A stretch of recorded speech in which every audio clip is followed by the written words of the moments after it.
Right, and I am here. Hello, hello. Hello, Flawed, Cot, Easy, Samisher, Stabberad, Spaz, Lodi, Mischief, Brody, appreciate the sub as well. 3 months, happy days. And Mel, hello, hello. Oh, and fuck Master Duck, of course. Well, no. 1 minute late on Twitch mobile's end. Oh, shame. Shame. No, they're tarnishing my perfect record, yeah. We're gonna completely ignore the last 2 weeks where I think I've missed like 3 days every week for like the last fortnight. And yesterday as well, where the internet was not working for the first 2 hours. Yeah, we have a perfect record here. We never have any technical issues. I'm always on time and I'm always on schedule. 100%. Hello, Sarcastic as well. Hello, hello. How are you doing? Yeah, I'm all good. Nice and chill. Alright, let's hop straight back in. Because today, we actually get to change. So, for like the longest time, now for the past few weeks in real time, we've just been doing killing and almost nothing but killing non-stop, because I wanted to do 100,000 within 10 months, and we have that now, so I'm happy. So I am still going to be killing with spears, but I will be using other weapons now. I will be using, I don't know what I'll do today. I'll probably do short blades, I think. I'll take a few hunting knives with me, and I'll start leveling them up. I'm not going to do a lot, but I might try and get all my weapons to level 2 today. So we might not get like a tremendous amount of kills, but I want to try and get everything to level 2. Because that doesn't take that long. That only takes, well, that'll probably take 1,000 or 2,000 kills. That won't be too much, honestly. Yeah, hello Boltux as well. Hello, hello. He has a perfect record of being on time. Not in this universe, yeah, probably in another, like, with multiverse theory. There's someone out there called Mr. Lamprey who is always on time, and fuck that guy, because he's making the rest of us look bad.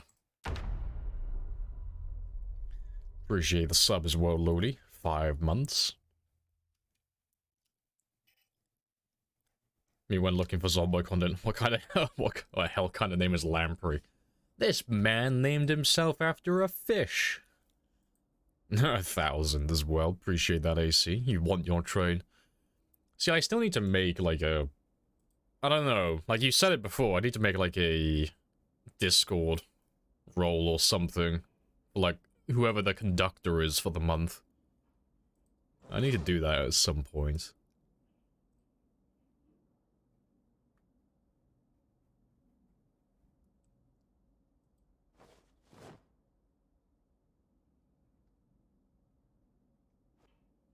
Oh, fuck, you're on the floor. Rip. I'm a fool.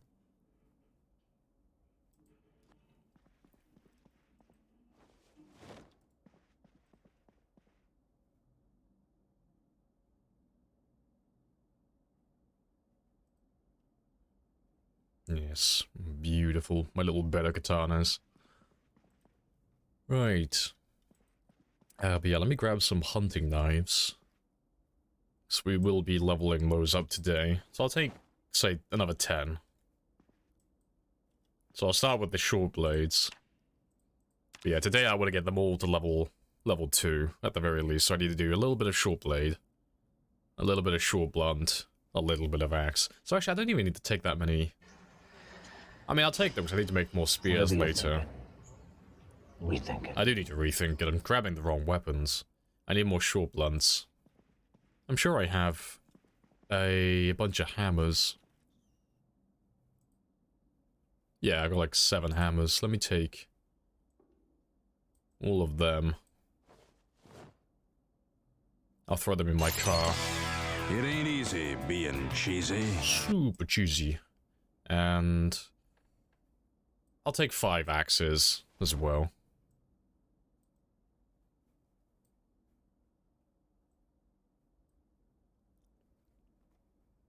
Yeah, Mr. underscore Lamprey, not UK. I know. My rival in life. Was not our Oh yeah, Jeremy as well. Yeah, I can actually do, I can actually spend quite a lot of time doing foraging now, actually. That is a shout. Yeah, because I was supposed to do level 5 yesterday, but... yeah, bitches in bed? Nah. It's all about katanas. Living that weeaboo life. That's where it's at. I could literally put a hoe in my bed, yeah. We should do that. You right now, just sleeping. You're having a power nap before work. A valid choice.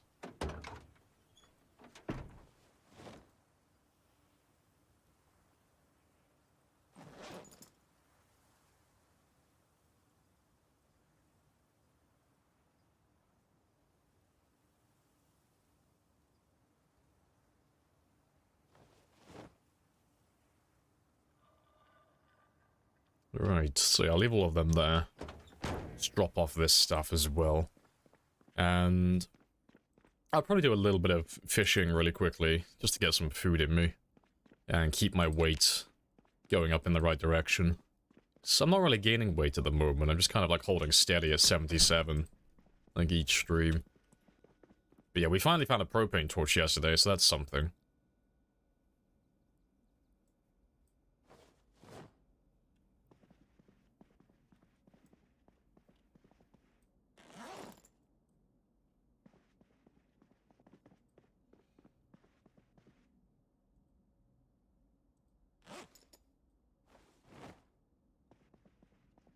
Right. Let's get rid of them as well. Oh, god damn it, I didn't want to put you on the floor. The Weep convention took all your social energy for like the whole month. That is fair. God, I need to get used to this new mouse. I was doing some editing yesterday and it was driving me insane, trying to use the pen tool with my mouse at the time, because my mouse has been dying for a short while now. But it had a habit of double-clicking when I didn't want to double-click. Like, I don't know if you noticed it yesterday, but I kept dropping stuff on the ground by mistake or grabbing things when I didn't want to grab them. It's because my fucking mouse kept double-clicking. It's really annoying. So I've had to, grab a spare one from the forbidden drawer of things that you don't really ever go to see unless you're super desperate for a cable or something. Dust off an old mouse, and it is a lot larger than my old one. I'm trying to get used to it. Does the train depot spawn zombies with welder masks? I don't know, actually. It might. I don't tend to go to the the train depot that's like north of Valley Station very often. I don't actually know if they spawn down there. They might.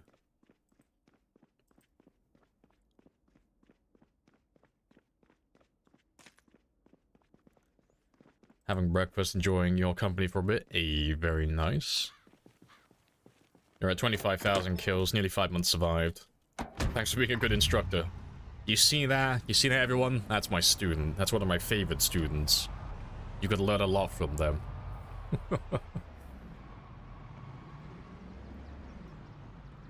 A dead mouse can lead to a dead lamprey. Yeah, 'cause it's like, oh...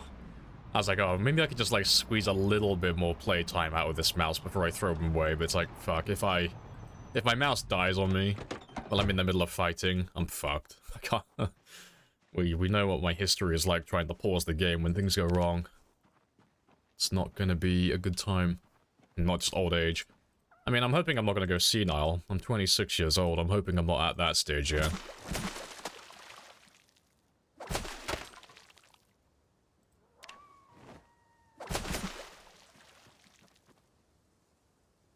Alright, so yeah, I'll cook some of these up. And then I can have a little bit of food before we head back to Valley Station in the morning.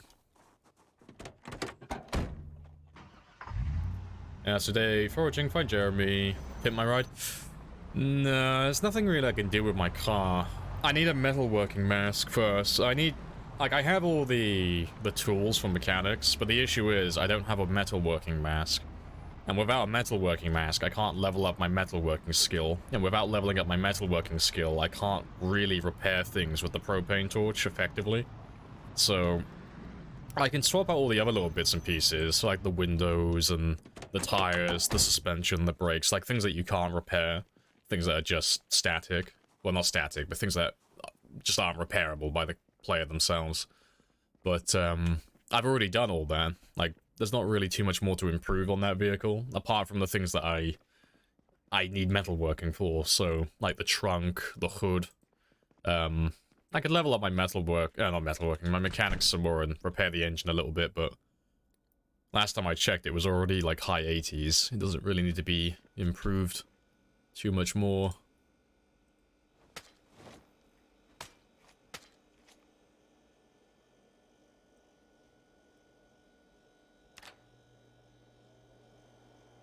I still have fresh food here, surprisingly.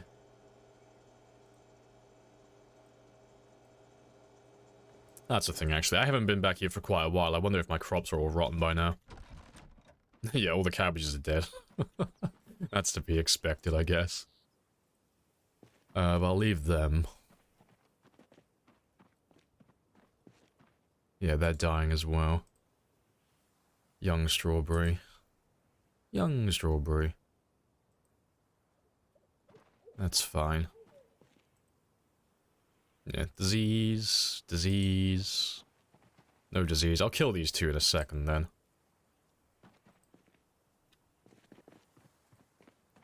Yeah, it's been quite a while since they've been watered, but I'll leave them. It should rain soon. Any good looting today? Probably.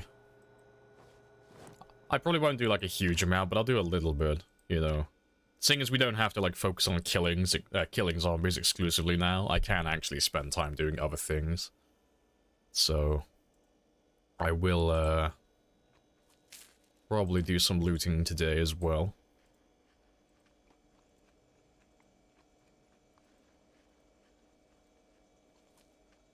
Yeah, good stuff. I still have a little bit of time though, so let me just get my farm ready for next time. Hey, chocolates as well. Hello, hello. I've been watching how I use the spear. Right, breaking. Haven't died yet. Hey, good stuff. Small improvements, big results. You can swap out the hood that way too. Yeah, but the hood's like one of those things that you can repair up to 100% if you really want to. You don't really ever find a hood that's in perfect condition. But with metalworking and mechanics and such, you can. Well, not even mechanics, just metalworking. And some metal sheets, you can repair it up to 100%. And it's the same with like doing the trunk as well. And the doors. There's like a few things that you can make perfect. But they do require some metalworking levels. Alright, let me just make sure none of you are diseased either. Oh, you're all seed-bearing, actually. Let me harvest all of you now, then.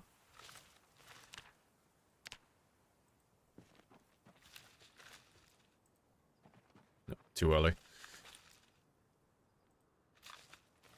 Yeah, find the Frog Lord quickly.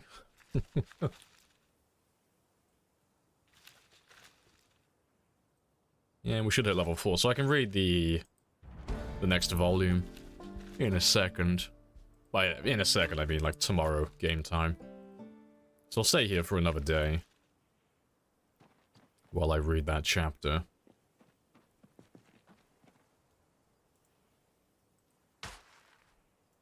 So let me get rid of all the ones that have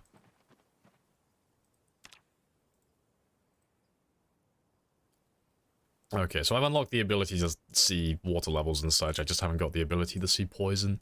Well, not poison, sorry, disease. Oh, well, we'll get there. There's quite a few of you that are diseased.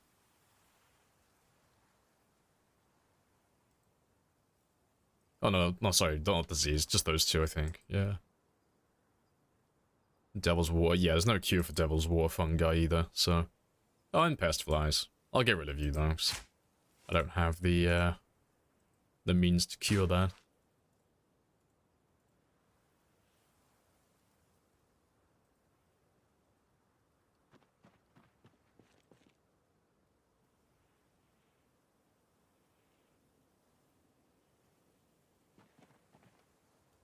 He hasn't spread yet.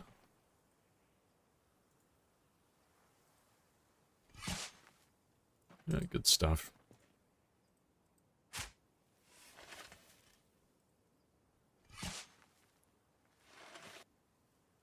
Where's the base located? This is the school in West Point at the moment, so on the west side of town. Out here. It's pretty much right next to where we spawned as well, but... I like large bases, but... the school is always a nice place to go. It's large enough where I have enough room to do, like, a little bit of everything. And welcome back her as well. Hello, hello. Any gambling today? Probably. I'm not sure what I'll do. But I'll have a think about it, because we always start the gambler about 2 hours in, so I'll have a little think about it.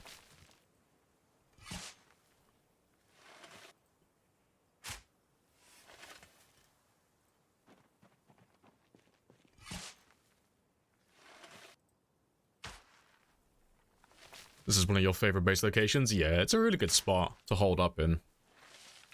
Like, every town has, like, a few locations that just everyone loves. The school in West Point's one of the big ones. Like, the Rosewood Fire Department. Muldra has, Twiggies. Oh, not Twiggies, sorry. Yeah, the Rusty Rifle. And, the farm. And McCoy's as well. Always hard to pick a gam, but yeah, doing the kill gam was nice and easy. Today, I might just pick one that's RNG. You know, it'll either be RNG or it'll be like leveling all my weapon skills to like level 3 or something. Because I do want to get them all to level 2 today, but level 2's probably not going to take that long, so I might say level 3.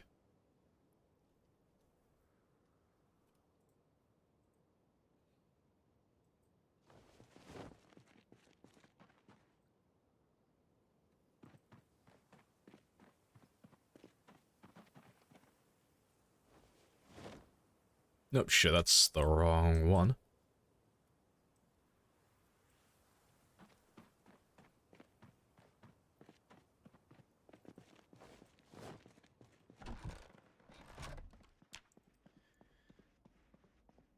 Were you growing along the fences? Oh, those are just hedges. They aren't crops.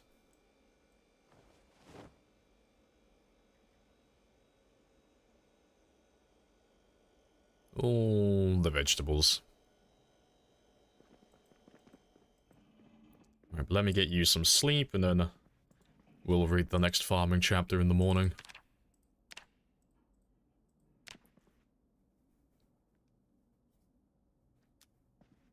It's still flip-flopping, which I want to base. Oh, it's always hard to, like, actually commit, isn't it? It's like, fuck. There's so many good base locations, but I don't want to start building in one place and then change my mind halfway through, and then have to, like, lug all of my gear to the other place. You're stuck playing Fallout 4? But I'm really fun. Oh, good stuff. Which route have you gone down, then? So every time I see people playing Fallout 4, or any Fallout game, they normally go, like, one of two routes. They either go full heavy weapons build, or they go stealth sniper. It's usually, like, one or the other. Or, if it's not stealth sniper, it's, like, stealth melee. Because I always go stealth melee, I can't help myself. Right. But yeah, let me grab that farming book.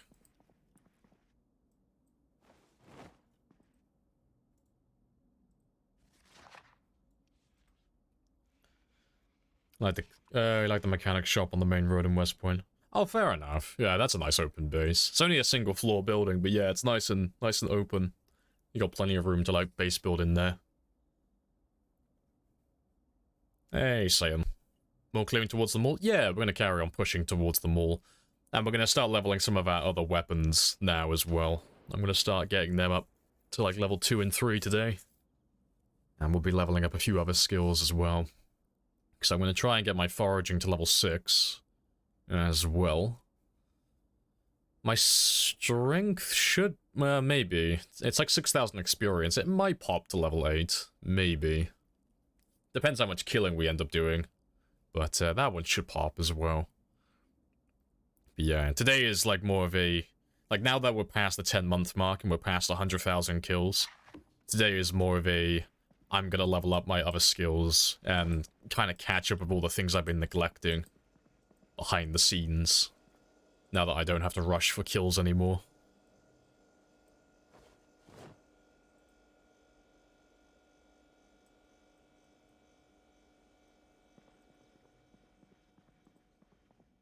Alright, but yeah, that's all done.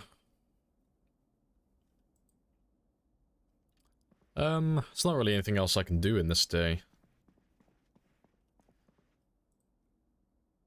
That's all set. That's all done. No.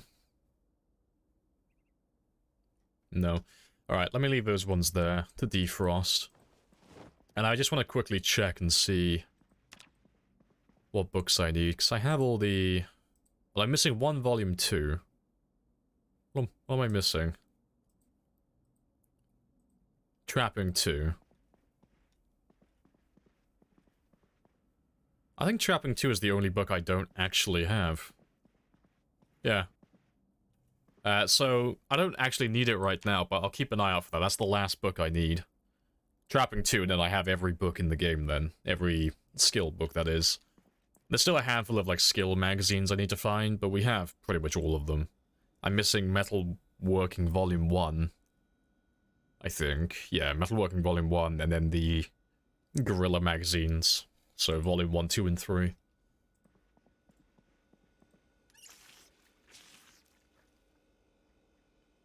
Tweez gives you the old Shaun of the Dead energy, yeah. We'll go to the Winchester, and we'll wait for this whole thing to blow over. Gigamart has kind of a small upstairs. Oh, see, the Twiggies and the Gigamart used to be my favorite places to build in West Point. I used to use Twiggies as my main base, and then the Gigamart I used to convert into like a big giant warehouse. And I used to keep all my my bulk items there, so it would be filled with just crate after crate and generator after generator just there for like, if I ever want any extra stuff, it's all in one giant building. And I can find everything I would ever need. Use a lot of rifles, but I don't have scopes. Oh, that's fair.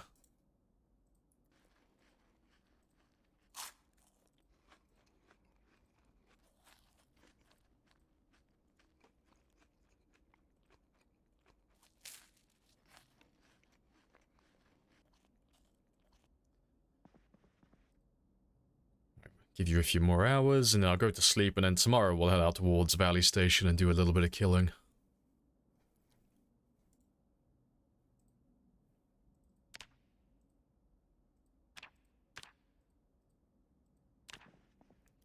Time for your nap? No worries, AC. I'll catch you later. Hello, Weedman as well. Hello, hello. Rezo as well. Happy days.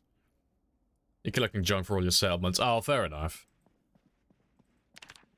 So I know there's, like, really efficient ways to, like, buy the scrap that you need to, like, actually build your settlements up, but I can't help it. I'm a loot goblin as well. Like, be running around, picking up all the little toy cars for the screws and such. All the desk fans. Like, shit, I can't help it. I need it. No reading? No, I don't have anything to read. I've caught up with all my books. Like, I could read all the ones that I haven't read, or like all the Volume 1 books for like carpentry and cooking, the ones that we didn't have at the start of the game. But I'm all caught up, really. There's nothing I have to read at the moment. Also, let me just check you. Oh, there's still tons of stuff here I need to get rid of. That's fine. I'll do that later. But let's go and do some killing first.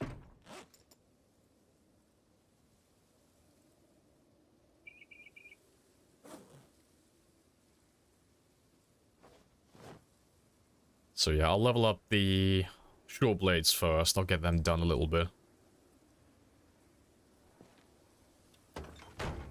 And then once that's level 2, I'll move on to the short blunts. How many skill mags are you missing? I'm missing 4. So there's the Metalworking Volume 1, and then the Gorilla Mags 1, 2, and 3. But they don't really have any use. Like the metalworking one, I can't remember what that one's for. I think that might be metal crates, I think. It's something silly that I don't really need.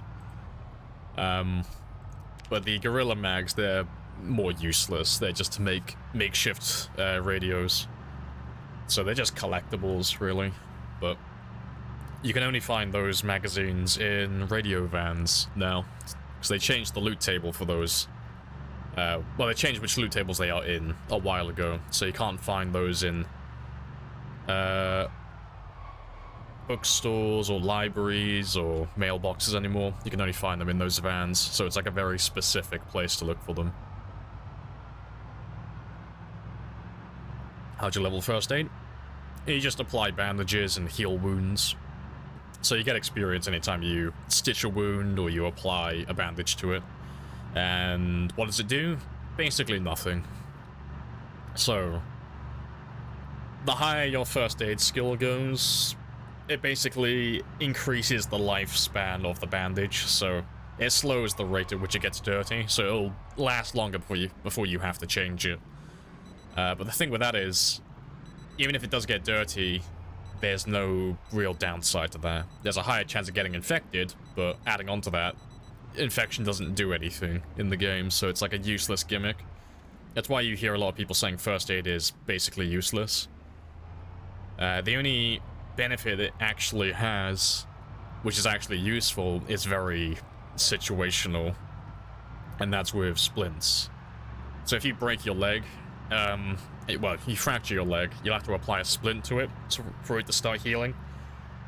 And even when you apply a splint to it, you'll have a really low mobility. You'll have a huge debuff to your movement speed.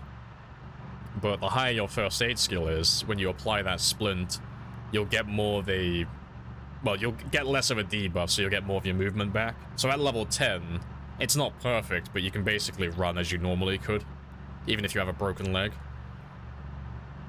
It's more useful in multiplayer. Yeah, so if you, like, broke your leg in multiplayer, for example, or something like that, first aid is a godsend. Like, finding someone who has a level 10 first aid character is fantastic, because nobody wants to, like, spend their entire multiplayer experience walking around for, like, a month waiting for their leg to heal, unable to do anything.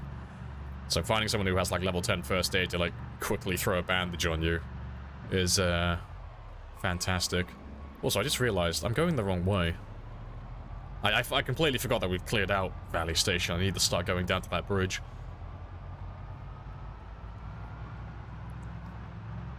Hey, Ryo. Hello, hello. Welcome on back. I will kill some of you guys, though, because I do need to, start leveling up that short blade skill.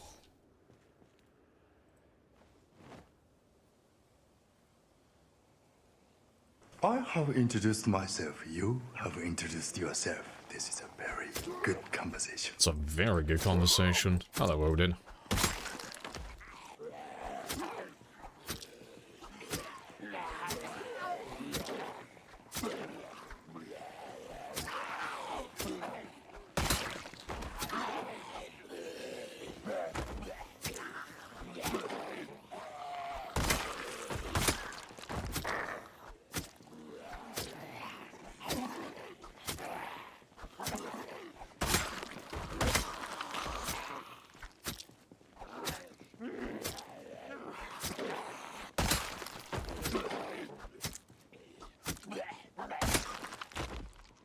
As you can tell, it is going to be very slow going with the killing while we level up these other weapons.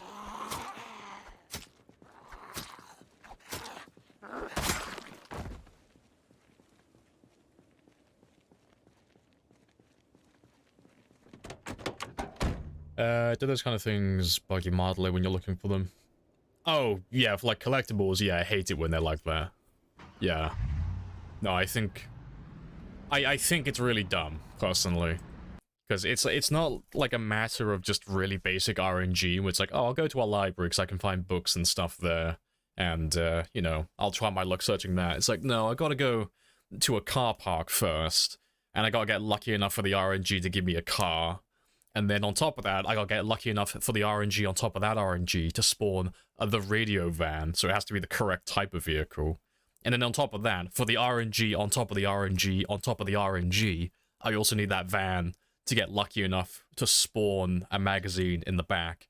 And then on top of that, after I've gone through the RNG for the RNG for the RNG, I've also got to get lucky enough to find 3 of the separate fuckers, because there's 3 different copies of them. It's like, fuck. Trying to get all 3 of those on a run where you basically have no loot is like, it's not going to happen. You're never going to get all the collectibles in the game, because it's not going to spawn that all 3 of those magazines in 3 different radio vans in 3 different locations. It's like, fuck. So I hate RNG like that. I hate collectibles that are made so obnoxiously rare that you're never going to be able to pull it off, which is really annoying. Because the only alternative would be to like turn up the loot settings so they spawn more frequently, but then that kind of like sucks the fun out of the rest of the game.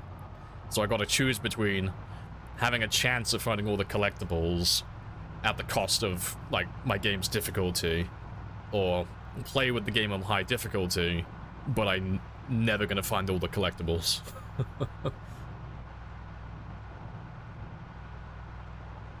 Is the outline always red? It is in my game. Yeah, by default it's green.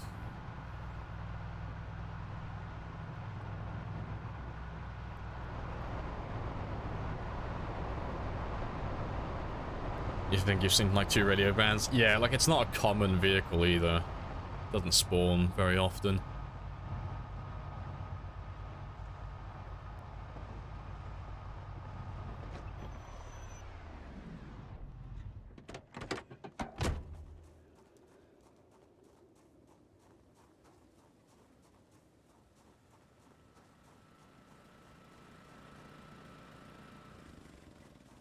Could use that for a good speedrunning category. You could.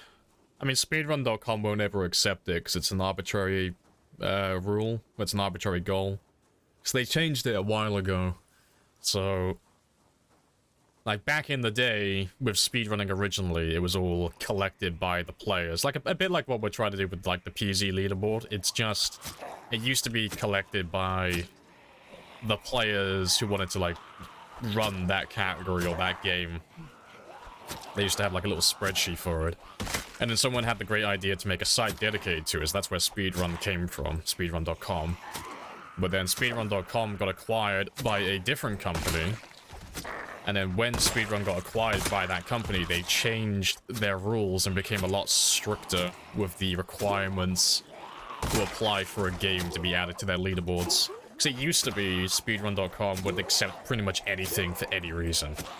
Like, you could say that I want to speedrun, like, an open-world sandbox game, and the entire goal is to collect, like, fucking 10 bags of sand. And they'd be like, yep, that sounds good to me. Have a fucking leaderboard. But they don't do that anymore. The game has to have a definitive ending, so you have to have the start of the game, and there has to be an ending, like a story mode or something. The game has to come to a final conclusion at the very end, rather than, you know, survive for 1 year, or kill 10,000 zombies, or find these specific items. So we've tried to get PZ on the speedrun leaderboards, because there's so many different things that you could do for speedrunning in this game for fun, but they won't accept it. So if you want to do speedrunning for the game, you'd have to use the old methods. You'd have to set up your own little spreadsheet and share the link with other people who want to speedrun alongside you.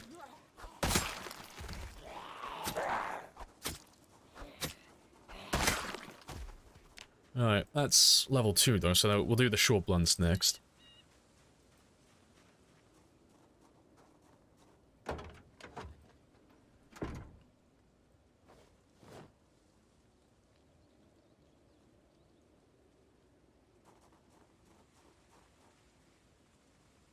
There's a yellow van that you've never seen before. Oh, fair enough. I don't think I've... It's not the spiffer one, just a bright yellow one. I don't think I've seen a bright yellow van before.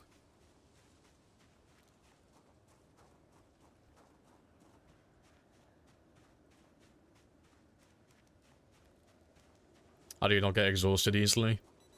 And you just rest frequently. So... yeah, short blades don't really exhaust you either. It depends on... like, there are other variables, but the main thing... oh, what am I doing? Going to the wrong one. But the main thing is the weapon weight. So you can see that my spears weigh 1.7, so... You won't really know initially. The game doesn't tell you what's heavy and what's light, but as a rule of thumb, if it weighs anything remotely close to 2.0, that's what's regarded as, like, quite a heavy weapon. Like, that's like the middle ground, kind of. So on the low end, you have weapons that are closer to weighing 1, like the hammers. So those are normally like your one-handed weapons. So things like rolling pins, hammers, metal bars, kind of, as well. And then you have weapons that are like a little bit heavier, and then they're usually like your mid-tier two-handed weapons. So things like crowbars, spears, things like that. And then you have your dog shit weapons, which are like your two-handed weapons that are just absurdly heavy. And those are things like your fire axes, your sledgehammers, your wood axes, things like that.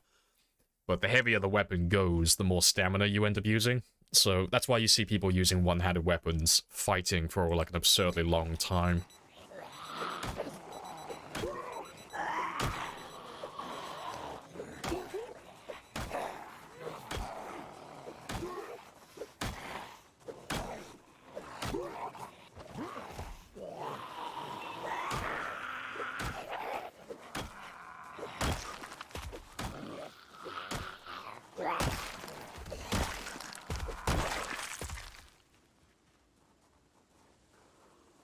No worries.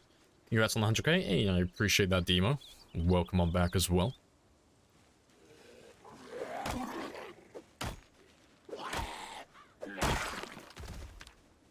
Almost level 1 already. God, I forgot how easily they level up on the first level. It's been like less than 20 or so kills and we're almost level 1 already. But yeah, we'll get them all to level 2 to start with, but I want to try and get them all to level 3 today.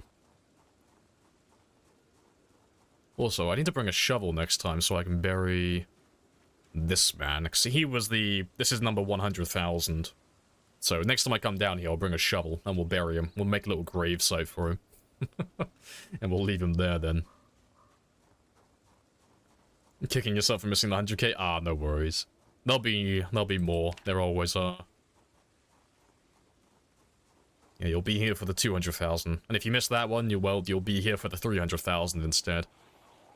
We'll keep going down the list until eventually you catch one.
Good stuff. It's not too many more.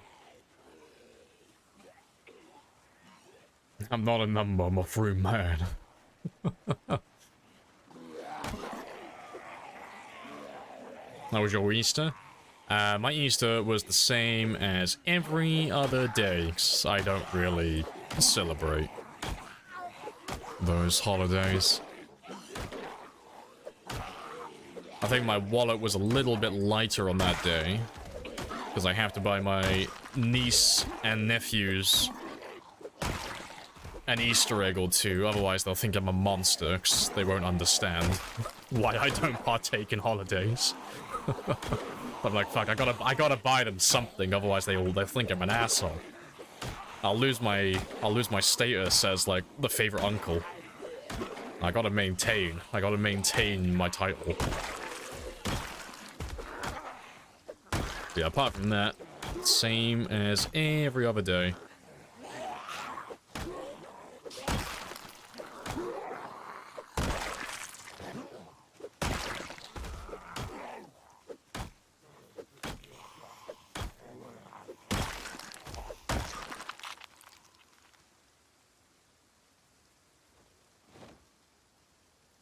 Yeah, good stuff. Nimble is king. Oh, Nimble is king. Nimble makes combat so much easier. Yeah.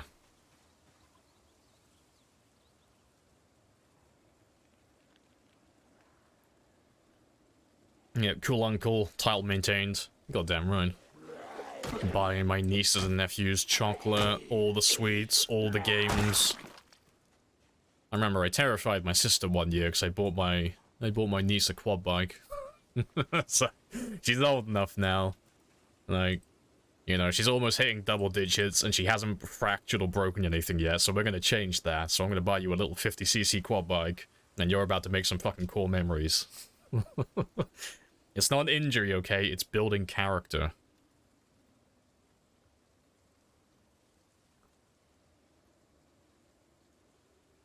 Yeah, good stuff.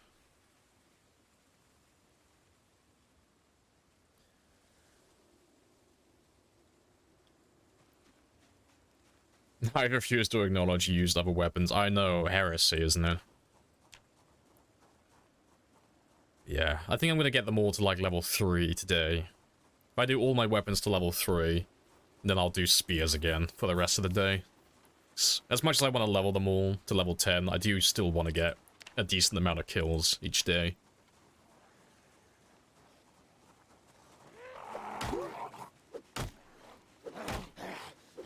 And they take a while to get to that stage where they can actually be proficient.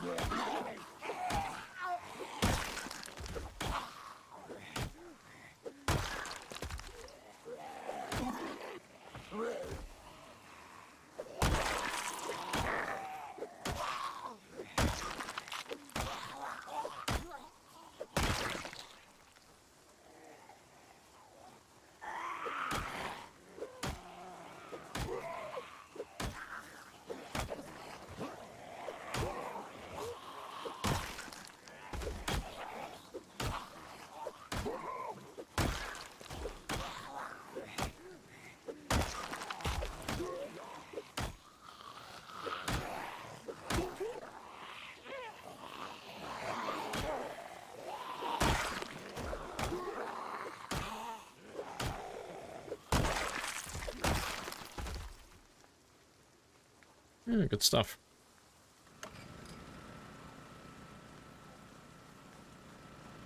"100% skills run." Oh, I gotta do it. I gotta level everything up, yeah. Everything has to be level 10 by the time I die. That's the dream. A perfect character.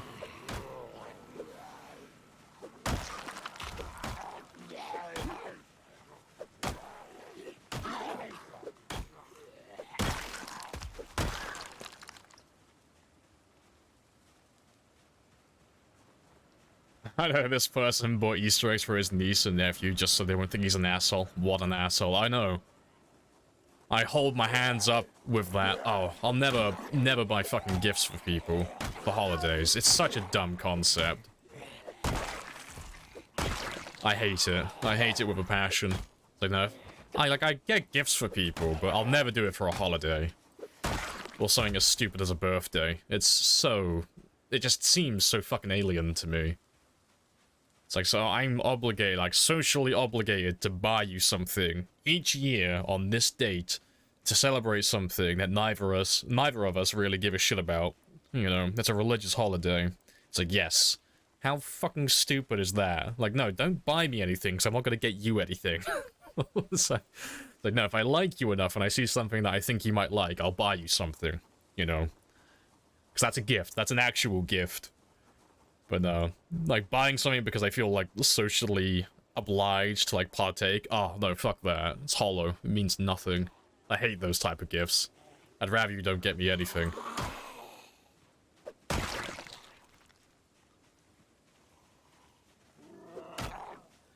Says the man who bonked his head driving a beer into a ditch. Hey, okay, it made me a stronger person, okay?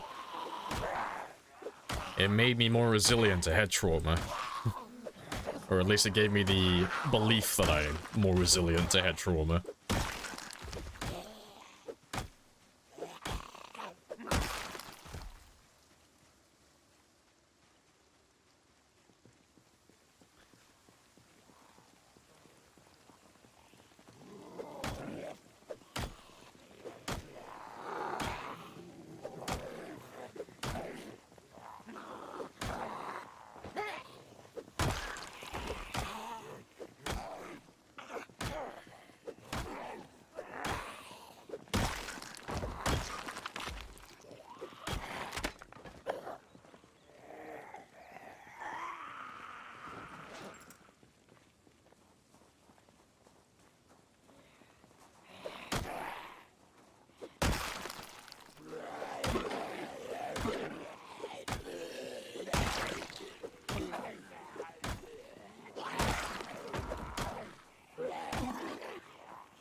Could be hitting level 2 any moment now.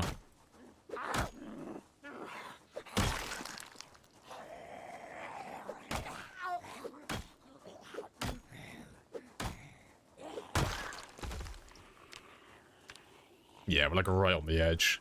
And then we'll switch to hand axes after this.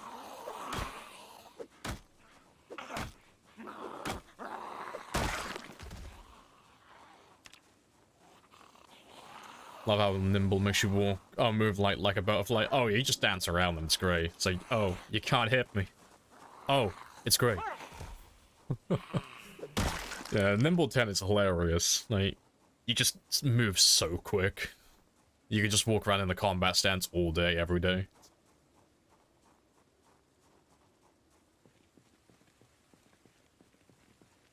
Never learned how to ride a bike? Rip. You should learn how to ride. It's like a nice thing to have. The amount of money I've saved over the years just by having a bicycle, half the time, is great. So, I've spent so many years just cycling to places like, fuck, everything that I need is like within like 5 miles of where I live. It's like I don't have a reason to have a car most years. I don't need one.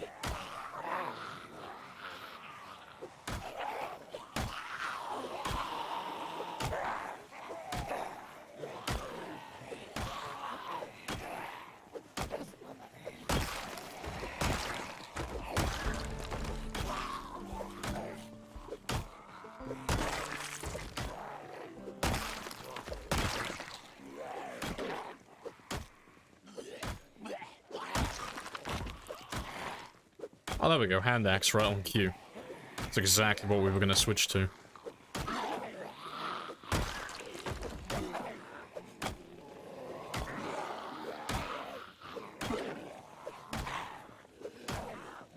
I have introduced myself. You have introduced yourself. This is a very good conversation. It's a very good conversation. Hello, Garfield.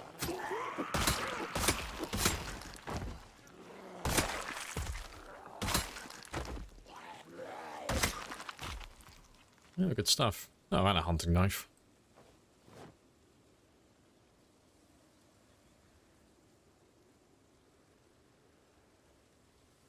Oh, yeah, you're this one, aren't you?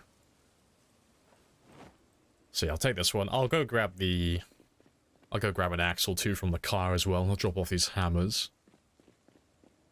Hello, Periwinkle. Hello, Sun. 100,000, let's go. Yeah, we cracked the 100 mark again on this run. 200,000, here we come. Very slowly and steadily, but we're on our way. But now that we've done 100,000 in the first 10 months, I'm spending more time leveling my other weapons now as well. So we'll get them all to level 10 again. But I'm gonna go through them like really methodically this time, so I'm not gonna have like a big burst of time where I go through like 2 or 3 levels in a weapon skill, and then have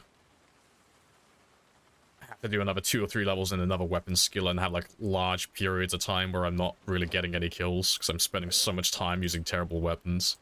On this one, we're just gonna do a level or 2 and just go through them and just level them all up evenly. So I'll get the axes to level 3 now, and then we'll work our way back down again. And we'll go through them all one by one. I know, the axe gameplay's finally here. You finally get to see me use an axe.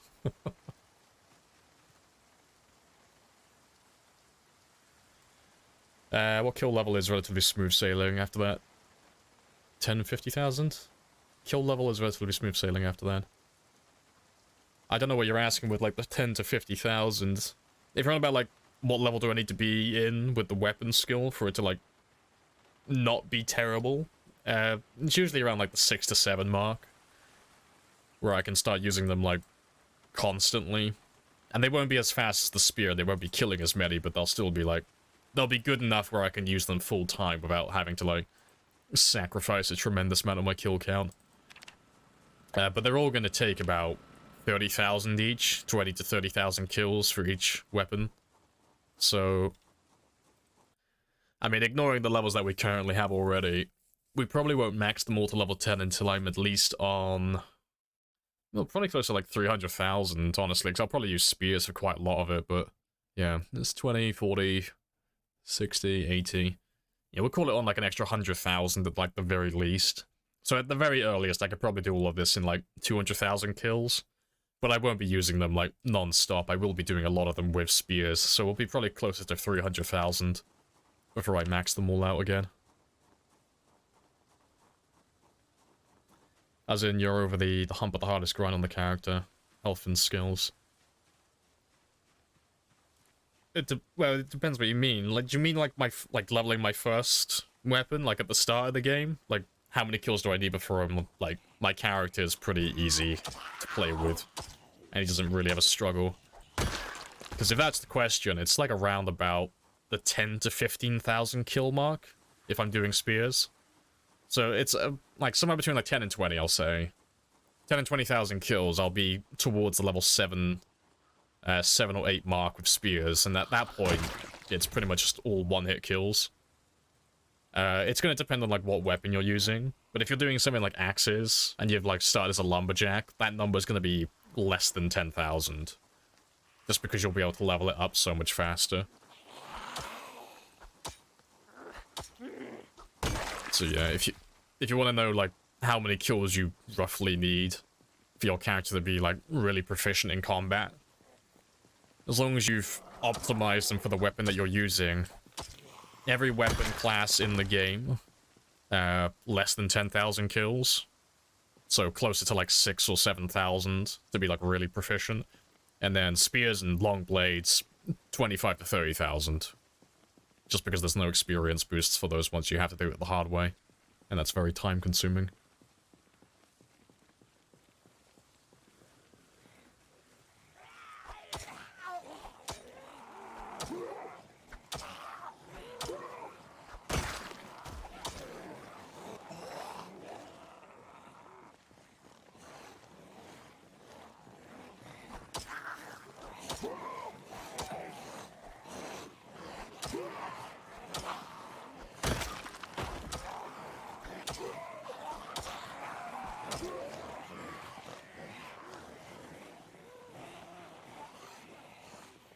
Oh, like integration on like right away with pinpoint hearing. Oh yeah, and they just chase me down the river.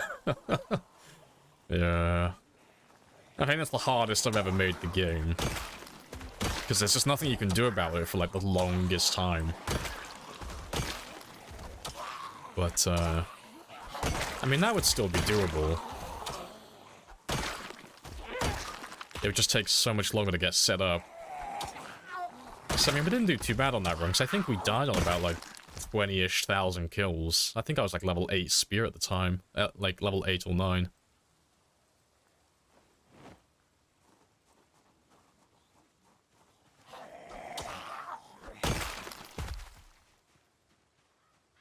Food was the only real trouble. Yeah, like, when we lost access to the river, and I kept having to fight my way back to it, that became a bit of a chore. So I was, like, barely able to maintain my body weight through winter.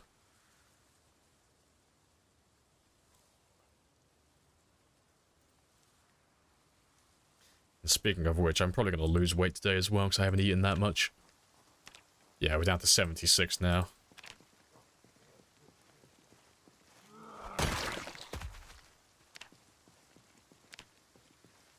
Getting there.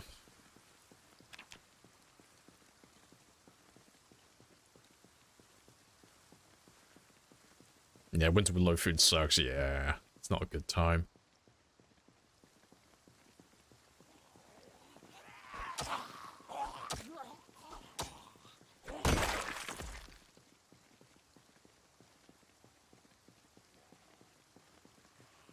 It's like when you're not one-hitting everything, so I'm so used to it. Yeah. It's always a bit jarring, like having a level 10 weapon, but then leveling up everything else, so you go back to like using a weapon at level 0.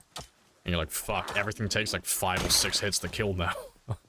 I'm used to like one-hitting everything. Like rapidly as well. What's the best way to maintain a game weight in the game? Get your cooking to level 10. That's another katana. That's like the 4th katana I found in this area. But yeah, level up your cooking to level 10 to get a bonus towards how many calories you have in your meals. And then use all the ingredients you have in stews, soups, roast pans, stir fries, things like that. So by having a high cooking level, you'll basically just be giving yourself a bonus. You'll be pulling calories out of thin air, basically. But when you're doing that, make sure that you're using high-calorie ingredients. So fish and small game. So anything from trapping and fishing, basically.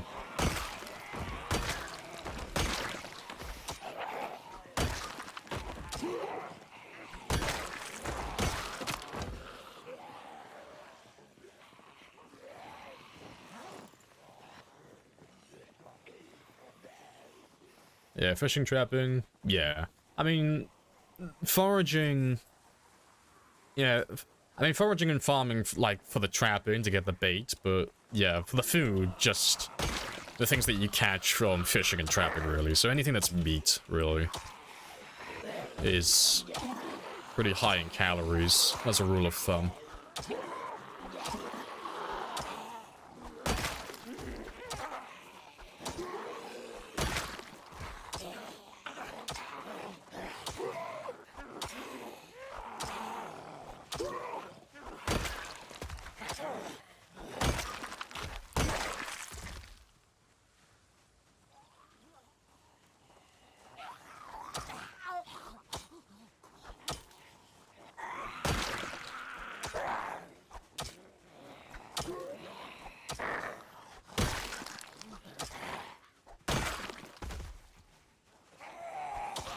Yeah, please leave me alone.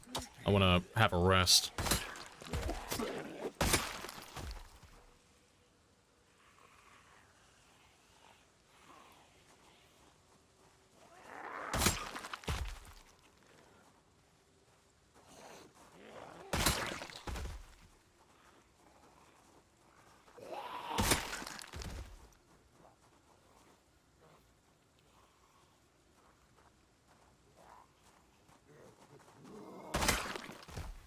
Playing with low loot, the can opener becomes the golden loot item. Yeah. So, I mean, non-perishable food, so canned and junk food, it's great for, like, short-term, like, relief. So if you're, like, it's usually for, like, the earlier game, or in emergencies, but if you're struggling to maintain your body weight, like, early on, you can just eat a ton of junk food and such, just to buy you some time, while you get set up with your fishing and trapping. But, yeah, the non-perishables don't tend to last very long, even like on the most abundant of loot settings. Like, maintaining your body weight, it takes quite a lot. Oh, there goes the fog. Below 25 is when you lose health. No, like Tiny says, 35 is when you start dying. Yeah, that's the correct one. See, that's my student. That's my top student right there. She knows. Oh, catch you later, Brony. Congrats for your record, by the way. Hey, I appreciate it. Yeah, hopefully we'll set a new one with this character. Because we're already 1/3 of the way there. For kills, that is. On the Twitch record. And we're almost 1/3 of the way there for the survival time as well. But we gotta do it in style, so I've still got to level up all my skills to level 10. It's not enough just to do, like, do the highest score again. I gotta do the highest score and get supreme stats as well. Get all the levels.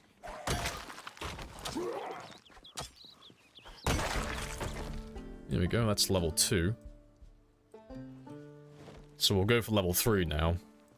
And then once I'm level 3 axe, we'll work our way back down and do all the other weapons.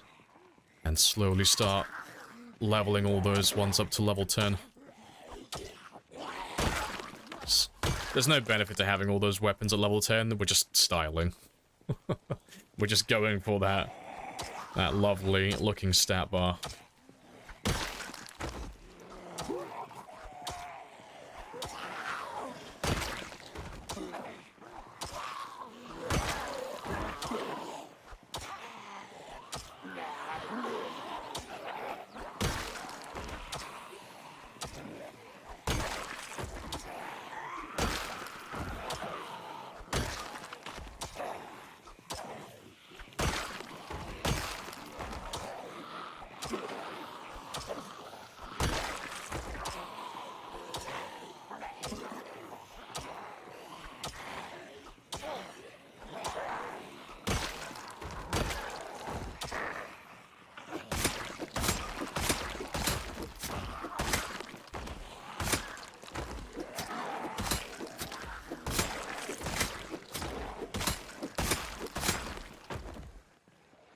A surprising amount of you. Right, let me run off and have a quick rest then.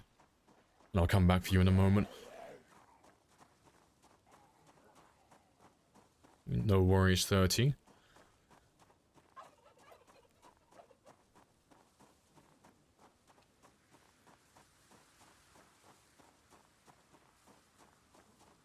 Nyom. He teaches all the things and corrects you when you get it wrong. You need to put in brackets, like, past that as well. He corrects you when you're wrong, brackets, and he tries his best, quotations, not to be condescending. He puts in maximum effort. It's like, I ate a poison mushroom and I'm dying. How did this happen? Like, must resist the urge to mock. Yeah. There's so many dumb ways to die in this game, though, and so many little things to learn. It's like, fuck. I know, like, some of it's, like, I really want to make fun of, but it's like, fuck, I did exactly what you did at the start. Like, everyone does these really dumb things initially. It's like, fuck, it's kind of hard to resist. It's like, I know the mushroom says it's poisonous, but how do I know before I actually take a little taste test? I don't believe the game. There's so many dumb ways to die.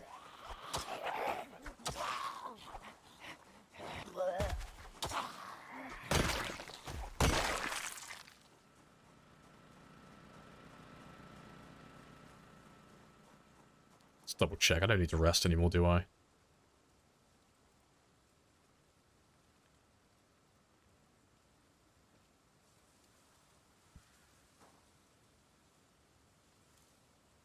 It's like, it's poisonous. I mean, how bad could that be, okay? It's like, is it just gonna, like, make my cholesterol go up a little bit, you know? Is it just, like, is poisonous just code for spicy? You know, can I get away with just, like, sprinkling a little bit of, as garnish on my food, maybe?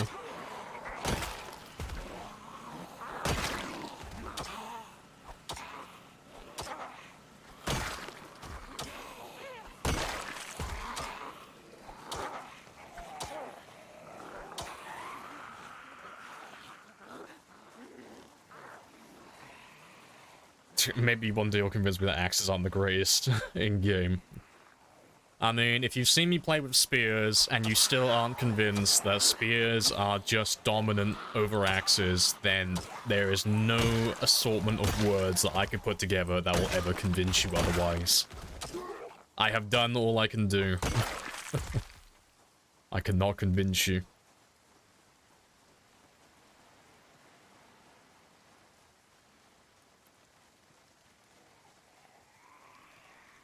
Lamprey knows axes are best for sprinters. I do, yeah, absolutely. I 100% endorse that statement. Yep, I'll stand behind that. Axes are the best for sprinters, hands down. They just aren't as good for shamblers, unfortunately.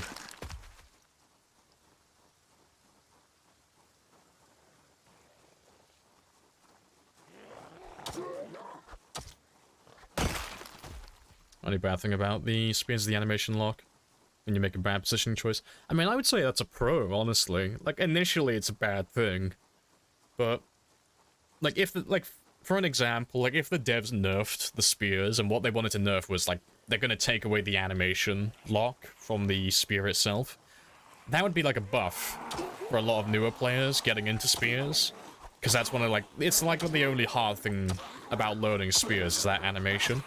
But that would be like a severe nerf to people like myself who already know how to use the spear animation properly. It's really useful for just getting those like really easy one-hit kills. But unfortunately the game never teaches you like how it works, so a lot of newer players get scared away from it because it's like, fuck, this thing locks me in place and I can't move, but it doesn't teach me why. So I'm just gonna avoid this thing that's probably gonna kill me.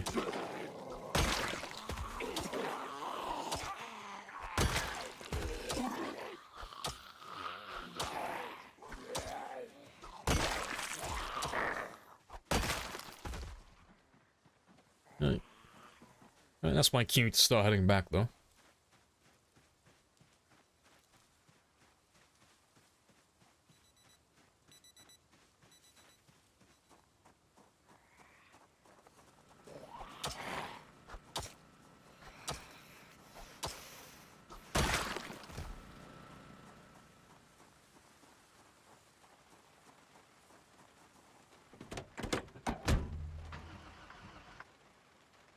Don't hit or you die. Yeah, I mean, after you die with the spear a couple of times, you kind of, like... I mean, as long as you're paying attention, you kind of put two and two together. It's like, okay, my character only seems to be doing this animation when I'm, like, fighting one zombie at a time. So you kind of click on pretty fast. But some people don't really, like, catch on immediately, and it's like... If those people aren't, like, paying attention, or at the very least, like... they're not very intuitive with like things like that in the game. It's like there's nothing that like give you a hint beyond just dying a few times to teach you like, ah yes, if you fight a zombie that's on its own, there's a chance that you'll stab him and you'll be locked in place for like a second or two. It's like, oh, is there a tutorial for this? Nope. Is there at least like a written guide or something? Nope. It's like, how am I supposed to find this out? Well, I'm gonna need you to die several times. And even then, I'm not gonna tell you why you died. I'm gonna need you to guess. And just pay attention. Or at the very least, find some, like, random streamer or YouTuber online that gives, like, a pretty poorly articulated explanation as to why it happens.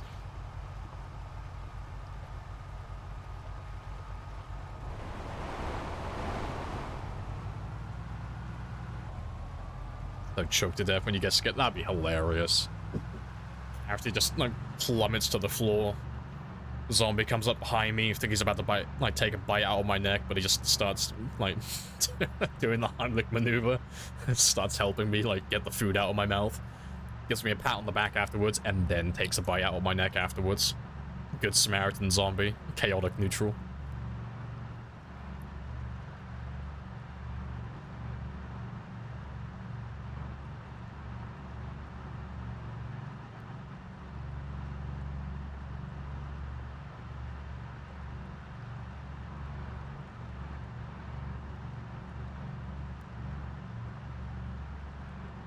I don't know, I don't think I would say it's on par of, like, par for the course with, like, eating poison mushrooms. Because, like, poison mushrooms, that one's kind of like common sense. If something says it's poisonous, it's like, okay, well, I'm going to apply my real-world logic to this. And I've been taught, from a child, that I shouldn't put things that are labeled poisonous in my mouth. Because that doesn't usually end well. My body doesn't agree with those things. But with, like, the spear animation, there's no other weapon in the game that does the same thing as the spear. Like, the hunting knife kinda has a similar thing going on, but that one only triggers if it's, like, a single zombie. Like, only one zombie aggro to you, so you can't ever lock yourself in place with the hunting knife animation when you're fighting a horde of zombies. So it's, like, exclusive to that one weapon, just to the spear category. And it's like, you wouldn't really know beforehand that it would do that prior to, like, having your initial death. Because, I mean, I caught on pretty quickly. I think I died 1 or 2 times when I first started using the spears before I worked it out. And that's when they first got introduced into the game.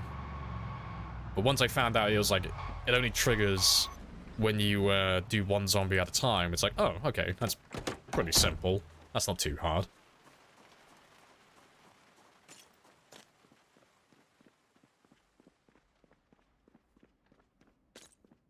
Just the government telling you what you can and can't do. You don't tell me what I can't do. Chugs, box of rat poison. It'll either kill me or make me stronger. I'm willing to roll the dice and find out which. Right. Well, I'm gonna go stretch my legs for a minute and make my coffee, because I just realized my thermos is like half empty. So I'll be back in less than 2 minutes.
Right, and I'm back. Happy days.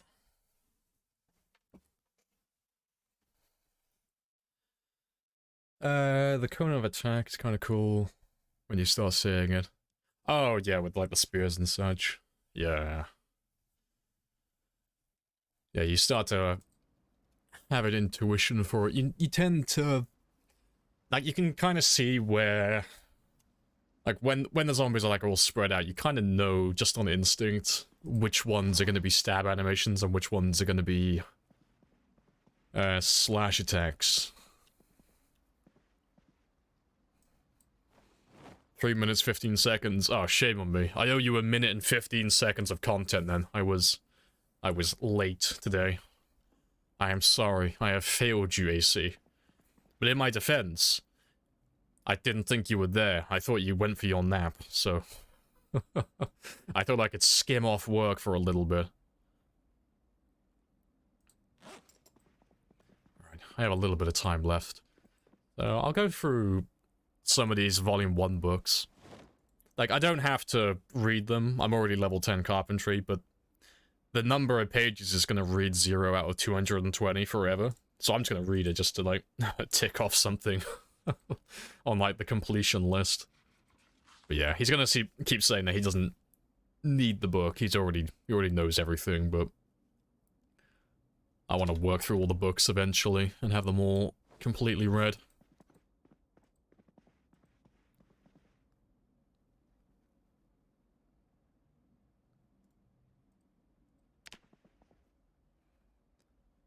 Could start the grind on... Oh, no. Not even gonna humor that. No, I'll start the grind on reloading after we get through the military checkpoint. And if I get lucky enough and find a few M16 magazines. If I can find a few M16 magazines, the ones that have a 30 round capacity, I'll probably do a little bit of grinding then. Because, it's not too bad when you have a magazine that's, like, can hold 30. It's like, okay, I don't have to, like, unload it and reload it. Super frequently. But with the... well, the next best one would be... a 9mm. But that one only has 15, so it's like it's half as good. So I gotta either click twice as much. Well, no, regardless I gotta click twice as much, but I've also gotta have like twice the amount of magazines. If I want to speed up time as well. So it's just gonna be slower. So I'm just like, oh, I'm delaying the reloading grind for as long as possible. Which I really shouldn't. I should start now, but I'm just dreading the thought of it. Your body's telling you to go back to your nap. Listen to your body. Heed the advice it's giving you.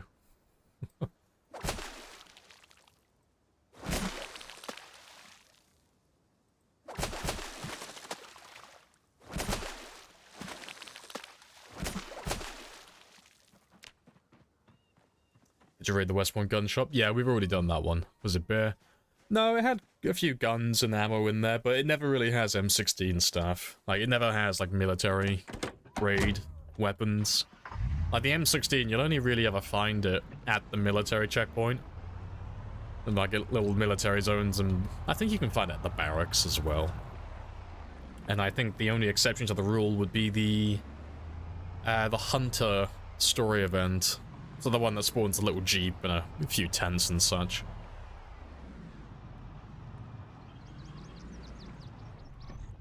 Yeah, the M16 is one of those, like, novelty weapons where you don't really ever find the M16, and if you do find it, you normally don't have that much any 516, whatever it is.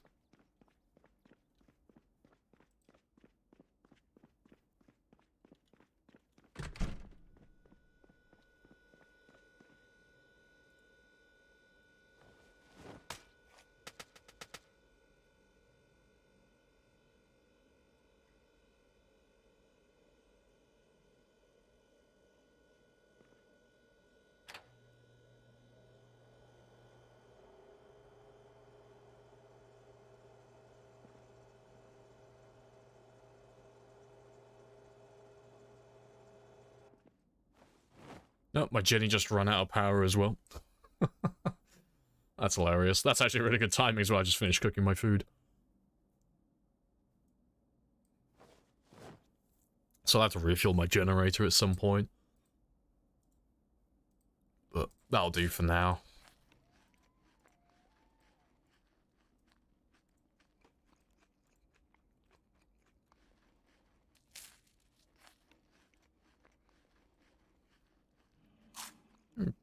Appreciate the follow, Wooey, and welcome on in. M16, yeah, you got 16 bullets, make them count. Yeah, the M16 is fun to use, but it's just a terrible weapon overall.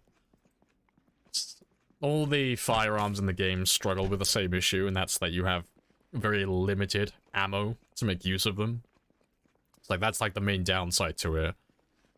But the M16, it's like, you don't find that much ammo for the M16 to begin with. And when you do find the ammo, that's it. You can't get any more. You can't make it. It doesn't spawn on zombies. You can't get it anywhere else. There's no renewable resource for it. So once you run out of the ammo for the M16, that's it. It's done. It's a car with no fuel. It has no purpose left in the game. Unlike, like, most of the handguns and the shotguns and such.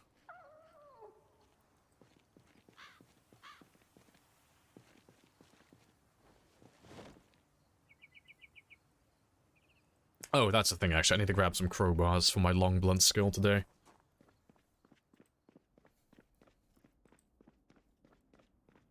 Kentucky gun collectors would rather invest in more guns and ammo. It's about having the collection. I don't want to use the guns. That will diminish the value. It's like, yes, just gotta buy more guns. I need more for the collection. Alright, let me grab some crowbars.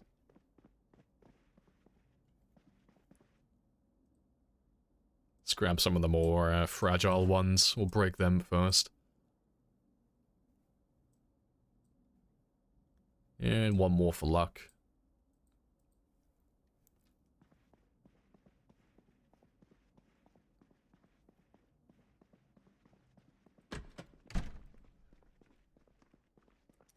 It's where the gunpowder can only be used to make pipe bombs.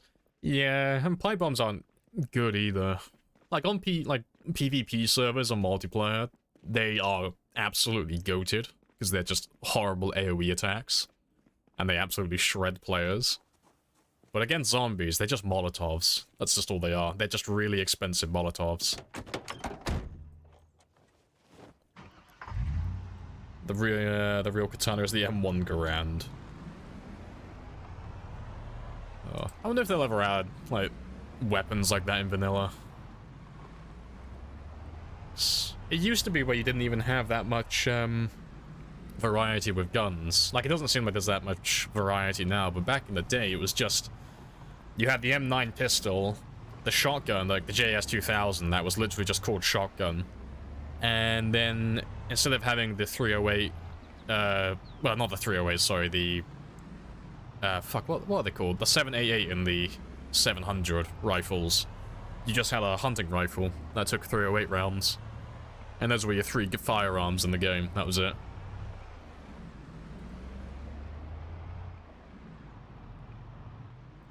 M1 Garand reloading makes me happy. I do like the sound of an M1 Garand clip fucking flying out.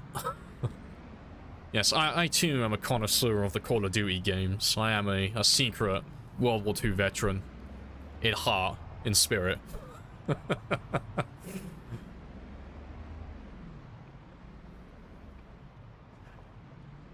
don't know, there's something satisfying about it. You want to buy one day? Oh, fuck, let me find... There's a cursed image that's going to absolutely ruin your day. Let me find this image.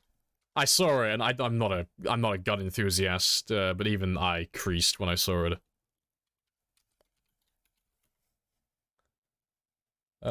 Where is it?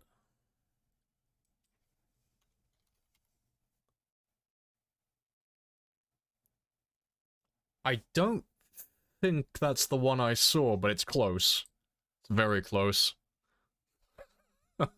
It's so fucking cursed. Alright, let me pull this up on screen so you can see it.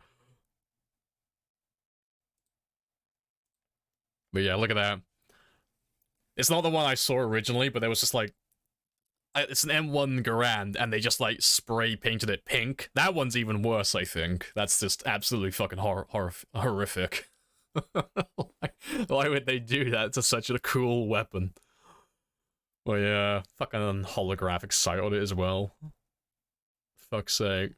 But yeah, there was a small pink one that I saw before. But yeah, I want you to remember this now. I want you to actually remember that this exists, and it's going to outlive you as well. This M1 Garand is probably going to be around longer than you are.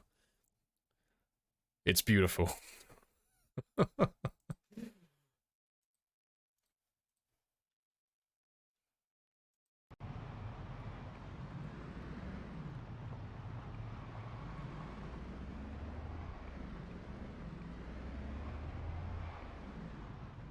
You need that. That's not the reaction I thought I would get.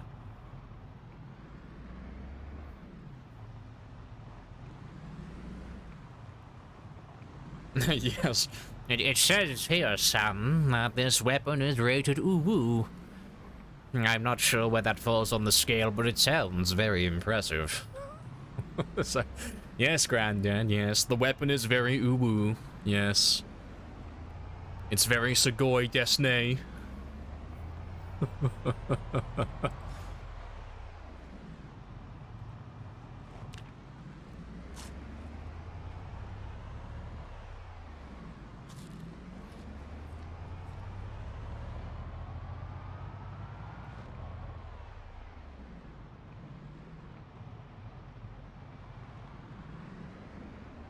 I forgot that most of you are weebs. I think you are overestimating how many weebs are in my community. You are greatly outnumbered by the people who are indifferent.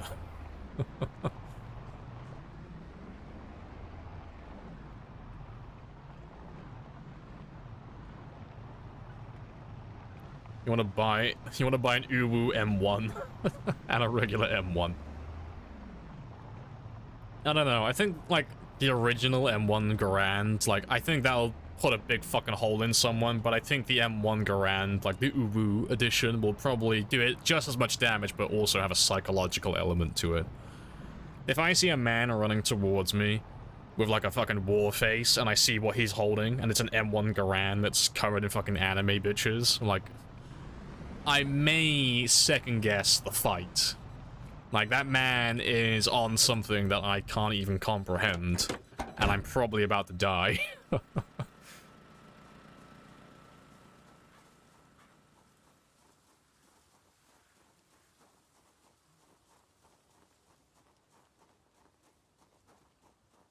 I'm gonna run the fuck away. I would. Like, shit, this man is either, like, so incompetent, I'm gonna be done for killing someone who's special needs, or he's so fucking proficient at fighting, he no longer takes it seriously because it's just a joke to him. He's so... he can kill people so easily now that it's just one big game to him. So he's literally pulling Call of Duty cosmetics into real life just to have, like, some semblance of fun when he kills me.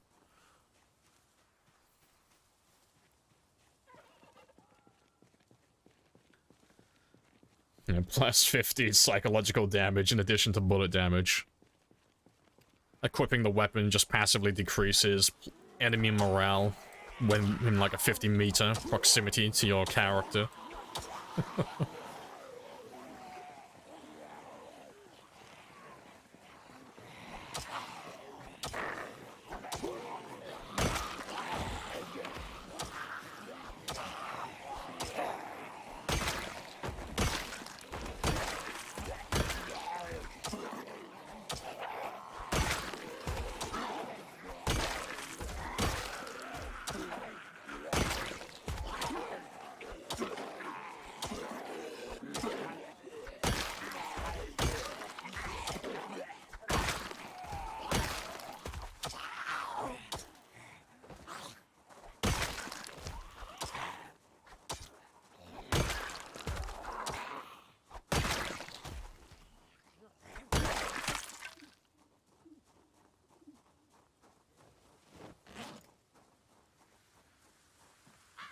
Gonna carve Uwu into a few spears? Maybe. I'll have to test if I can do psychological damage to something that's already dead. Maybe it would be like holy water. Like the cross. Maybe if I just, like, have a few, like, anime like, signatures in my weapon. Maybe it'll just, like, cause the zombies to avoid me.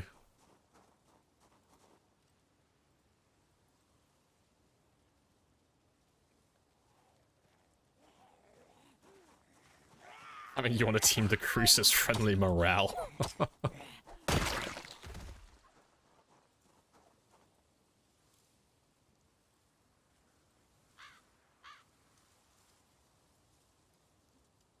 You're running errands like, shit, I gotta get home. I gotta be on that gamba. Ah, you still have a little bit of time. Still got about 25 minutes.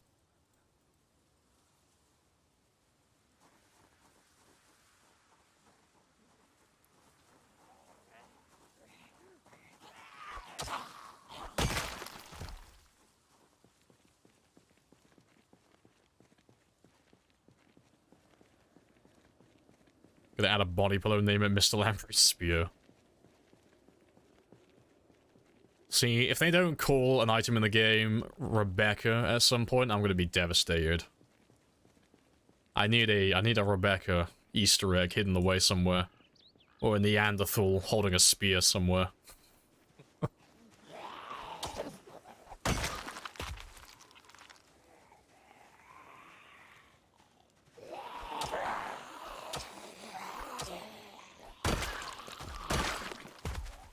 I'm gonna decrease team morale if it grants passive buff. Got an anime's blessing. See, I give a passive bonus to all of my teammates anytime I'm on their team. I debuff the enemy team. I'm the decoy. So for games like this, oh god tier. You put me in a first-person shooter game though? No, I'm the decoy. I will lure the enemy into a false sense of security, because I'll be the first one to die.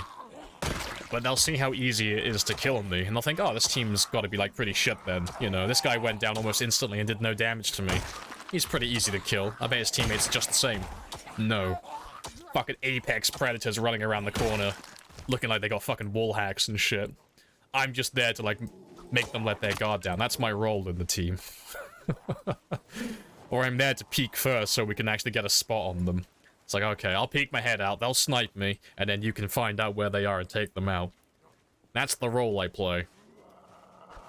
I am dog shit at first-person games. Spiffo token female friend named Rebecca.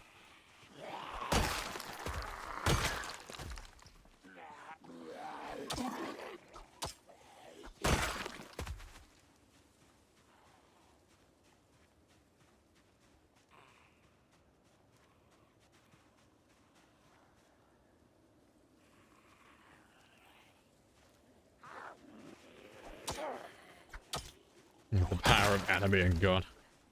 I got the power of God and anime on my side. Fucking love that video. It's just the enthusiasm he has when he goes for it. It's like, don't fuck with me. I've got the power of God and anime on my side. And he does that little fucking scream at the end.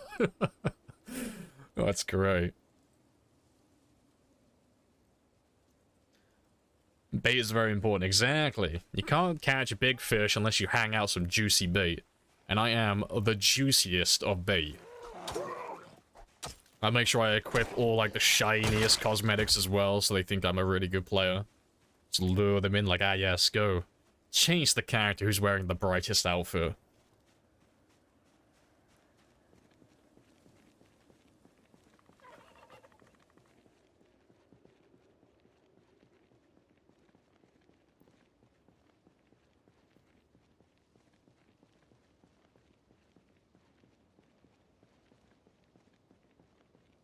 Maybe Uwu skinned. Goddamn right.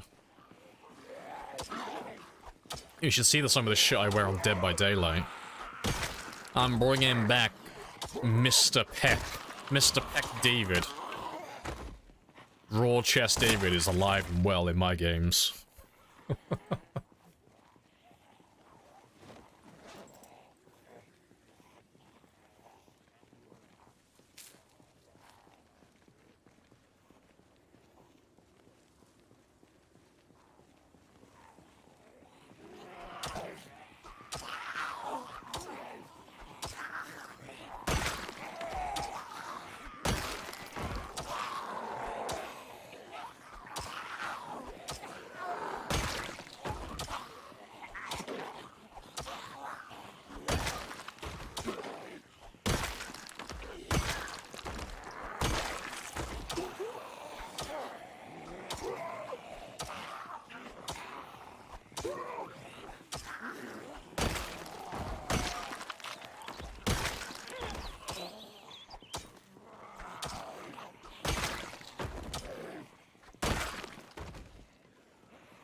Now we know how he seduces the devs. He goddamn right. Juicy as fuck. You seen any of the Tekken 8 gameplay trailers? No, I don't really play those fighting games. I am terrible at memorizing those combos, so I never play them. Leroy the Drip Grandmaster, that's great.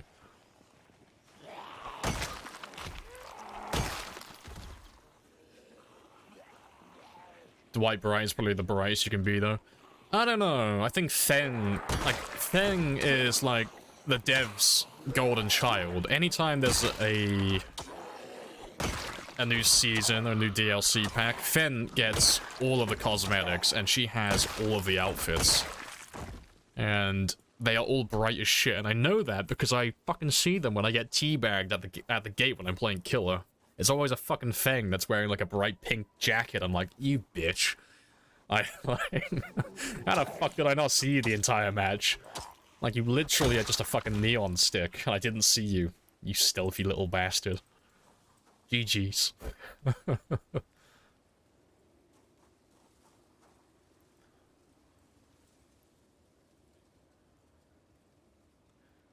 Gamba's getting close. You can smell it. You can smell all the points.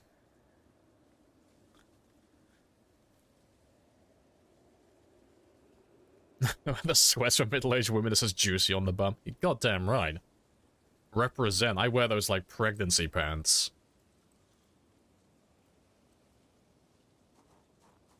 The Fengs are skilled. Oh, that's unfair though, because the majority of skilled players just play Feng.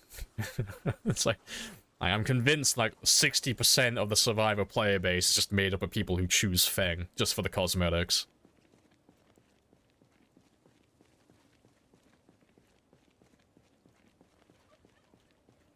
Dwights are inside lockers. You can see them across the map. People who play Dwight are people who think they're the protagonist. I think that's the best way I heard it described. Dwight is for the people who think they're the main character.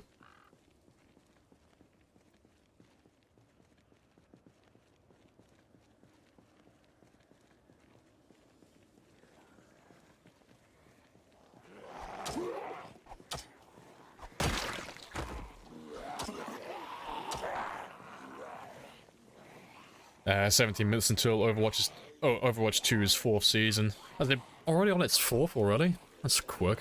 Only seems like yesterday that it got released. Time flies.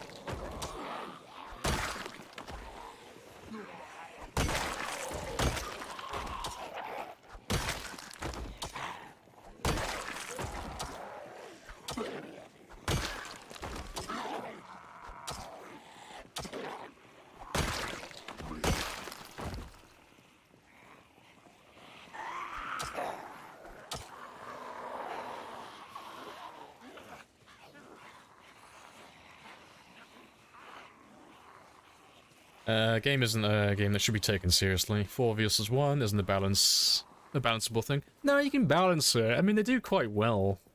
All things considered, given how many, like, characters and how many perks are in the game now, and how many killers there are. But the thing is, because it's a, you know, one versus the other type game, someone's always going to be on the losing side, so someone is always going to piss and moan that the game's unfair. Like Dead by Daylight has always been very heavily skewed towards the survivors. Almost the entire time. There's very few times in the game's history where killers have had an advantage over survivors. But the survivors will still piss and moan anytime the killers get a buff, because the survivors just make up the majority of the player base. But, you know, something's falling down in the back of my room.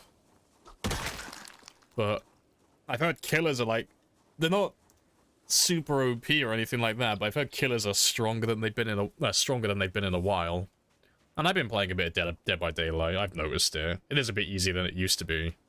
But Yeah, someone's always gonna piss and moan constantly about a game like that. But I find it fun, regardless, when people aren't taking it super seriously. Hamster's trying to rebel? Probably. It's probably trying to chew through the cables.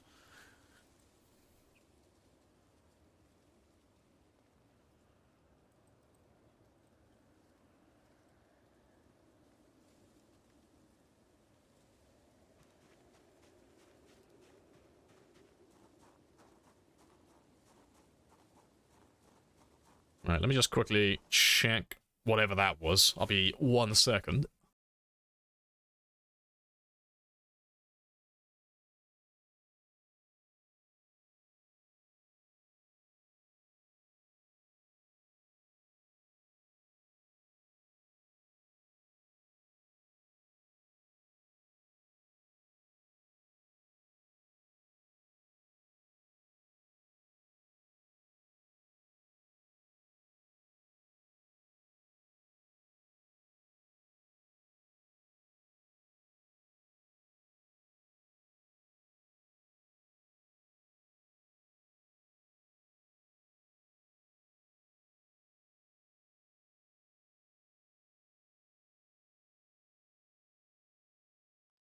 Right, I'm back. Yeah. My window is falling apart. There's a blind in the back of my room. And it has decided it wants to commit seppuku, and it has done the die and fallen apart. Yeah, even a firing squad to say goodbye to him. This was not our destiny. Times change. No. Natural light pouring into my room. That's a no-go.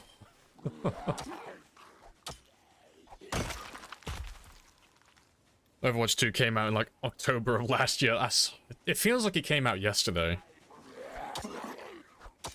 I don't play Overwatch though. I played a little bit of the first Overwatch because I think it was free on Humble, or it came with Humble Bundle for a short time. But I didn't play too much. I played Overwatch 1 when Brigitte got released. I remember Brigitte got released and I played Brigitte non-stop because she was just like super fucking dominant when she got released. And I thought that was hilarious. But I haven't touched this since. It's not really my type of game to play like solo queue.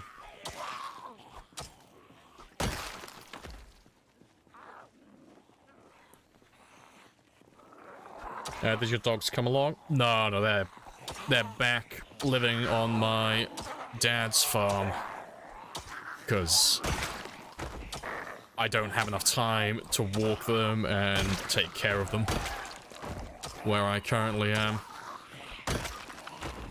You know, I mean I could, but I'd have to stop streaming as much. So no, I've left them on the farm where they get to chill out and they have more room to run around. It's not fair to them to keep them cooped up in a house for like, you know, 10 plus hours.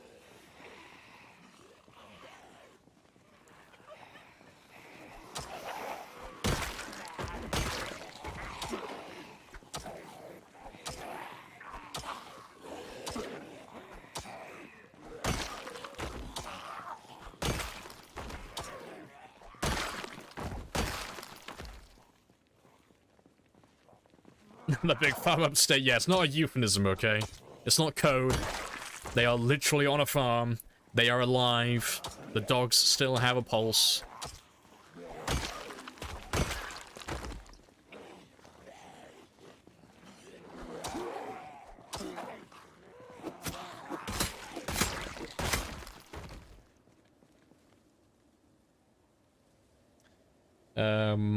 Burrito was literally able to stun people constantly.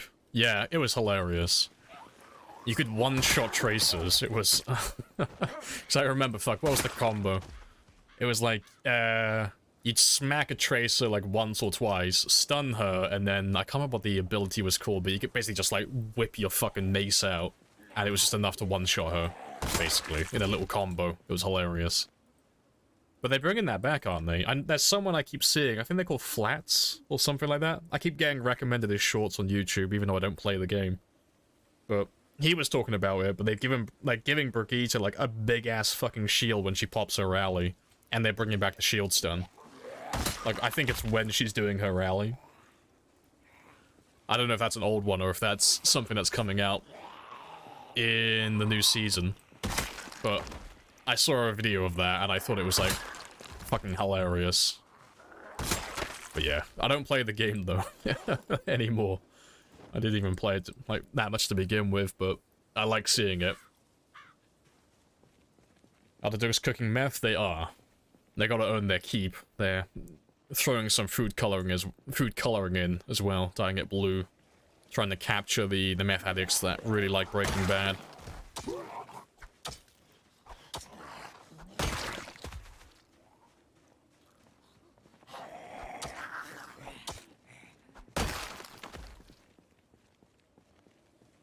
Sort of during rallies on Season 4? Yeah, that sounds about right. New support hero looks fun. I haven't seen any videos about that. I don't really keep up to date with Overwatch 2, I just kind of like look at those shorts when they get recommended to me. I saw it was something to do with flowers and trees or something. But yeah, I don't know what they do in particular. Yeah, I'm pretty sure the guy is called Flats though. I keep seeing him all over YouTube shorts constantly.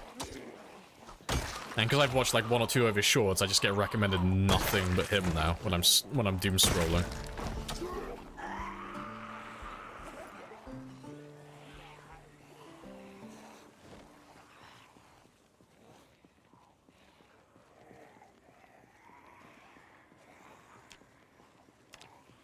Oh, good stuff. So let's get that long blunt to level 3 now.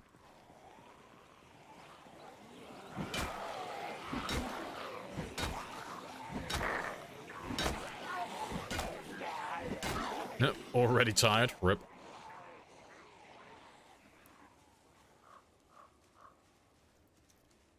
That's a streamer. Yeah, I see him on YouTube a lot, though. Like, on YouTube Shorts, that is. That's where I see him. No, fair play. I'll have to have a look at his streams at some point, though, 'cause he looks like he's one of, like, I've heard that, like, the Overwatch devs have mentioned him by name, so he must be, like, one of the bigger Overwatch streamers. But I don't tend to watch Overwatch streamers. It's not really my type of game. It's just... YouTube Shorts has a habit of recommending you just really random stuff that has nothing to do with anything else that you look for. But if you watch any one of those shorts, it's like, yep, you watched this entire short out of interest, so I'm going to give you nothing but these shorts now.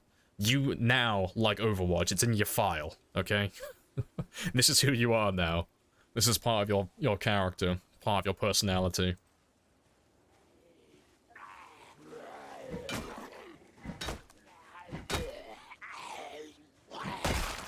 Forced to watch Overwatch.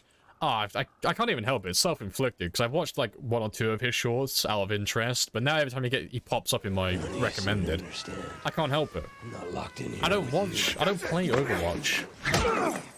And I don't have any interest in playing Overwatch. It's not something I want to play. But anytime I see his videos pop up in YouTube Shorts when I'm doom scrolling, I still watch it.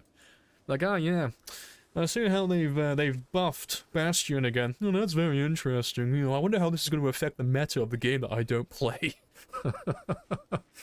So I don't know why. He's just very entertaining to watch.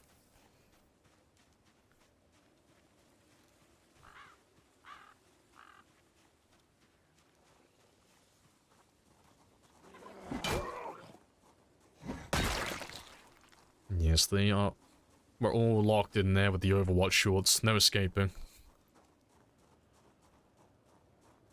One of Flat's most popular sources of content is him spectating bronze players and giving feedback. Oh, okay, so he's a bit like a tutorial man, then he gives advice on how to improve at the game. Oh, fair enough.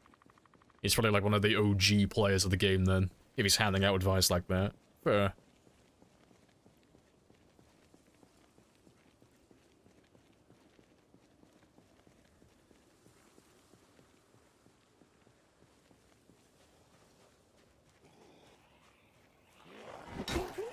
You give the video the time of day. I can't help it if Flash is entertaining, okay? If the man can make a quick 30-second video explaining the meta and the updates for a game that I don't play, and I still watch the entire thing, that doesn't speak to my taste in YouTube Shorts. That speaks to his quality of content. He somehow made it entertaining. So, yes, I do want to keep up to date with the Overwatch 2 updates, even though I don't play the game now. I will subscribe to this man.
Yeah, good stuff.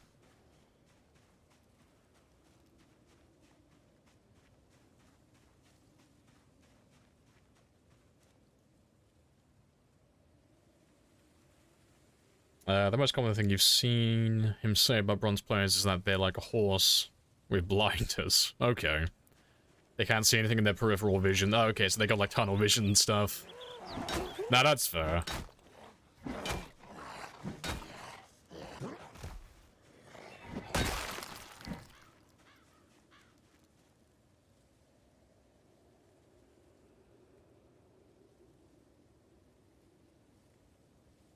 Hey, Siege. Welcome back. Yeah, it's been a bit. Welcome on back on in.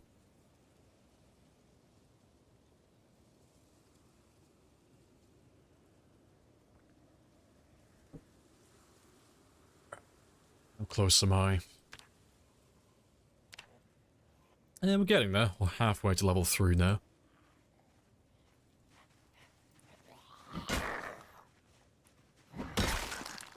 And we are pretty much 2 hours into the stream. I don't think I'll do the Gamba for level 3 in every weapon. I think that's going to be too easy. I might have to make it like level 4. Like get level 4 in every weapon skill.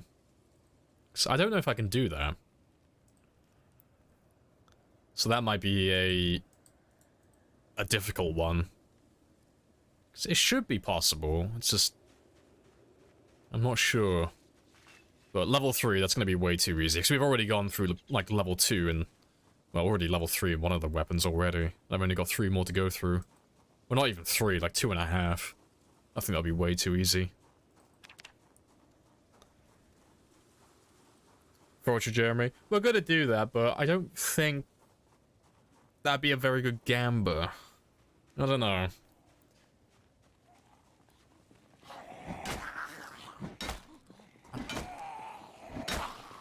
I mean, we could do it. Like, will we find Jeremy? Because I'm close enough that I could get to level 7 foraging. I could probably get to level 10 foraging today if I really wanted to. And I could also do my level 3 and all my weapon skills as well. Yeah, maybe we'll do a Jeremy Gamba then. Will we find Jeremy today?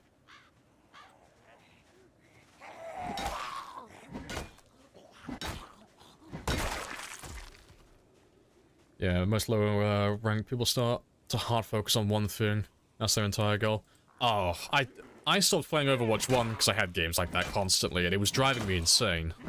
I was stuck in low elo hell. I was trying to, like, claw my fucking way out. Because we'd have, like, an overwhelming advantage, you know. Like, the there was like a few seconds, maybe like 30 or 40 seconds left on the clock. And the enemy team would have like pushed the car pretty much all the way to the end, and it was like only a few meters away.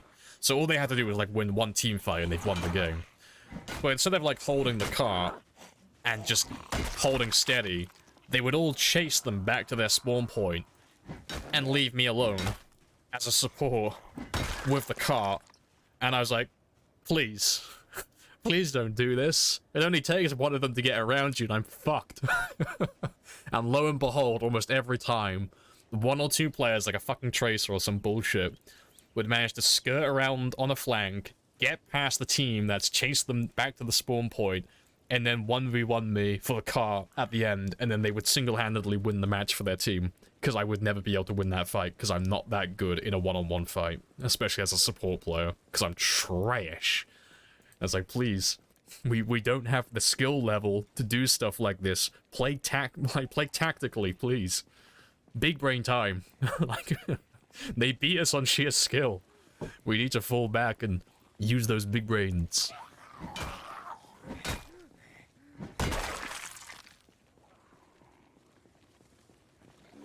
War Thunder is doing that to you recently. Ah, fair.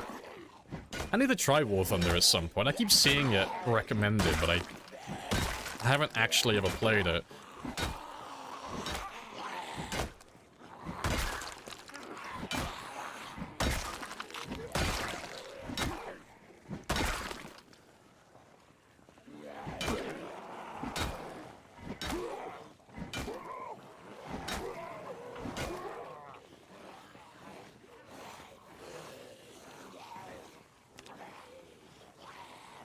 Hey, Kanik. Welcome back as well. Hello, hello.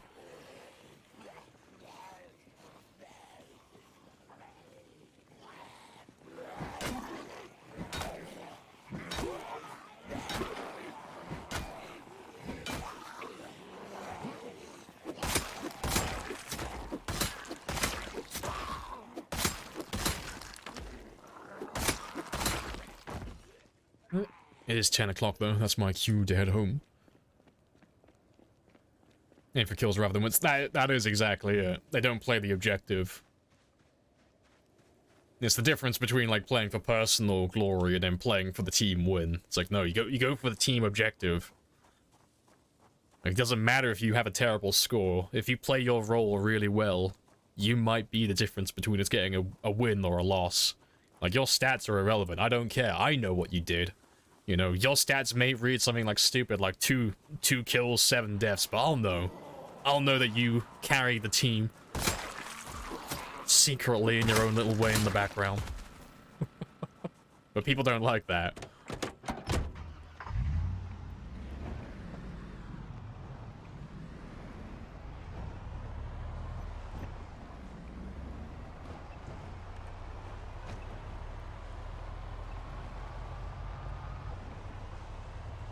Maybe trying to get a tank into plat, it's infuriating. So I'll just keep, you'll just roll viciously. People will never position in the right spots. Yeah.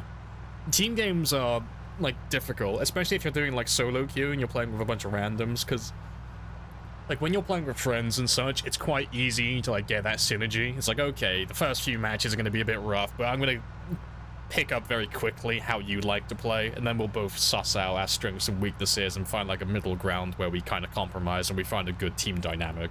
But when you're playing with randoms, it's like you have that one match to try and form some form of like cohesive thinking. But if you get someone who plays in a completely different manner to you or doesn't agree with your tactics, it's like, oh, the entire thing falls apart because you're both doing like two completely different things that don't work together.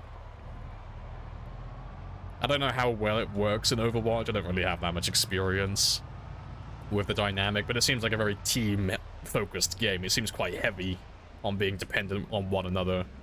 So I don't imagine it's an enjoyable experience solo queuing with people who either don't have that much experience or at the very least want to try some quote-unquote alternative tactics.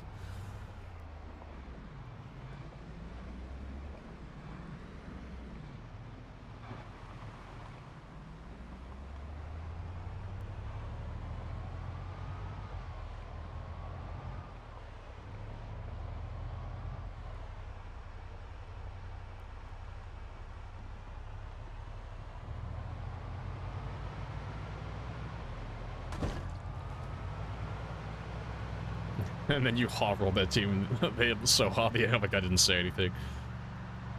See, if I said that you were throwing and then you made a comeback like that and you just completely redeemed yourself, I'd be like, fucking fair play. Like, you showed me. Like, A star for effort. I take back everything I said. You carried.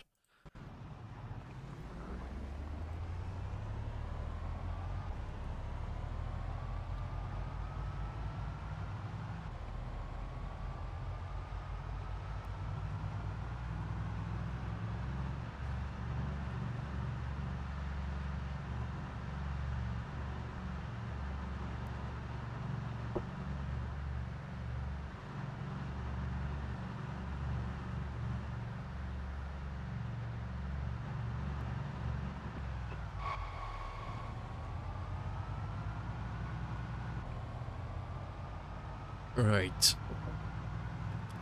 Yeah, we'll skip the killing tomorrow. I'll take a little bit of a break now. We'll do some more foraging and start leveling that skill up. We'll set up the Gamba in just a second, but we'll do one for Jeremy. Will we find God King Jeremy today? So I need to get my foraging leveled up, and I might try and max it out today, actually. But then we'll start hunting around for the Jeremy boy. And then I'll continue doing my other skills later on.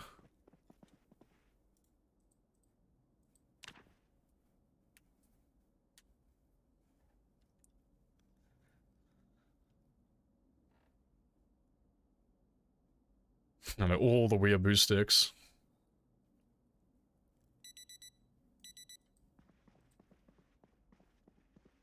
Did I hear max foraging? I may, because I mean, foraging doesn't take that long to max out, honestly. It's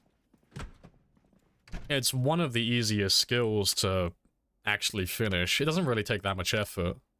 But, I have been putting it off.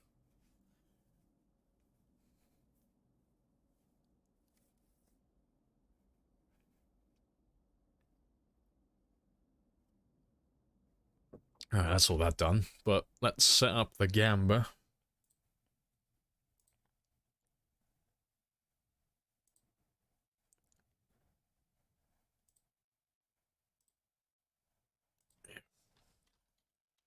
Will we find God King Jeremy?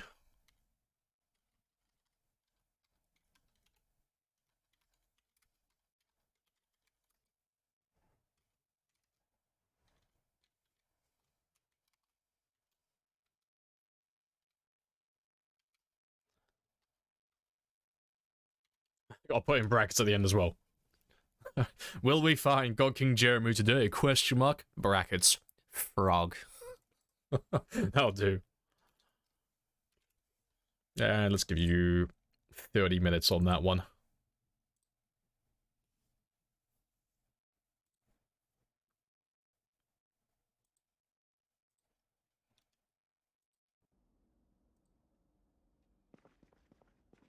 Right, but yeah, I'll leave some of those extra weapons in the truck.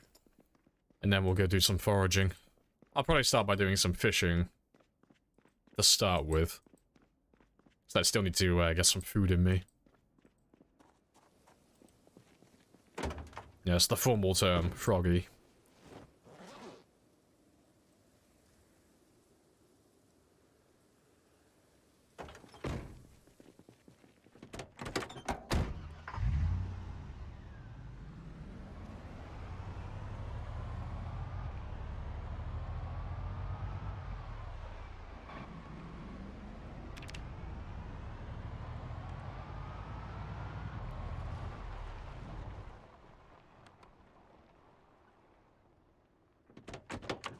So yeah, we'll do some fishing, cook some food, and then we'll start on our foraging then.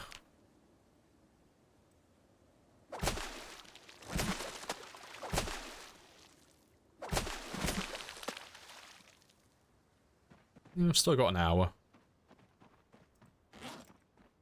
Tempted to throw 120,000. You have introduced yourself. You're going for the big one then. Big Gamba. If you're going to throw that many points in, I'd probably wait until the last minute, honestly. The non-believers don't typically give a lot of points Oh no, you've gone non-believer. Oh shit, you may be losing everything today then. Maybe. Non-believers don't usually give that many points. This might be a really big payday for the believers. Are you going believer or non-believer? You predicted nay. Now go on, throw 120,000 in. I dare you.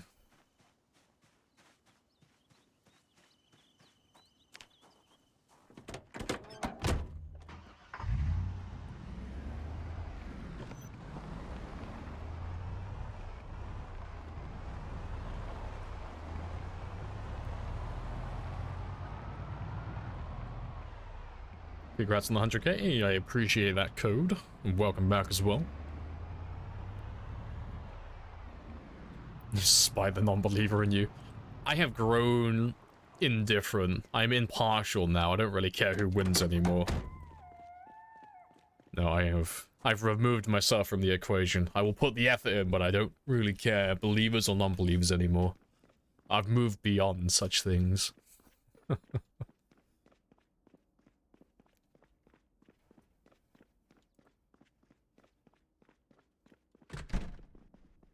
I need to refuel my, my generator as well in a second.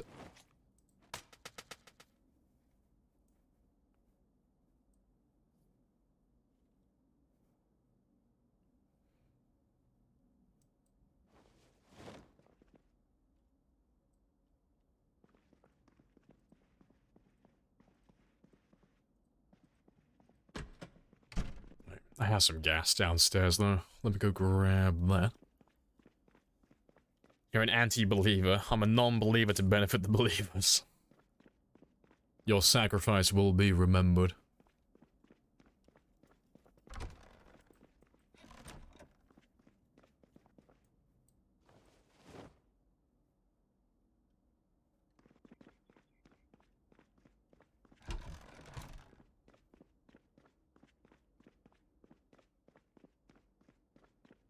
That's a big old change. Yeah, 53,000 to 100,000. It's never in favor. Oh, there we go. 157,000 to 100,000. I was gonna say, the non-believers never have more points. The non-believers are very conservative with how they spend their points, typically.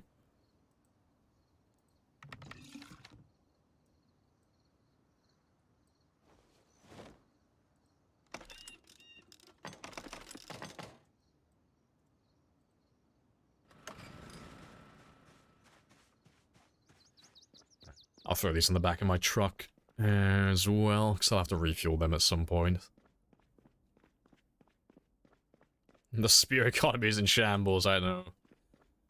Call me Venezuela, because I'm about to inflate the shit out of my fucking currency. Let's do this. It would be pretty funny if, like, Twitch gave you access to that, where you could just kind of, like, throw in a bunch of extra points just for shits and giggles and just fuck around with your own economy. I want to manipulate the shit out of my fucking currency. I want to just throw in like 1 million spears just randomly to everyone who's in chat one day. Just to throw everything into shambles.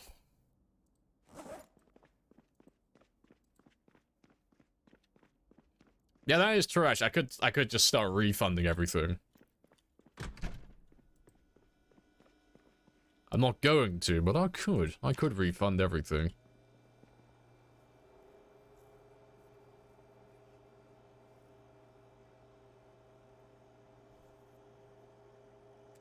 I have no idea what I have to find. Oh, we gotta find Jeremy the frog. So I gotta level up my foraging to level 7. And then we gotta get lucky with RNG to find God King Jeremy.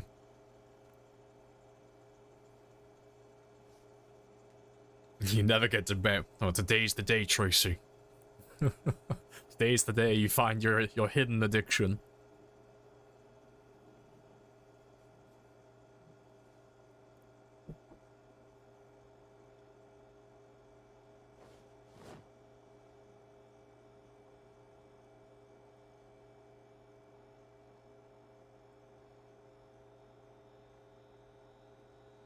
Finding a frog is easy. Yeah, you have to be a certain level, though, and I haven't gone to that level yet. So I need to do a little bit of grinding first. but it shouldn't take too long. But it's not my primary focus. It's not like the thing I'm going to be doing all day. I'm going to do a little bit here and there. And try to find him, but if I don't, that's fine.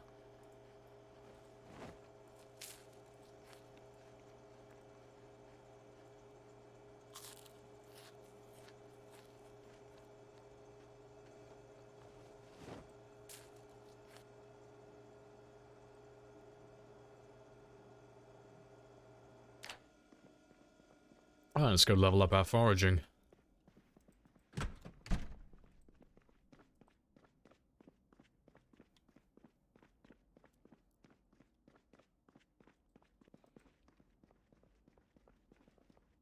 Yeah, I'm not after anything in particular, so we'll just have a little walk around and just pick up whatever we happen to find.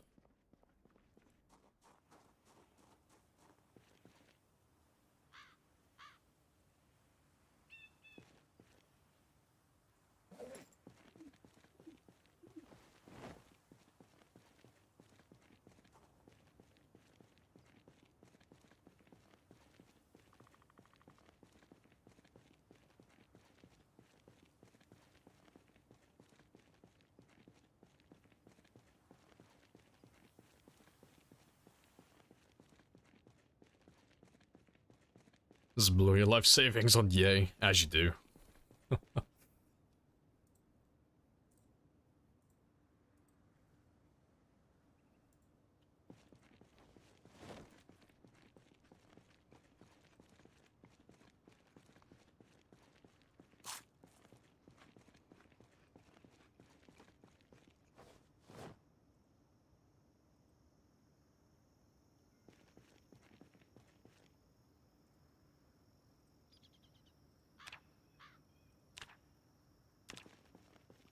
And yeah, one more item and I'll be level 5 then. And 230,000 points. People believe in the God King Jeremy. Oh, 393,000 now, fuck's sake. They believe in God King Jeremy. His time is fast approaching.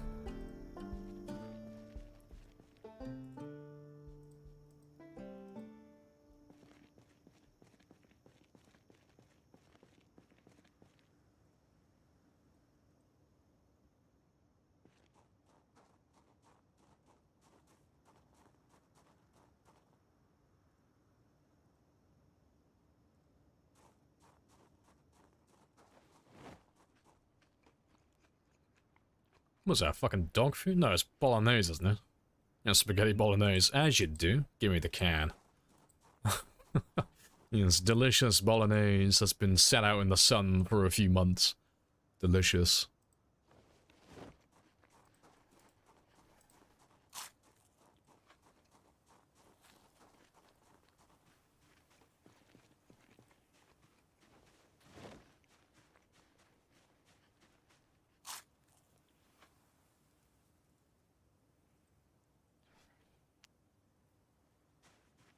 Jemiah Frogatus.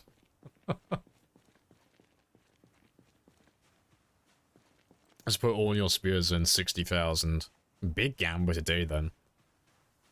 Yeah, 446 to 127. That's a big old gamble. Someone's gonna have to call their wife today or their husband and tell them how they lost everything gambling. They put it all on black. You don't understand. It was a sure thing. How could he fuck it up?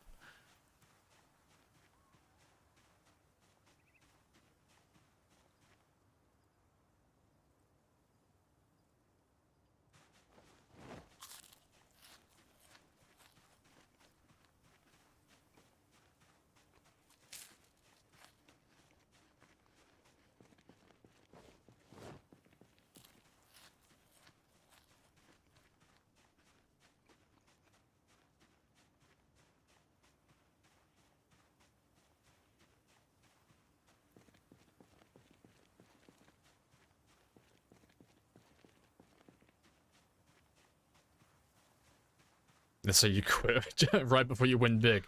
That is true. Yeah, speaking of gambling, yes, I too am very good at roulette, yes. When it comes to, like, picking random numbers or colors, or, you know, denominations of numbers. I'm pretty fucking skilled at guessing where balls are gonna land. It's a hidden talent.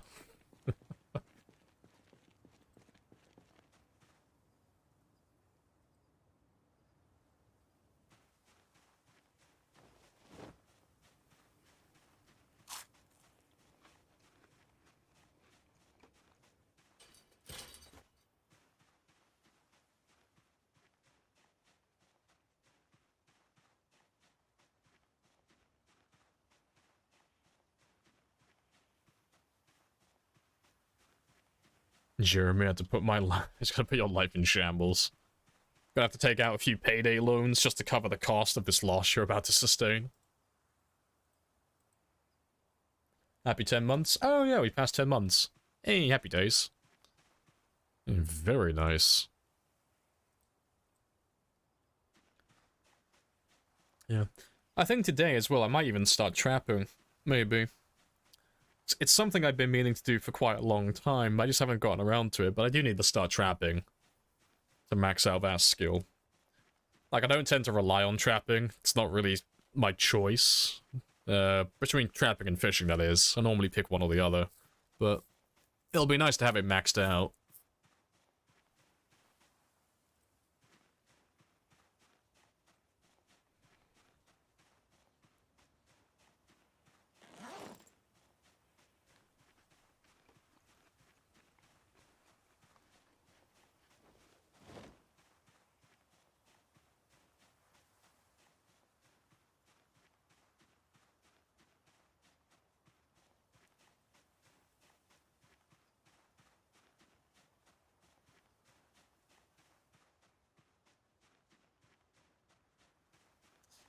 What can you do with the centipede? You can eat it. Same with all the insects. You can use them as bait or you can eat them. But some of the insects require that you cook them. I'm pretty sure the centipede is one of those. Yeah, so you can see at the bottom it says dangerous uncooked, so... Things like centipedes you have to cook, but then there are things like pillbugs and such. And grasshoppers that you don't have to cook those. You can eat those ones without getting sick.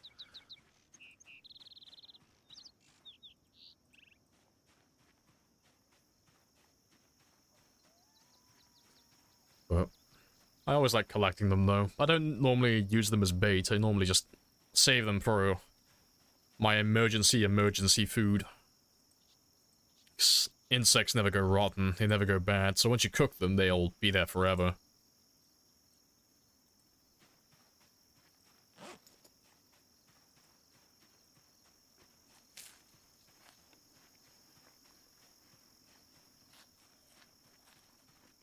I'll stick to fish, thank you.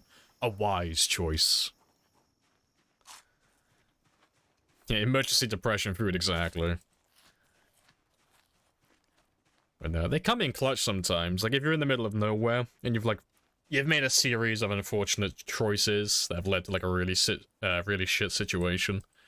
If you do a little bit of foraging and you get lucky enough to find, like, a cockroach or something, that could be the difference between you living and dying sometimes. Like, it's really situational, and you kind of have to really fuck up to be in that kind of situation. But no, insects make for great food if you're, like, super desperate.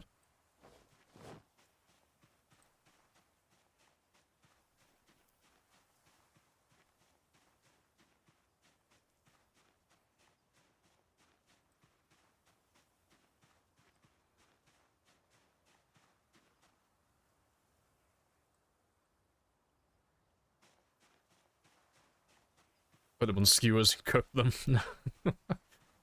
Yes, putting the insect on a skewer, like, the difference between the insect giving me, like, severe depression and mild depression.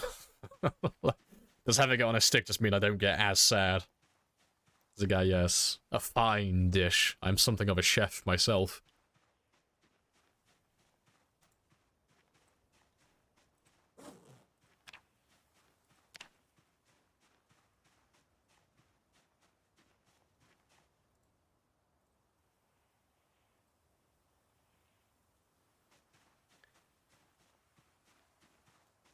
Yeah, just like a bowl. Yeah, stale fish in a salad bowl. It's like, ah, yes. Fresh fish, just as I like it. Like, no, it's still stale. No, it's like, you don't understand. I took the stale fish and I put it in a bowl. So this is a different meal now, so this is fresh, okay? You wouldn't understand. You're not a chef, you know? You just haven't worked in the industry long enough to know these little tricks.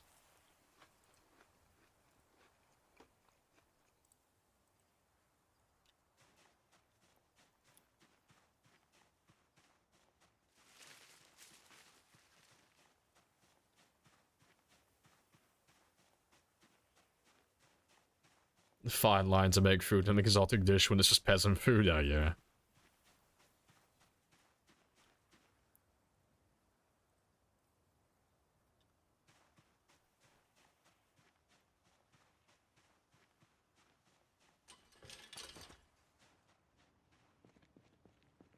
It's one of our old outposts. I still have loot here as well. I have to come back for all of this at some point.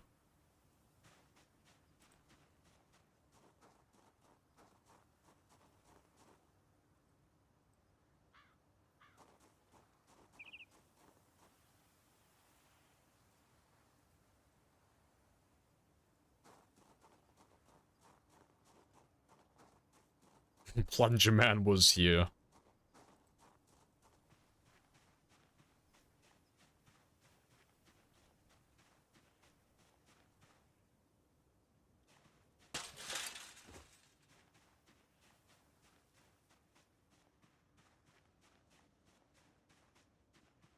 Let's see if I can pop 7 before the end of the day. So if I can... sorry, not 7. If I can pop level 6, I can read the next chapter then.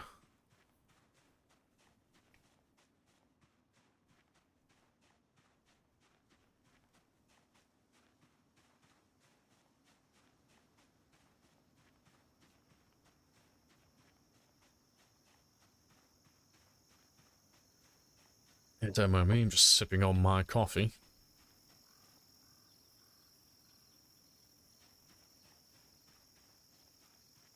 140 experience for a slug. Ah yes, perfectly balanced as all things should be.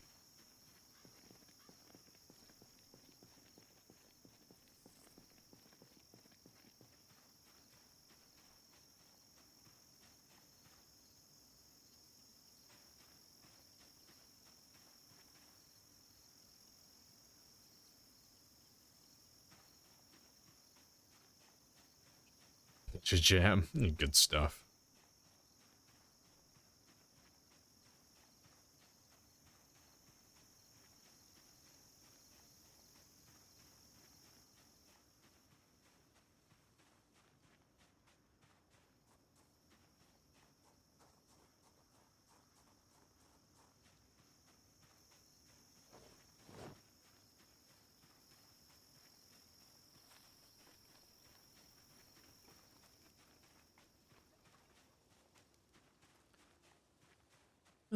Just over not 2,000, sorry, 1,000 experience. Oh, find me a few more slugs. That'll do then.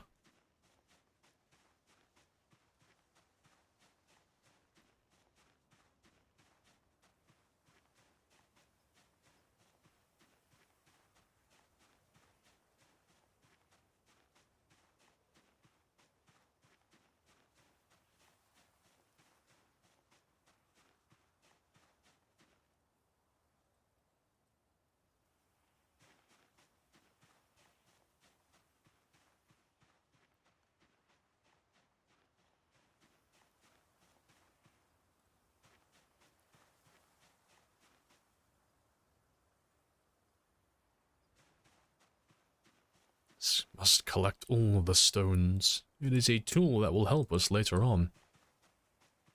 Could this be the fastest camper ever? I doubt it. I'll get a, I'll probably get this level 7 foraging quite quickly, but I don't think we'll find Jeremy immediately. Because once I get to... Well, if I get to level 7, I'll probably keep going until I get to level 8. Like, I'll probably just try and max foraging completely today. Just get it out of the way, so in the future I don't have to grind foraging anymore. I still want to get level 3 in all my other weapons, though, so we'll do some more killing as well. At some point. So I want to kill a few more 100 zombies. Like another 1,000 or so. Like 1,500 I think would be a good mark. And that should get me level 3 in all of those weapons. And then, yeah, try and get level 10 foraging. Might touch on tailoring if I have time as well. Might try and do 2 levels of that. Tailoring isn't difficult, it's just really tedious. But I would like to have some armor on this run.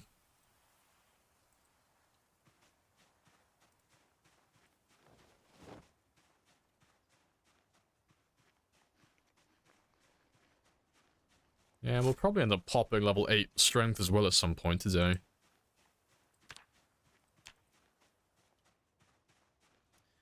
What's your least favorite weapon type? Depends on the settings. On Shamblers,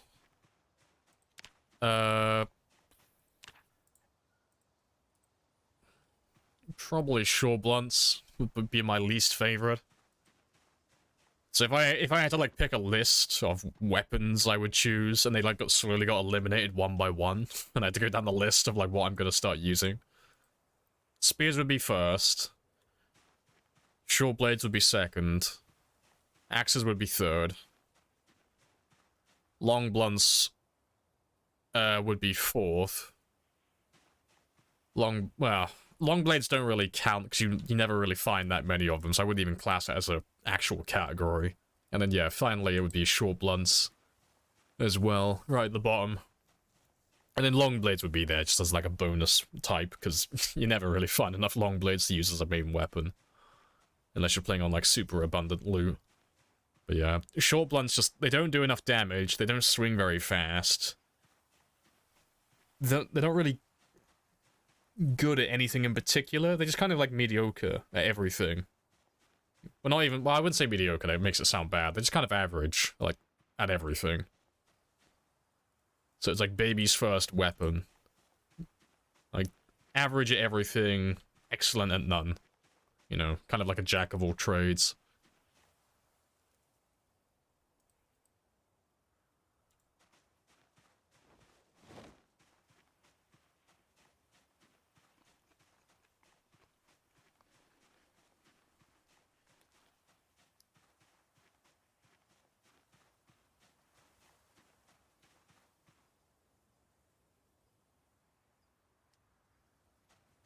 You want to love short blade, but they always end up... Oh, always ended in your demise after misjudging the range, yeah.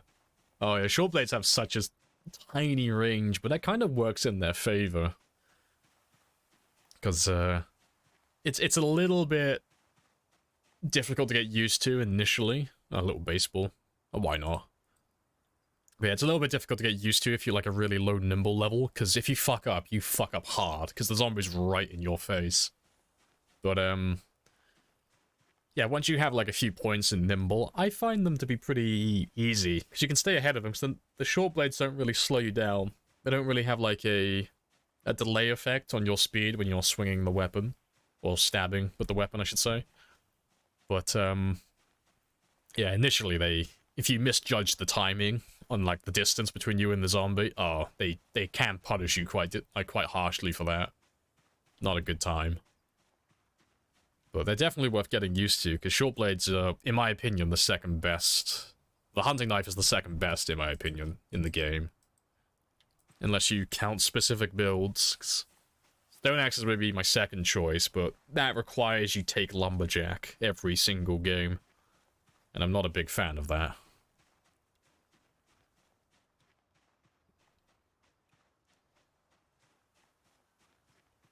Yeah, not that many more. 500 more.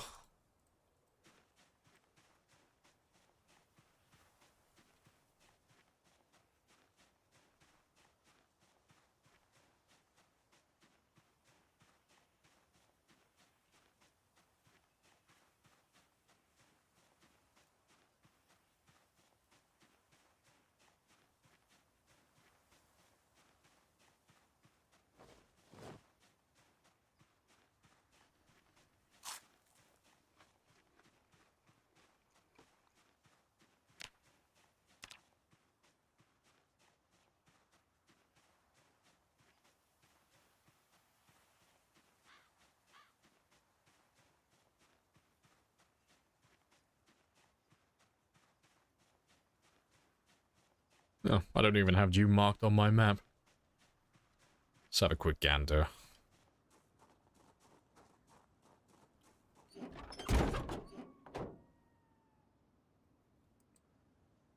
You're not too bad. It's nothing that's worth grabbing. And the windows aren't... No, the windows aren't too bad, actually, but...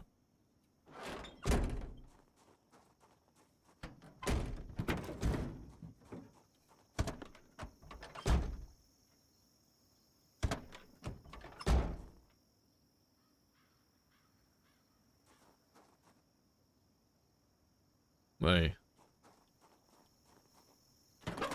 Huh?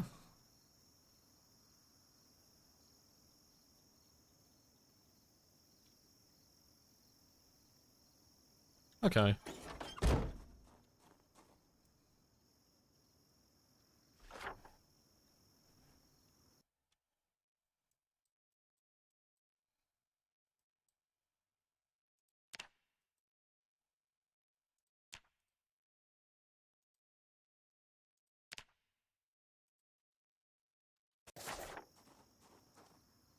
And... Yeah, I'll mark the tire as well, because I'll probably come back for that at some point. It is a perfect condition tire.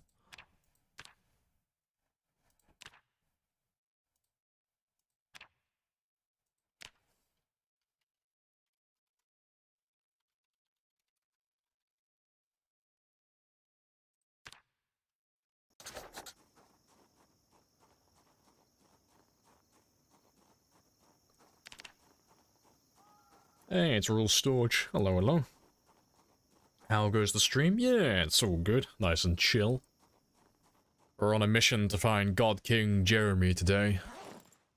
So I'm just having a little hunt around. Getting my foraging leveled up. Gotta try and max foraging today. And among that, I'm also gonna try and get all my weapons to level 3. So we've gone through them all so far and done level 2, but I'm gonna try and do level 3 in every weapon today and make a start maxing them out. Because the initial levels are so tedious to go through that I'm just gonna try and chip away at them a little bit. Get the worst of it done now. So it's not too bad later on. How are you doing though, Storage? What is up with you? How are your streams going?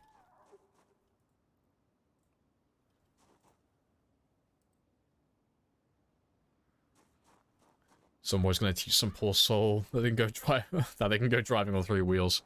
I mean, if it works, it works. You know, 4 wheels, it's optional. You know, you can like you'd be surprised how much you can take away from the car, and it still be functional.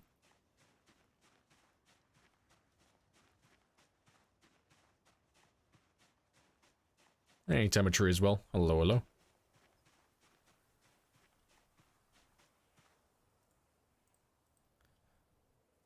Almost done.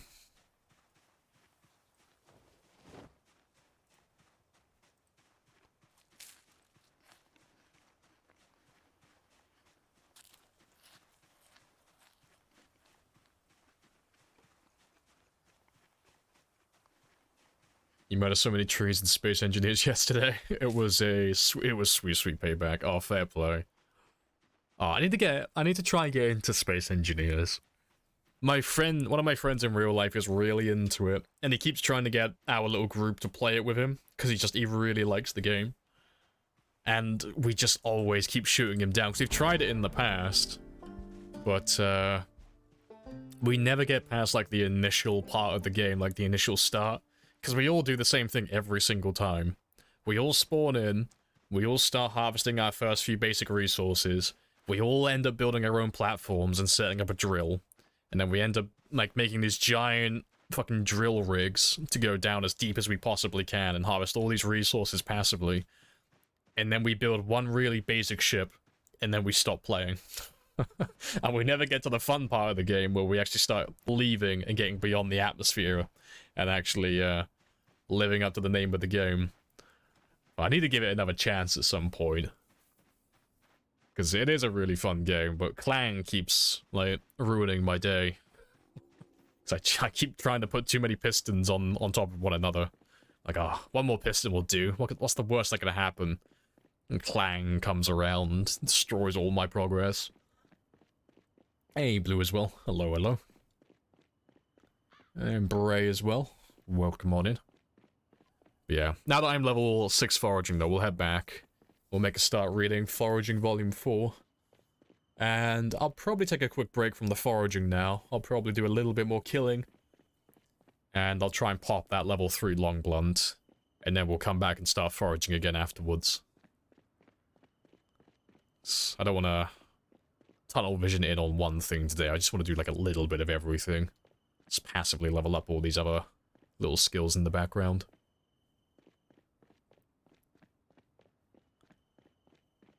Tend to make giant mining rigs that just drill directly through everything. Through things. Yeah. Worm ships, as it were. Oh, I've never tried that. See, the last time I looked at Space Engineers, they were adding... what were they calling them? It was like command blocks or something. It was basically a way to provide coding for drones without having to actually write a script for stuff. You could just use like these little command blocks to make very basic instructions for them to like patrol certain areas or perform certain tasks. I don't know if that's in the game yet or if they are still working on it, but that's the last I saw of it. But I remember people were talking about setting up like automated mining rigs to have like drones go out and collect resources for them and then bring them back to base, and I thought that was quite a cool idea. Because I do like seeing some of the stuff that people make. I think the one that was, like, the most impressive to me, but also one of the most simple ones, was someone wrote a script for their solar panels. So, over the course of a day, the solar panels would rotate and they would continuously face the sun to get the most energy and be, like, at maximum efficiency for as long as possible. And that was, like, such a simple thing to do, and I was like, I really like that. I like that you can do that in the game. I think that's pretty cool.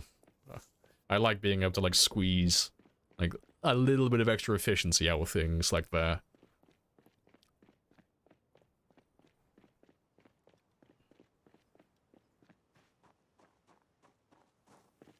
I think they're already in. You know, a lot of people use code to do all sort of automation, yeah. I'm just way too lazy, yeah. I mean, after I saw that guy write a script to, like, automate his solar panels to rotate, I would have done like the lazy route. I would have just built twice as many solar panels to compensate. That's my workaround. But I do like seeing people like make things like really efficient. I do find that like very impressive. Trying to squeeze like the most efficiency out of the smallest area. But yeah, I normally take the easy road with things like that because it's like, oh, it's nice when it works, but it's so much effort getting it to actually work in the first place.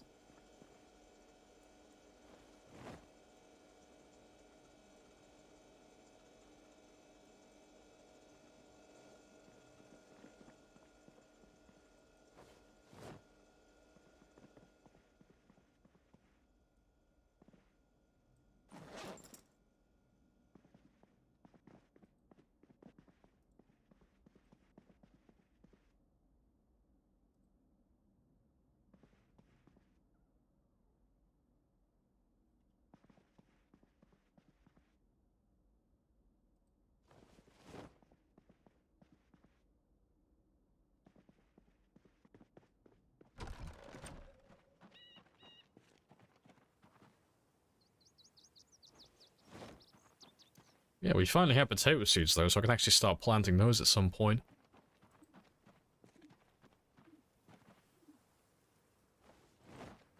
What do I have here? Yeah, strawberries. Yeah, potatoes should belong there then.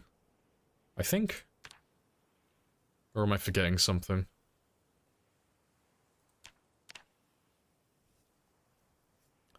Oh, radishes. I forgot about radishes. Radishes go here, potatoes go there.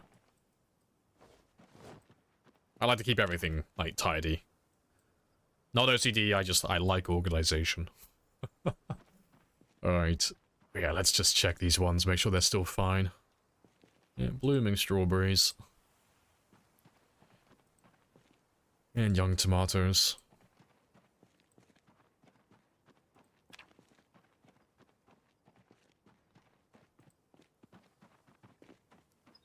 Alright. Right, let me grab a shovel, because I need to bury Mr. 100,000 when we head back to do some more killing tomorrow. You do that in a lot of games. You can make this way more efficient. Yeah, it's like, or I could do this easier thing that gets the exact same result, just at the cost of like twice the area. It's like, oh, it's fine. We'll destroy some of the landscape. What's the worst that could happen? Someone say potatoes. We finally have potatoes, sad. I finally managed to forage some. So I have a few potato seeds so I can start planting. Start planting those ones now.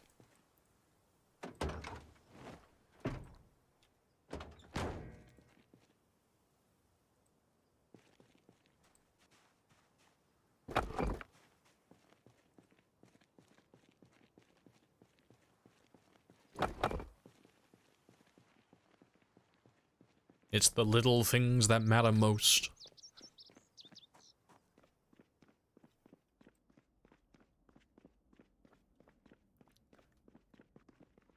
Game is super fun.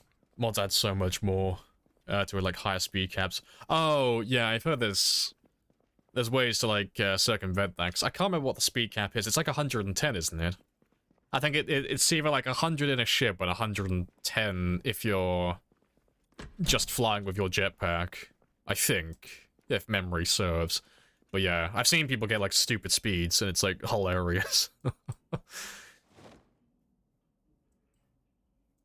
Like, I've seen someone who, I think they made a ship that went so fast that it didn't register when they flew into a planet. They just kind of like flew into the planet and just came out the other side because it was just too quick to register. And I was like, that's hilarious.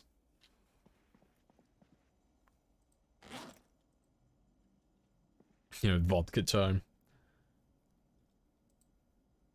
How long before you drive into one? Yeah, oh, that won't happen.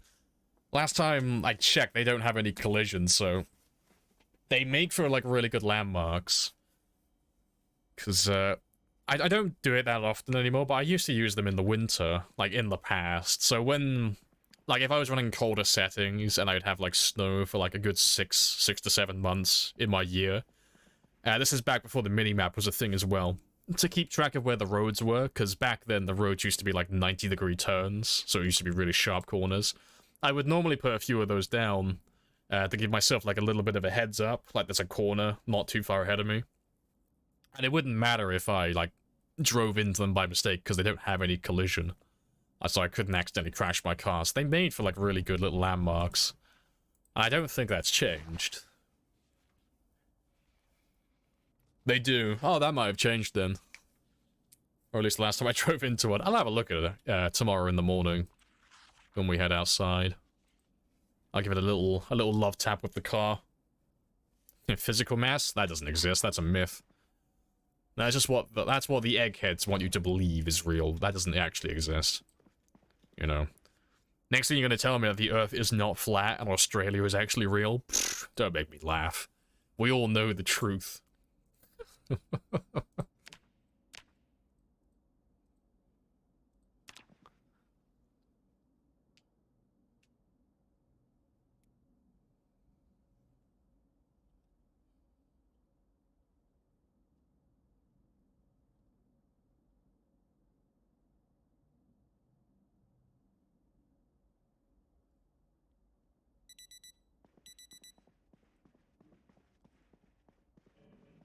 It's all about dog-shaped Earth now. I could get behind that.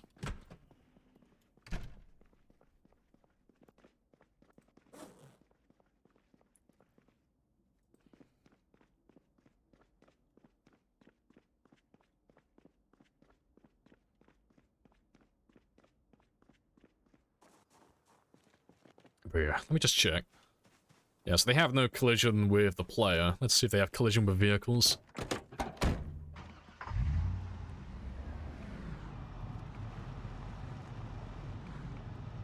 Oh, that's funny. That's kind of funky, then. I wonder when that changed. So yeah, they have collision with vehicles, just not the player. That's a bit strange. You could kind of use that on multiplayer for PvP, I guess? You could set up like a bollard, like a blockade, to stop people like driving through a certain area, but still make it easy to get through with a to get through on foot. But I don't see that ever being a thing.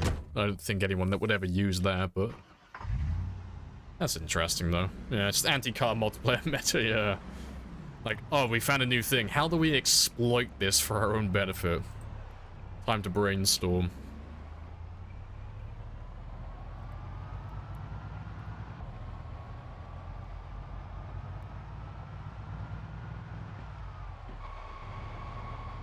Build one behind the advertising. Oh, the fucking billboards. Yeah, you're an evil man. I like that, though. See, I've never had that done to me, and I've never done it to anyone else, but I do actively avoid those billboards for, like, hidden zombies and such, but I've never thought about doing it for, like, PvP. That is an evil thought right there.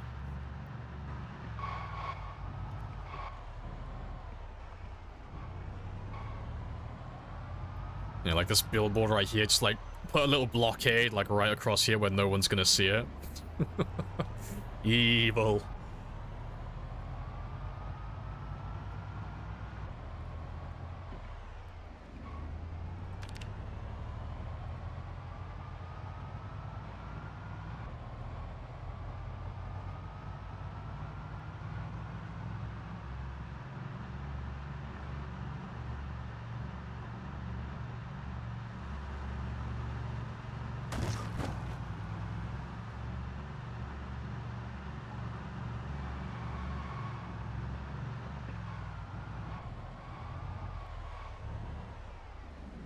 Tables in front of windows to animation lock those who jump in. Oh. There was a really brief time where people were doing that on multiplayer, where you would just like make a giant row of tables or crates or something silly. And then you put like a curtain by the window, because not a lot of people open the curtain before they jump through windows. And then you would just see them jump through the window and just get animation locked walking along this fucking row of tables, and they couldn't do anything about it because there's no way to cancel it. And I never saw anyone do it, but, you know, if you did that, you could also make it lead all the way to, like, a little zombie pit right at the end if you were, like, really evil. But I never saw anyone do that. But that would be quite funny.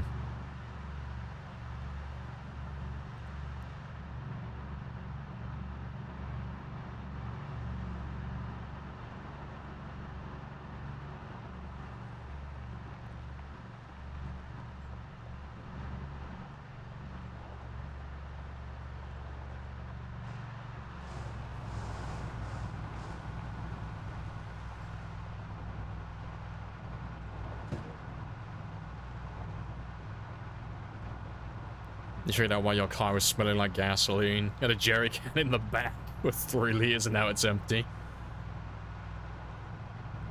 Okay, you didn't make a mistake, okay? You didn't spill any gasoline. You were just fermenting your car. Or, you know, giving your seats some on-brand cologne.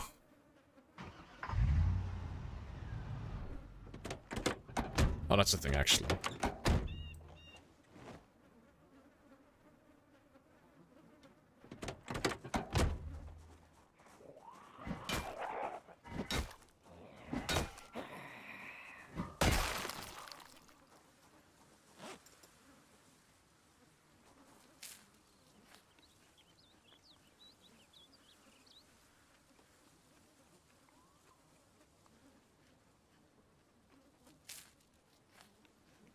Yeah, the car was thirsty, okay?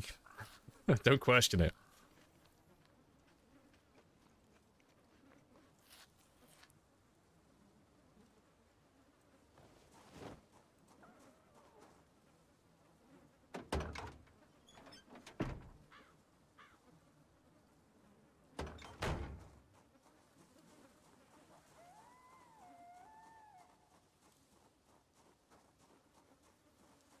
Just sterilizing it, yeah, that's another way to go. Just cleaning the seats, okay, just make sure there's no bacteria in there.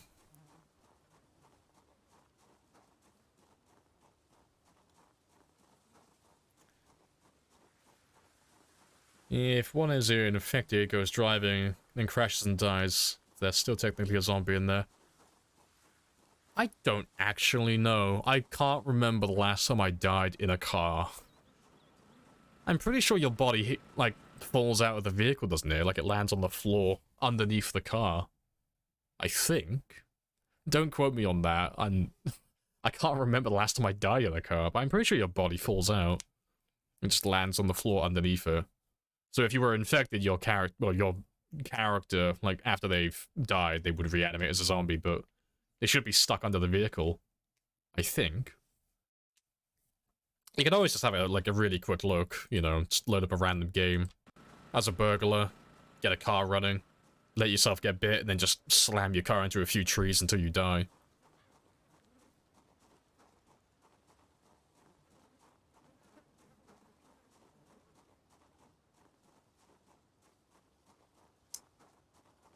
Zombies in the seats. See, I've never had a zombie in the... I found, like, some of them in the trunks, but that was before they used to... Well, before they reanimated, so I've never had one reanimate on me. I don't imagine that's a very pleasant experience, though.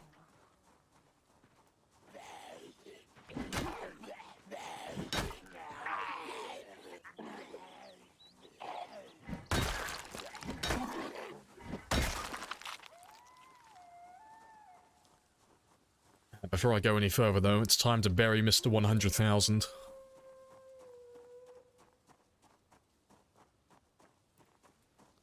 There he is. So yeah, this was the 100,000th zombie. He deserves a proper burial.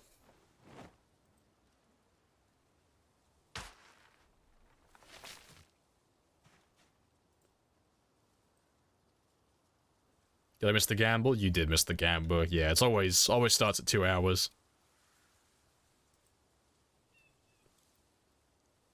He will be missed.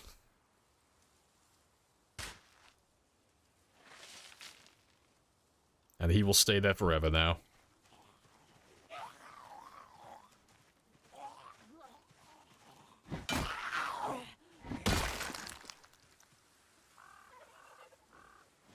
That's the thing, actually. What do I need to make one of those little crosses?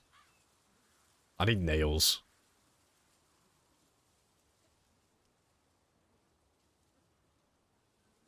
I could always make it later.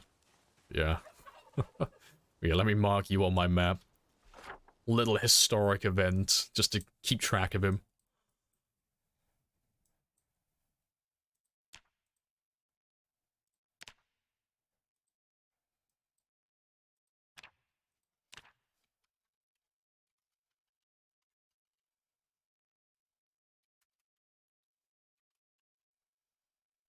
He will be missed.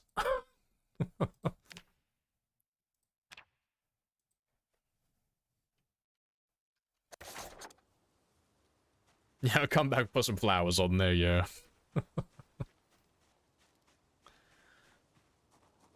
Did the same for your first 10,000? Yeah, you gotta honor them. You're like, oh, you were special. You weren't like all of these guys. You weren't like the rest. You were unique. You had personality. You had panache. I'll remember you.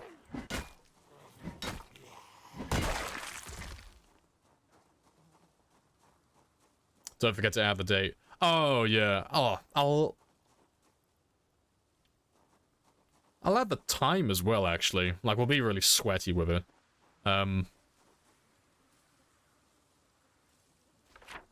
we'll add the real world date. Fuck, what was it? It was yesterday, so it would have been...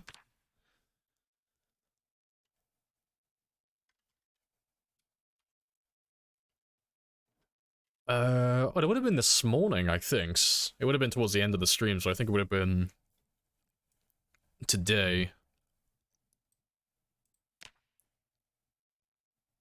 Let me pull up the VOD really quickly. I'll find the time. I'll find, like, the minute I killed him. We'll get the exact time. And then we can throw him on there. And when did we actually kill him? We gotta archive this. We gotta make sure it's, like, accurate information. So that they may learn from our mistakes. Alright, so I was on 99,000 there. 99,700. 10,400.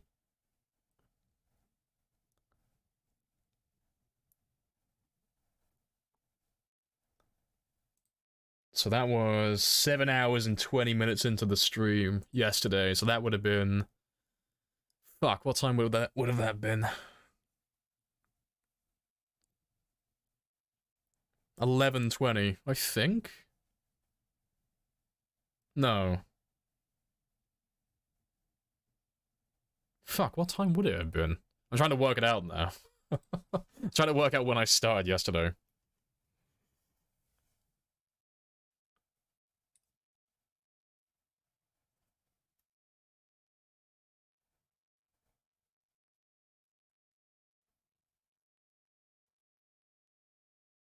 No, it would have been 1:20.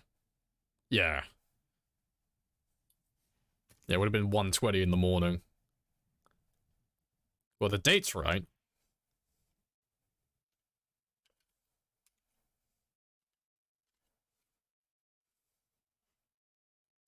There we go. Boom. It's perfect. Perfectly recorded data, okay? Archived information. I'm sure we'll definitely need that information in the future.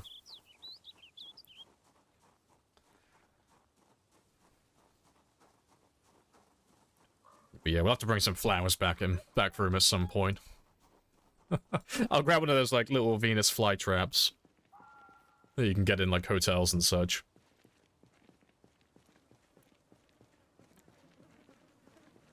Make sure to lead. Oh, 200,000 next to that one. Oh, we used to do it in the past where we would pick up the body and we would take it back to our base and we made like a little graveyard in the back, but I can't be bothered to do that. On this one, I'm just going to bury them where I killed them. Nice and simple.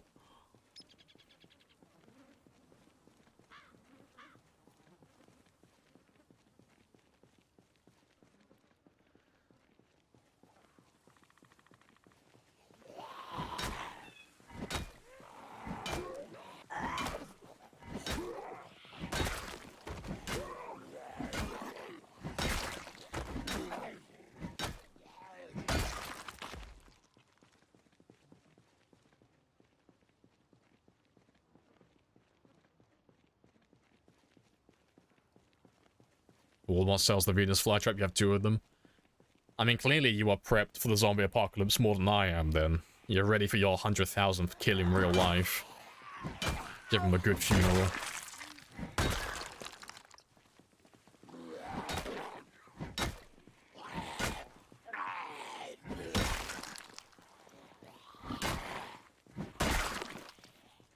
No spear? No, we passed our 100,000 target, so we wanted to do 100,000 kills within the first 10 months. And we were doing like a little, not like a super sweaty one, but like just a quick little speed run of that. So I stuck with the faster weapons, so spears at the time. But now that we finished that little mini challenge on the side, I'm leveling all my other weapons up now, and I'm doing some of my other skills.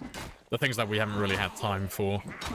So I don't have to go as hard on the killing now. I can kind of slow down a little bit and focus on leveling my other weapons and finishing off parts of my base, just catching up with everything that I've been ignoring, really.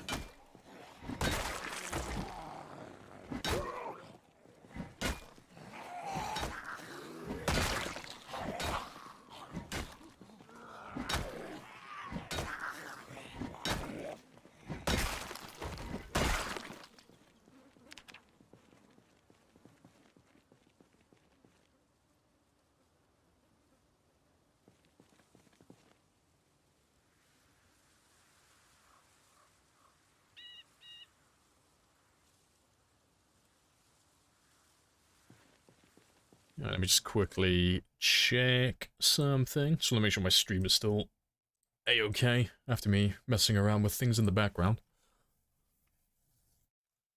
Yeah, it's all fine. Everything's still working.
Alright, almost there. Yeah, 21 experience. So I'll finish off this level 3, then we'll kill the last with my spear, if I get that level. And then we'll move on and start leveling up our short blunts next. Appreciate the follow as well. Happy days. Welcome on in.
Let me guess, I'm like 2 experience away. It's probably something like really insignificant.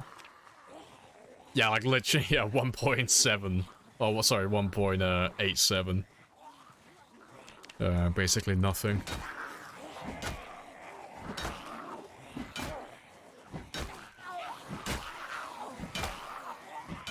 There we go.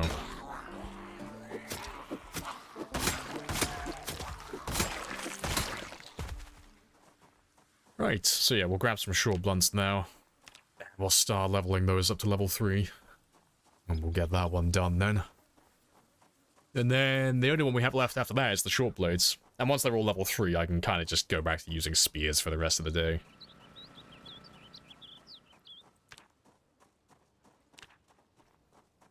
Seamless transition from long blunt to spears. Yeah, the second it hits level 3, done. Give me back the good weapon. Give me back the weapon that can actually kill things, please.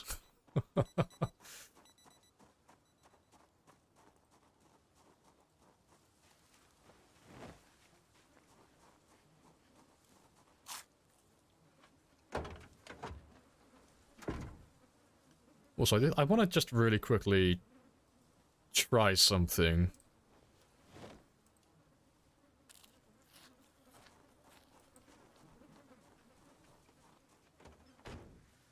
It does actually work. I had a suspicion that was a thing. It's so dumb. There's no like practical application for that, but if I want to like open the trunk for this vehicle, if I start eating the food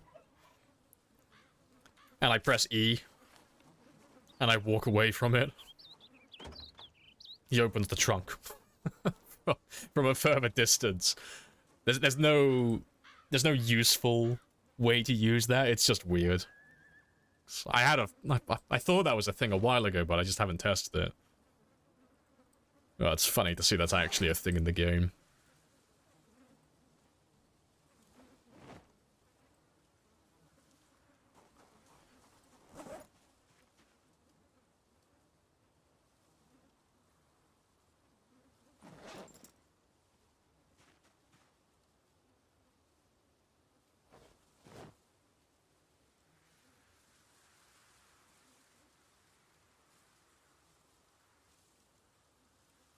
But yeah, it's only 12:30, so let's go get some more kills. And I'll probably pull the car a little bit further forward.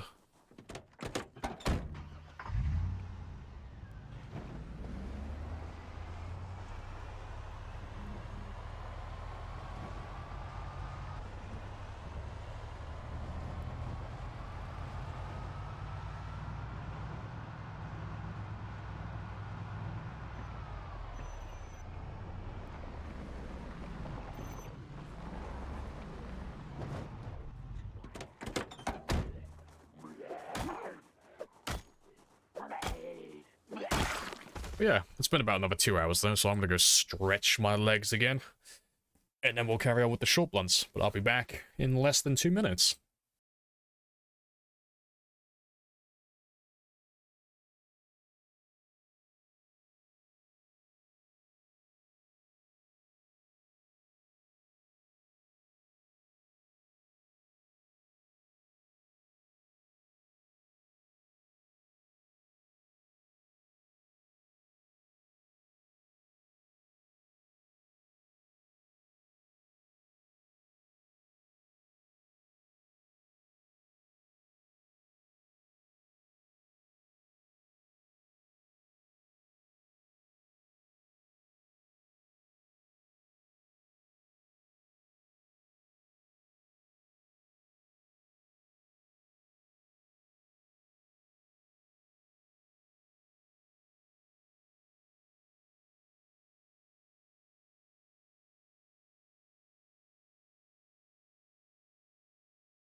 And I'm back.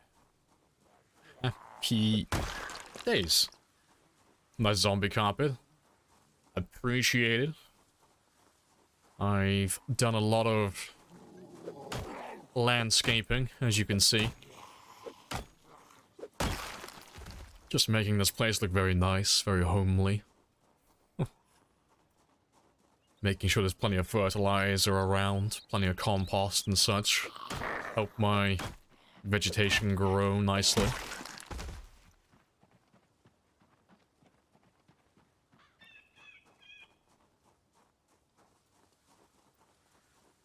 What's the weight rating on that bridge? Enough. That's what it is. It's just enough in big bold letters, impact font, all capitals. Appreciate of the gifted. AC, happy days. Yeah, that's a cheeky old helicopter. That one came in instantly today. That's a surprise.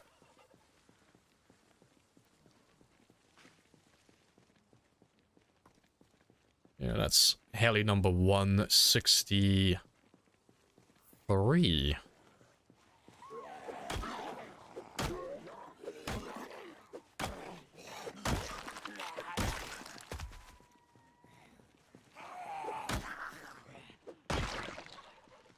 So yeah, you should bring a few zombies. They've been chilling around the riverbank, the ones that have missed us. I don't think there'll be that many around here, because we're pretty close to the river already, but... yeah, you should bring a few of them out of hiding. Might even bring up a few of them from the south. If there's anyone left down there.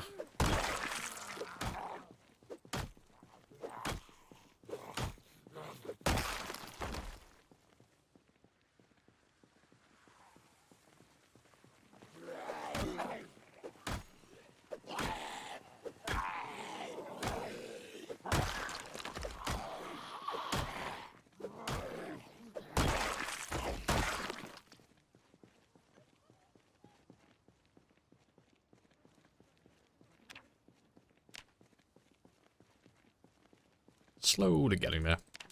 We're 10% of the way there already, and we've only just started, so that shouldn't take too long. But after this this game day, we'll go back to foraging again. We'll do another level or two of foraging, and maybe even try and find Jeremy.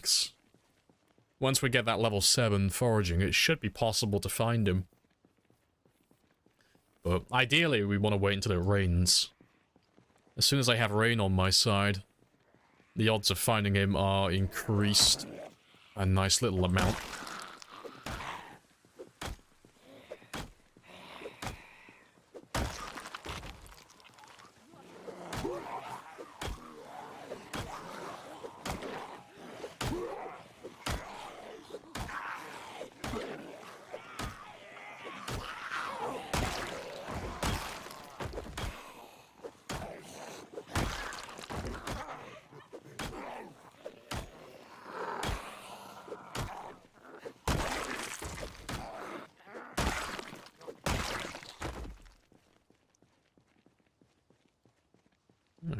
too bad.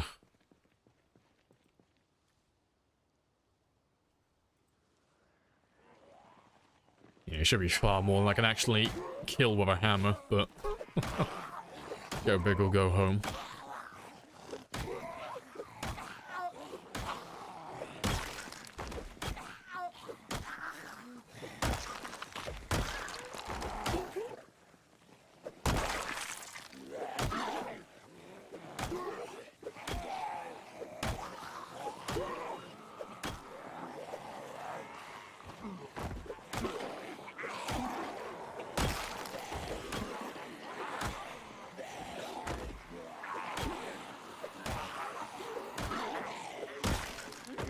Do you have the 10 year later mod on? No, we don't have that one on this game.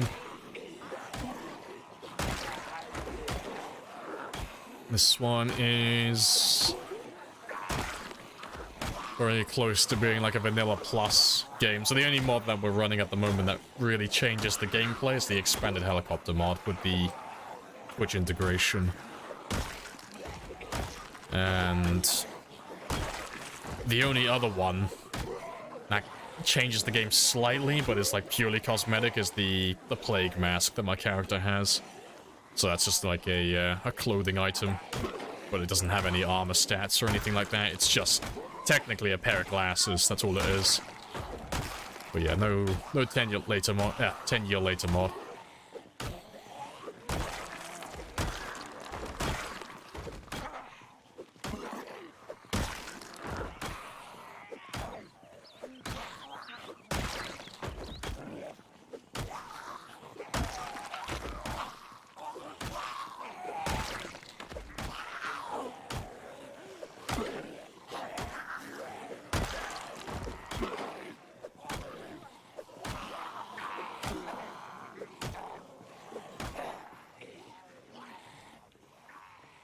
Let's run off, have a little quick rest, and then we'll kill the rest in a moment.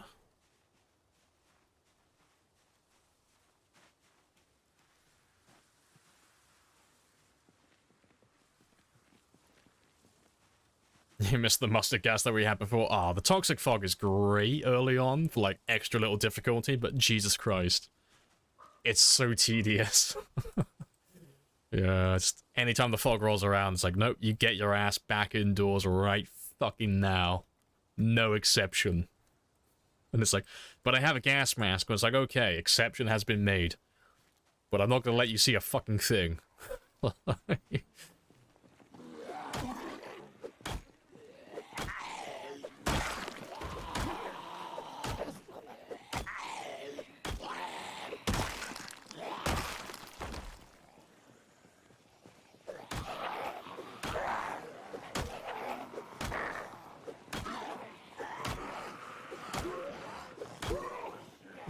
Sure, but who even are you? I'm a man on a mission to max out every skill.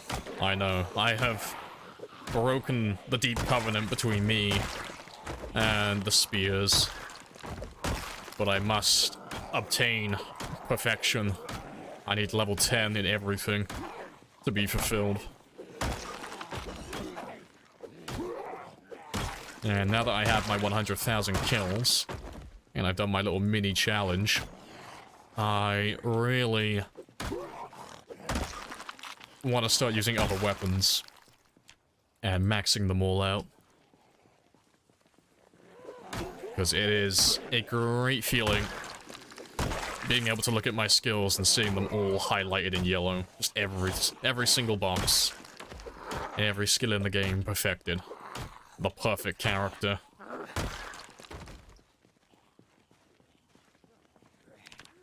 The expanded helicopter mod is cool. Oh, it's very good. Oh, it's fucking Chuck, of course. So, I heard it's pretty good. I might be a little biased, but I've heard good things about that mod. fucking Chuck. If you guys haven't seen Chuck before, Chuck's the modder who's made the expanded helicopter mod.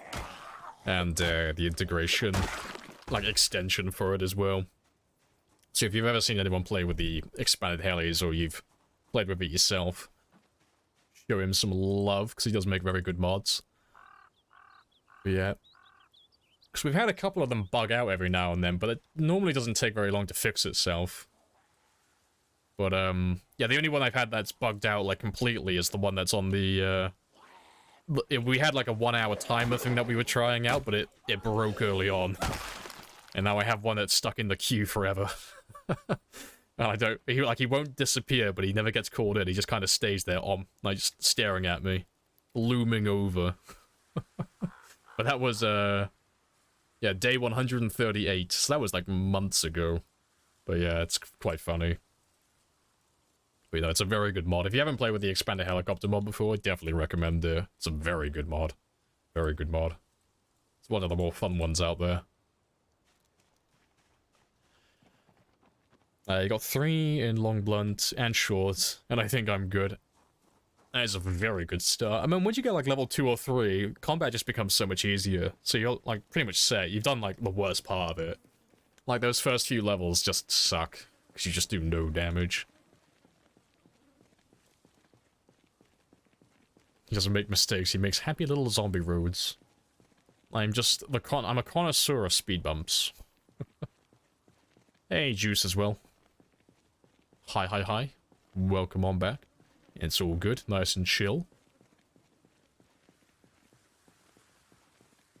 With them losing targets and hovering forever. Yeah, like, I've had that. The thing with that is, though, it's a bit strange, because... Like, I can hear a helicopter, like, hovering in the distance, but none of the zombies will pursue the helicopter.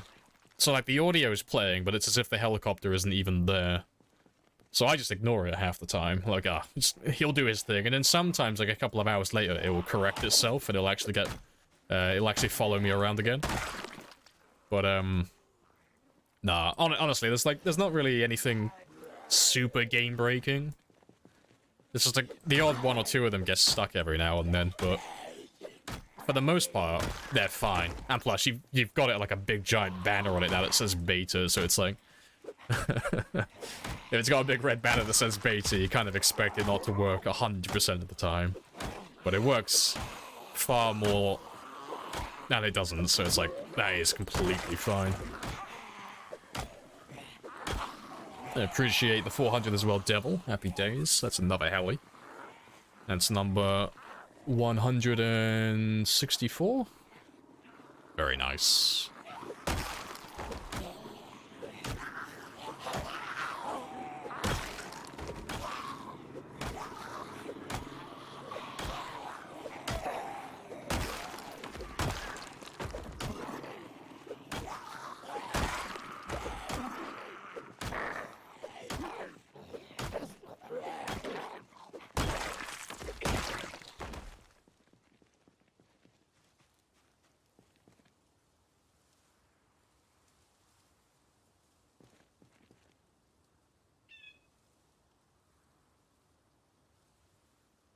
Just want to get the bubbles filled and no further. That's fair. Rounding up those, like, little skills. 400 to see if it breaks anything. So I've switched back. So we were using the... We were using the hover variant for a while. So I was using the News Chopper hover. But that one seems to bug out quite often.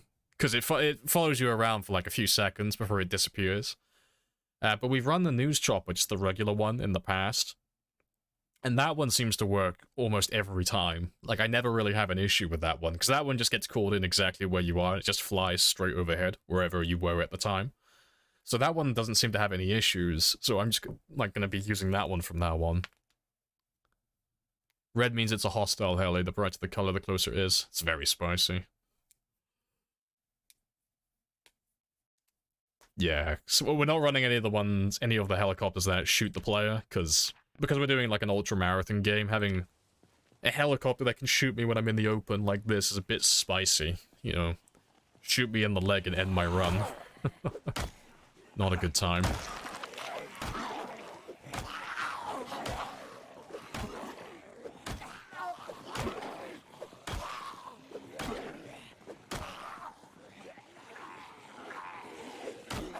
It's a random selection of hover and fleet. Oh, okay, so it does both of them. Oh, fair enough. I'll stick with it for the time being then and just see if it has the issues. Because, I mean, even when the mod breaks, it take that much effort to fix. It's just like a quick, you know, log out of the game, log back in, and it just resolves itself normally. Nice and simple.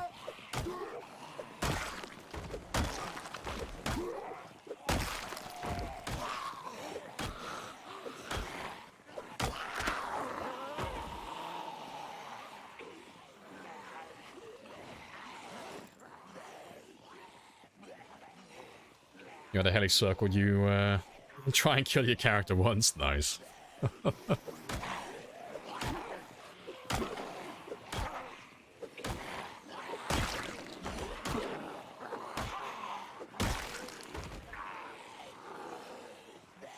So when the heli has the audacity, I know, right?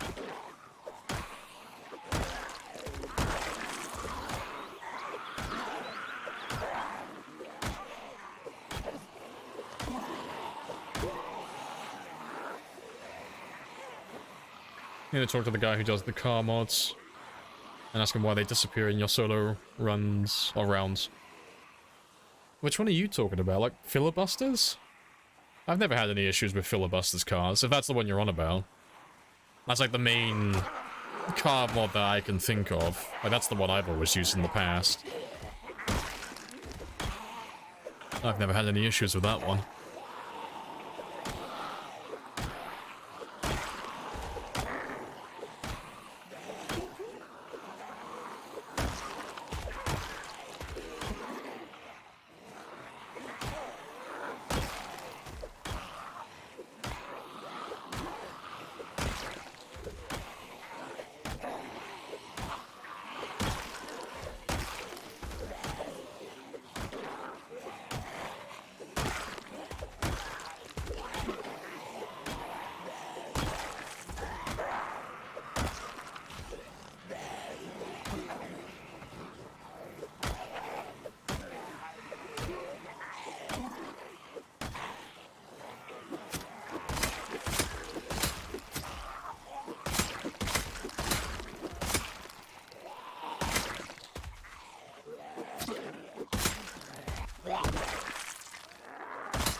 Golden.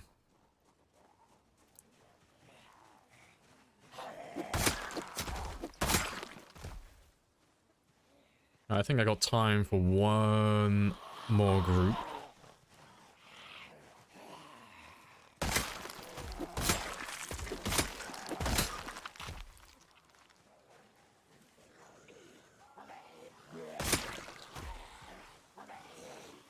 You have to try that one. Not sure. Always use the devs. Oh, sorry, Days End mods. There's some cars mods related in the mod pack. Oh, fair play. See, I don't know any of those ones personally. The only one I've ever really run has been Filibusters, because they have so many cars all in a single mod, and that mod's been around for like, I think at the very latest 2018. Like I remember it was in build 40. I think it was there for build 39 as well when cars first got added. I'm pretty sure that's when he first started doing the mod. It's been around for a lifetime. But I've never had any issues with that mod, so it's like, if I ever want any more cars, that's always my go-to. That's always the one I always pick. So many corpses. Self-defense, just don't worry. Don't think about it. He's got a very punchable face, but he's defending himself, I promise. He's not a very violent man at heart.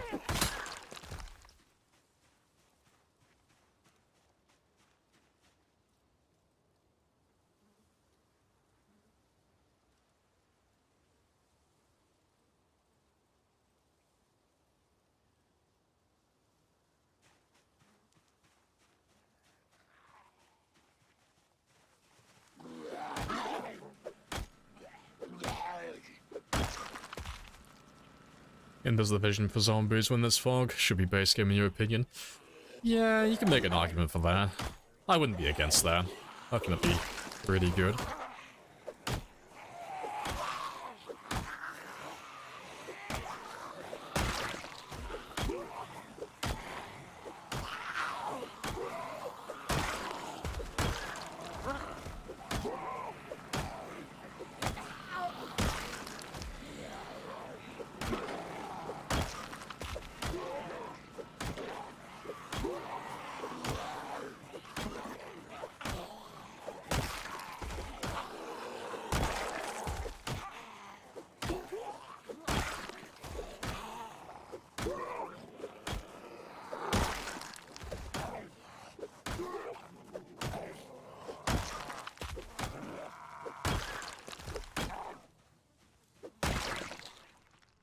Right, 8 o'clock though. That's my cue to start heading home. And I parked my truck close, didn't I?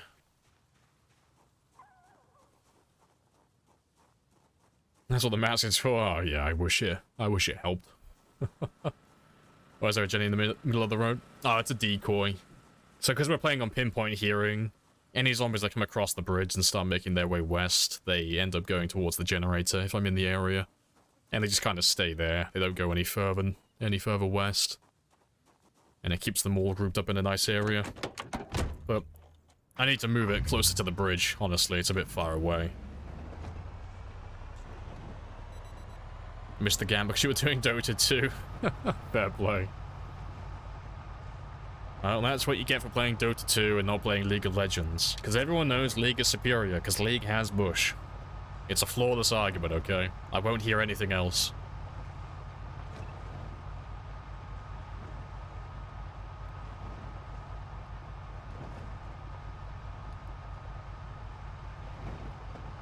You want to build a solo play that won't break and push you to reset the game. You want to go really... if you want to do that, just go really light on the mods. You know, and stick to mods that have been around for a few years, ones that have been vetted and have, like, really good reviews and ratings.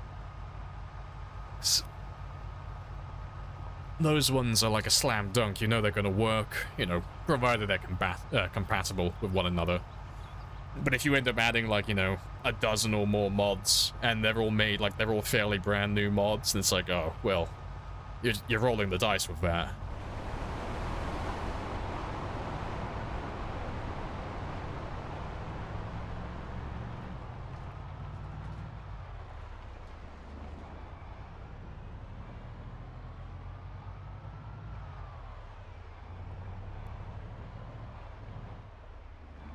Can you make a pineapple pizza in Zomboid? Are we talking, like, practically or morally? There are different answers for each one of those. Logically, it's like, no, you could definitely do that. There's nothing wrong with that. Morally, though, no, you are a corrupt spawn of Satan himself, and I will not associate with such people.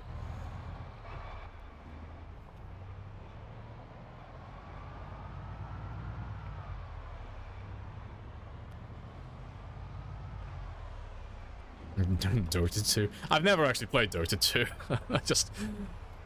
I've seen the list in the past, like a few years ago, where someone was trying to make an argument that League was better than Dota, and then this Dota player just slapped down a fucking list of things that Dota has that League doesn't.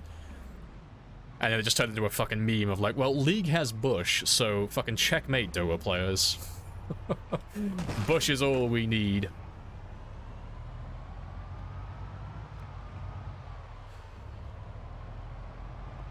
Is it possible to? I don't actually know. I don't make pizzas or anything like that in the game. I don't know, is there a recipe for pizza in the game? Because I don't really... Oh yeah, you can make pizza.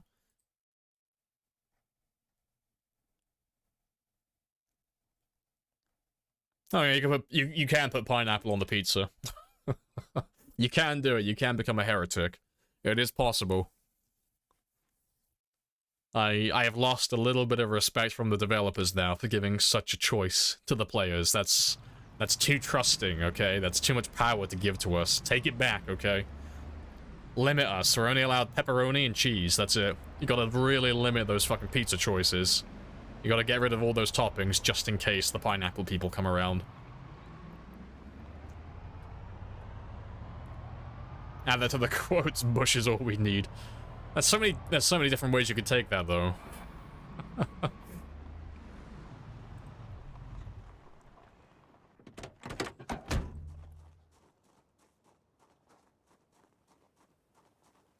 He's British, he eats bland food with no seasoning. You're goddamn right. It's all about those stats. The nutrition is all that matters. I don't care about how good it tastes. What am I, French? No, I don't eat good food. No, I need that. I need those min-max stats for my food. My taste buds can suffer in silence.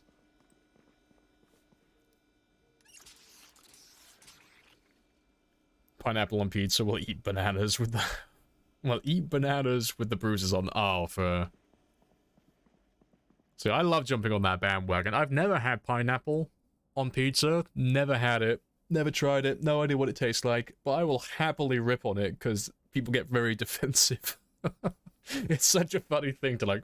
That's like draw a line in the sand. Like, no. How fucking dare you put that topping on that pizza? You're an animal.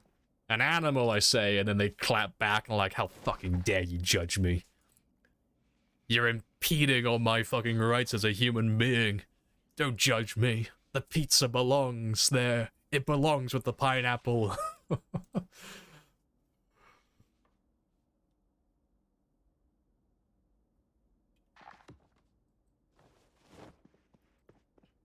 I'll go back to reading the foraging book tomorrow as well. But I just want to get those volume 1 books done, even the ones I don't need anymore. Just want to get them all read.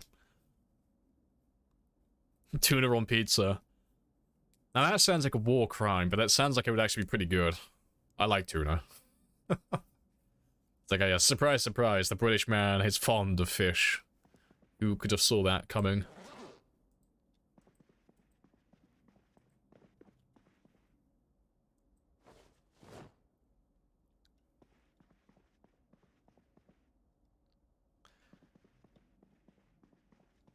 Have banana curry pizza. What the fuck is banana curry? No, you're speaking a language I don't understand.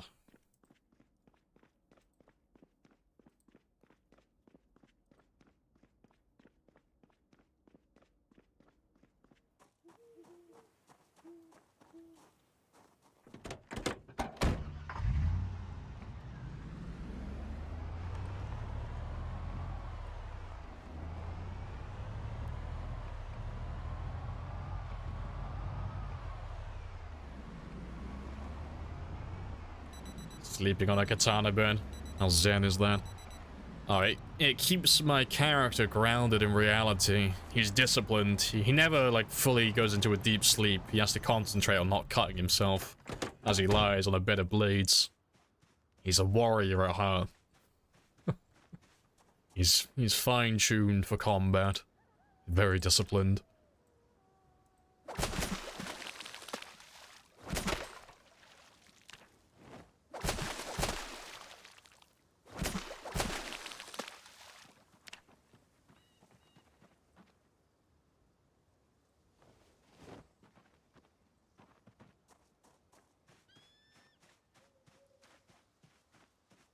His skin is so calloused. He's just like, if you stripped him down from all of his clothes, he just feels like a leather handbag.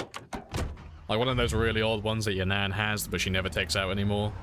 No, the handbag that's older than you and probably like, you know, a generation or two in your family.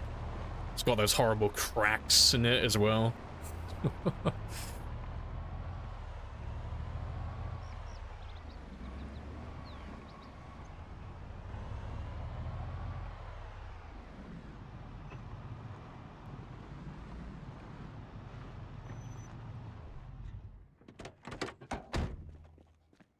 I'll do it. I can get rid of you now.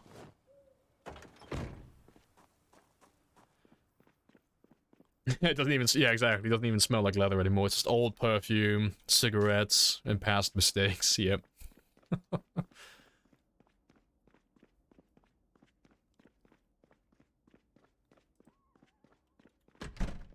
Oh, rip. Yeah, let me drop that shovel off.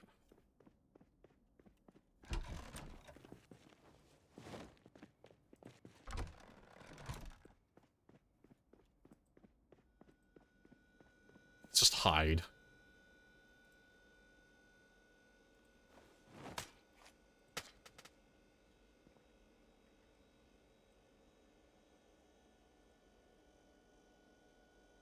What do you consider the top 3 skills to level up? Oh, like the first ones to do first?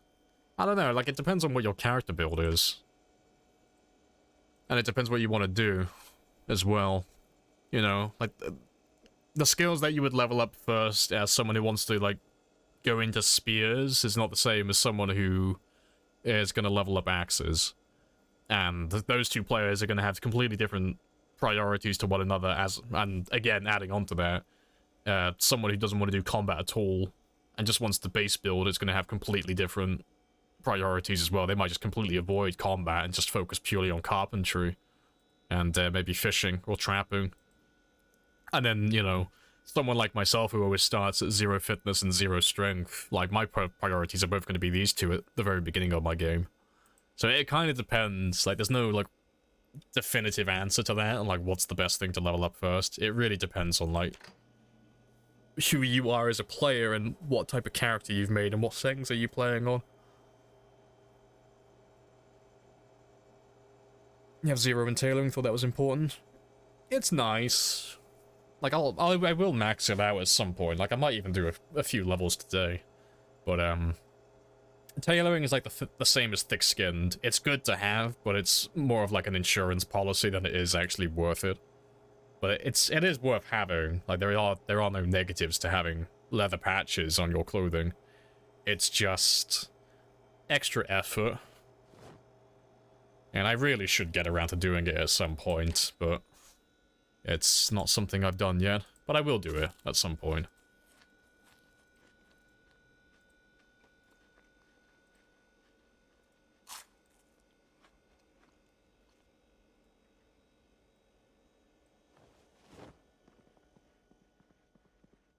Alright, let's finish reading the rest of that foraging 4.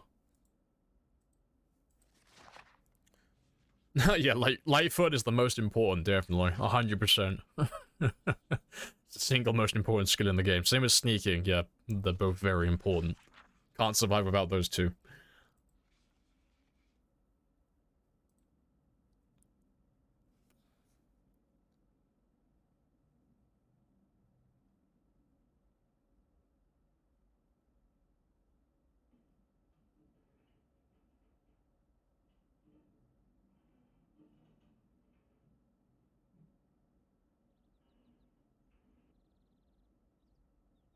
Can't wait for 2 months to eat cake. Oh yeah, we gotta bake a cake for our anniversary. Always gotta make a cake. Are there different types of patches for clothing? There's 3 different types. And objectively, there's only one that's worth doing. So you've got sheets, denim, and... well, cloth, denim, and leather. So the only difference between them are the stats that they have, so how much protection do they provide. So cloth is the worst, so cloth doesn't provide that much protection at all, even at level 10 tailoring. Denim is slightly better, you know, and will give you a little bit more protection, and then leather is the same as, like, denim to cloth. It just gives more protection. So it's only ever worth doing leather patches. There are no downsides to it. It's just the only one that's worth doing.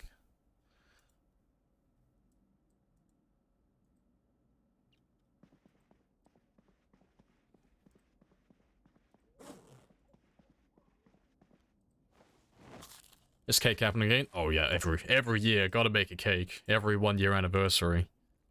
It's his little reward for staying alive for so long.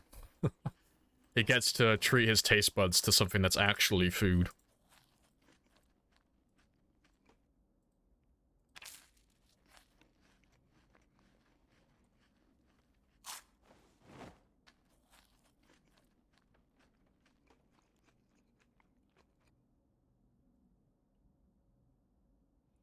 When you were living in cloth, I was mastering the way of denim. Yeah, I mean, the only real difference between them is you get more experience. Like, I gotta clarify on this, because it will be misleading at first. But you get more experience when you're grinding tailoring if you use leather patches, as opposed to denim. And then again, you get more experience if you're using denim patches as opposed to cloth. So, you can make tailoring a little bit easier to grind if you have an abundance of those.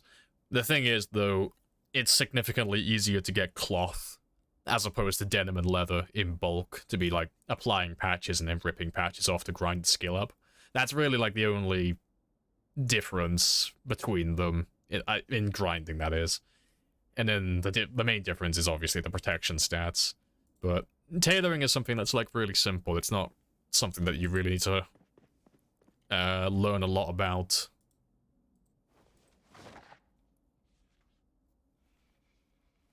His stomach sounds like, you know, war of trumpets.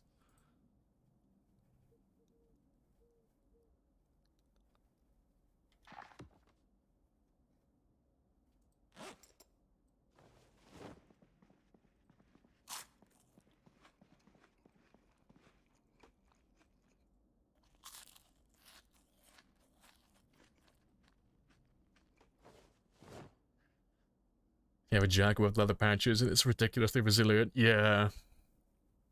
I mean, it depends on what settings you're on, but if you're like fully optimized, you can get like 100% scratch protection in almost everything. Apart from your neck. What else? I'm trying to remember what it is. I think it's your neck and your hands you can't get 100% in. No, I think you can do your hands, can't you? No, you can't. No. So your neck and your hands you can't get perfect on scratch defense. Or like 100% that is. And then the bite defense, you can get an average of about 60% if you like really min-maxed it and you use the optimal clothing.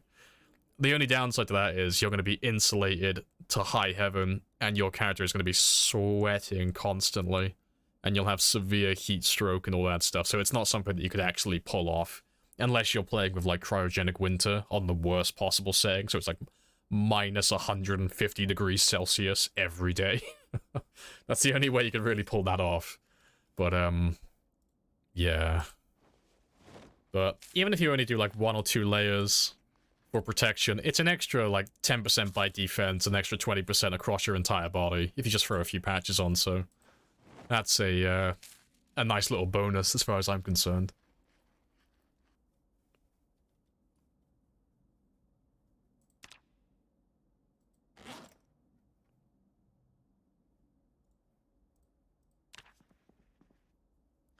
How many hours do you have in Zoneboard? Just under 9,000 now. So I've been playing since about 2014. So I'm not one of the OG players, but I've been playing for a very long time.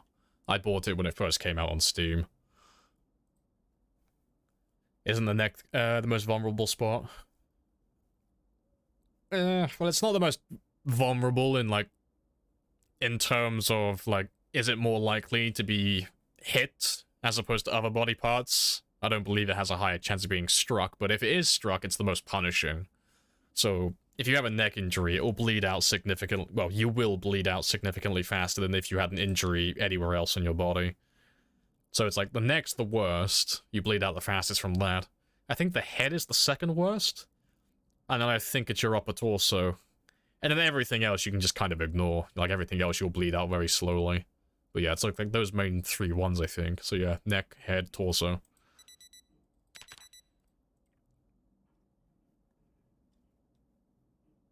He's a veteran. I've seen some things. I got that 1,000-yard stare from the war. Alright, but let's go level up our foraging some more, because I finished reading the book now, so we've got our bonus all sorted out.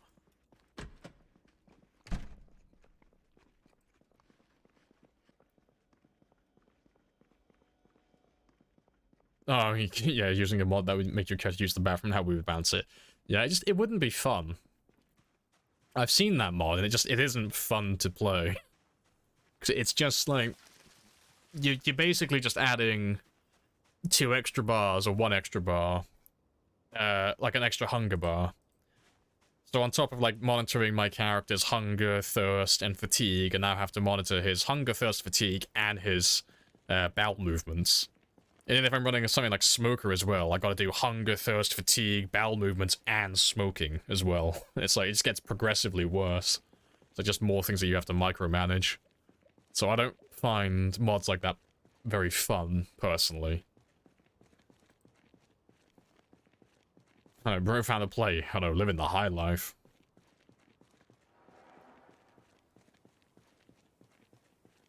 Versus the right arm. Yeah, right arm or right hand injuries suck. Yeah, getting that severe penalty to your attack speed. Horrible. And unfortunately, every single character is righty, is a right-handed man. I wonder if they'll change that in the future. I wonder if they'll add a +0 point trait where you can change if your character is left-handed or right-handed. And maybe have one that makes you minus 1 or 2 points, make your character ambidextrous. I don't know how hard something like that would be to set up, but I think that'd be pretty funny.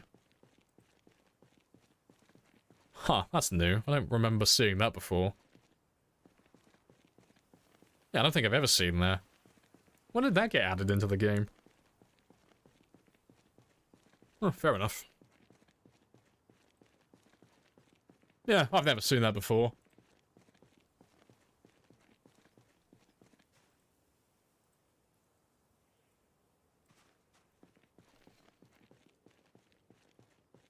Is there any way to level up? Oh, level up fast maintenance. There's no way to, like, do it extremely fast, but prioritize using weapons that have higher durability.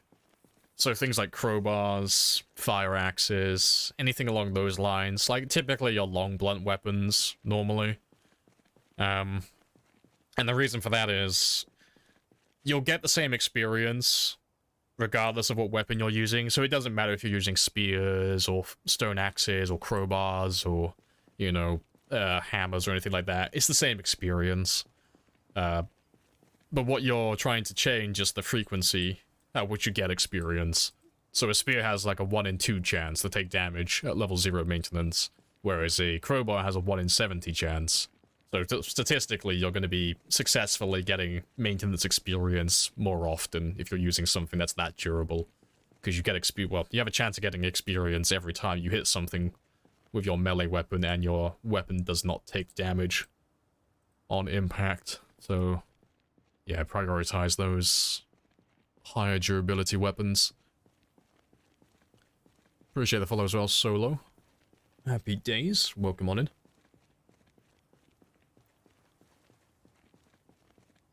Character is foraging out the depths of his ass. He's finding all the goodies today.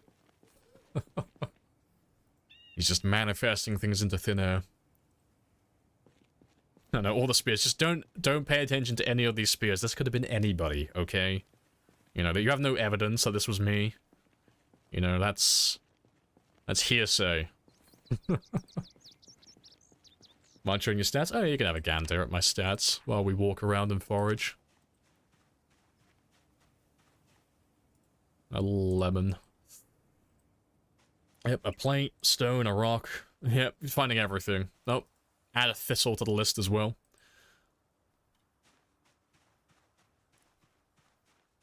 Yep. God King Jeremy is fast approaching. We will find the God King Jeremy today. We are a man on a mission.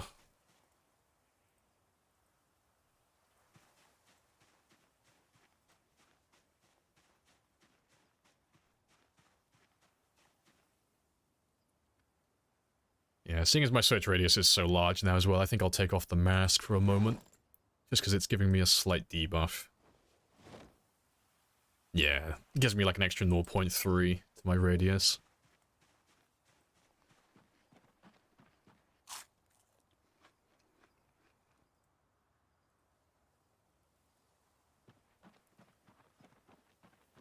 It's how exactly, it's how I found my way back home. Just call me Hansel.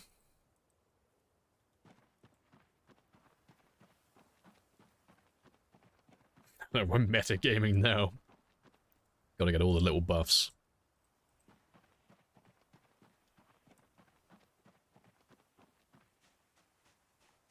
He ate a termite.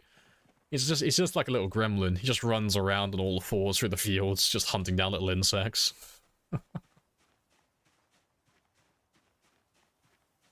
Ah yes, a little pill bug.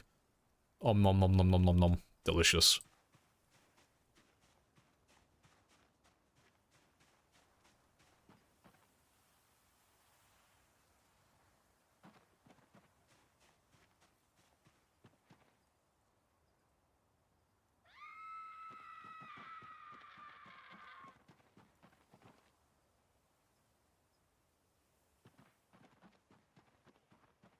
What can I get my search radius up to?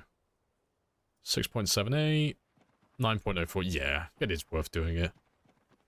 My search radius is getting large enough now where it's actually worth nimble walking.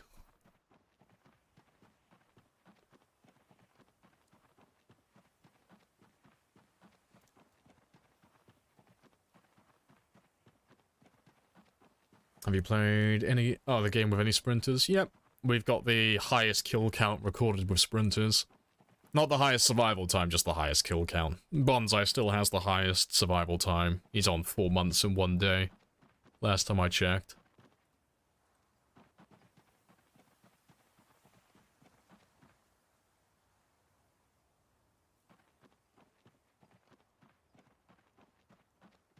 Sprinters suck. Oh, sprinters are just a completely different game. Yeah. Good fun, though.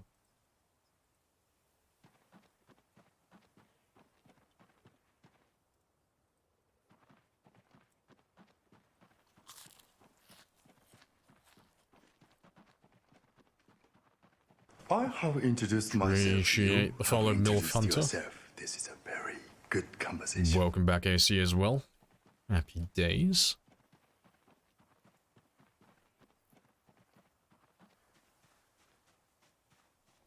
So if you just find a loaded gun while foraging. Just waiting for that M16 to pop up.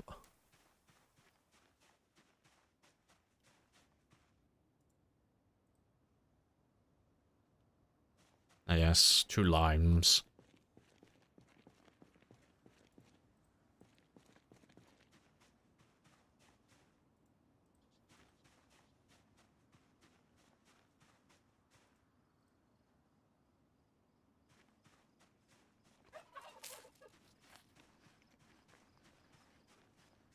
I'm not built for sprinters. Nah, sprinters aren't, like, very complicated. They're just more punishing for small mistakes, but they're not too difficult, to be honest. Like, I know that sounds like horseshit, but they're not that hard to get used to. You just have to adopt the right playstyle for it. But it's basically just doing exactly what you're doing in Shamblers to, like, do a long-term run. Just significantly fucking slower. Like, you have to be so overly cautious with every little thing you do. And, like, just uber paranoid 24/7. But, they're not too bad overall. Like, I'm not very good with sprinters, but even I managed to get the highest sprinter kill count. And there are people, like, you know, just because I have the highest kill count doesn't mean I'm the best. There are people who are much better at playing against sprinters than myself. Like, they're actually genuinely good. But they do more, like, short-term runs. But, yeah, it's just, you have to be, like, so fucking slow to keep a game going on sprinters.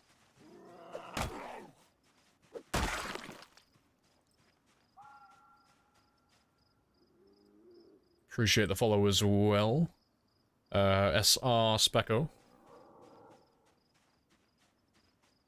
You just noticed your zombie kill count.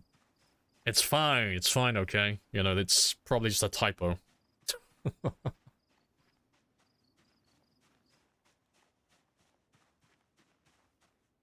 When they trip and pull randomly. Oh, that's gotten me killed so many times when they do that. It's just the lovely RNG of when they'll trip over randomly. You finally found your first M16. Hey, congratulations. Enjoy it while it lasts. That ammo is going to disappear incredibly fast. Yeah, 10 months as well. Yeah, we're slowly chugging along. Going for a new PB. We'll set a new world record with this character at some point. Hopefully.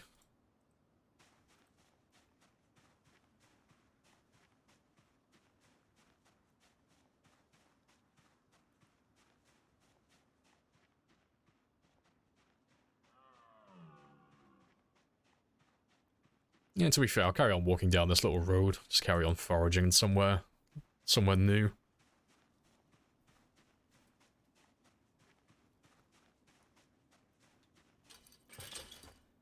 When they trip and phase for you and they stand up instantly behind you, that's great. Oh, we had one that was fucking hilarious. It was on that game, actually, that...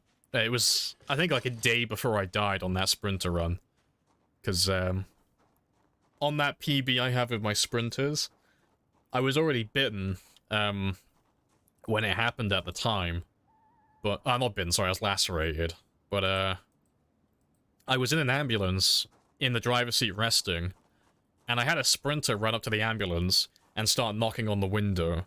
So naturally, I switched seats to go to the passenger side and get out the other side so I could kill him. And you know what the fucker did? I switched seats to the passenger side, which had no window.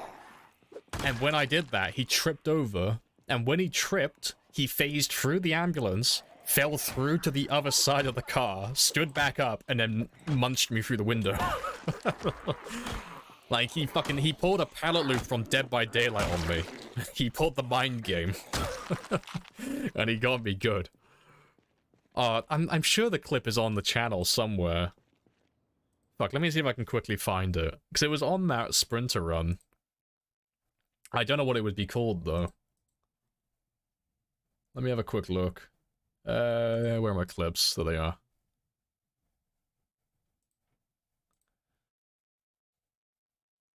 Because if someone, like, knows what it's called, like, throw it to me in a whisper and I'll pull it up on screen. Where are you?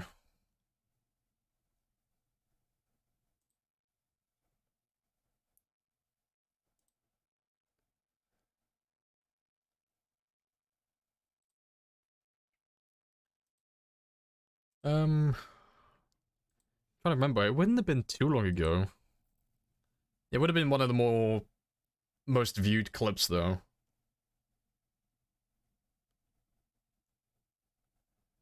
So it was one of those, like, silly things. Oh, there it is. I found it. I found the clip. Yeah, this is dumb. Let me pull this one up on screen so you can have a gander.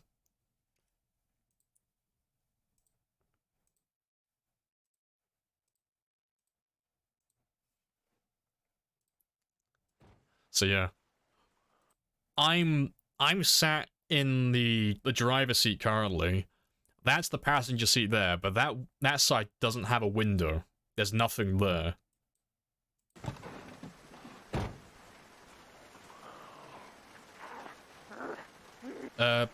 Which it's so fucking dumb. It's so funny though, because literally as I switched the seat, as I switched to the other side, that fucker just tripped over. It's so scuffed. But I thought that was the funniest shit, but he landed a hit on me, but he didn't actually break the skin. But at this point, I was already infected. I'd already been lacerated by a zombie. It's just the fact that they can phase through the vehicle when they trip over, and they can trip over while they're banging on the windows like this. But yeah, just as this disappears, you see him trip over. Look at him, fucking ninja. Oh yeah. But yeah, if that killed me, that would have been so funny. That would have been such a funny way to go. But yeah, that was on my personal best sprinter run.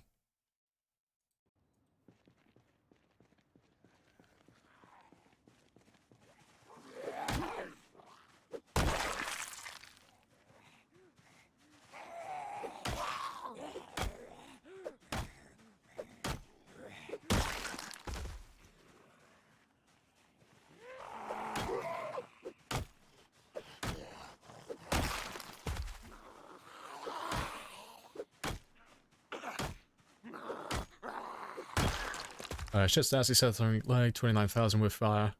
Oh, yeah, we don't really ever do those ones. Like, not to take credit from those ones, like, it is technically a higher kill count, but we don't really ever pay attention to those ones. Because it's still, like, you know, it's a sprinter game, so it would be hard to set up, like, a burn for that, but if you start involving fire and mods that include, like, vehicle kills into your kill count, it kinda just tunnels everything into just using that one and only tactic. Because there's nothing better in the game than just fire, just because of how violently it spreads from one zombie to another. So it's not like, there's no rule list for like this kind of stuff, but we all typically just use vanilla weapons and vanilla scores. Otherwise, you just have kill counts in like the hundreds of thousands, and it's like over 95% of them are just done with fire. It gets a little bit boring. But no, if they did do it with fire, it is technically like the highest sprinter kill count. No argument about that.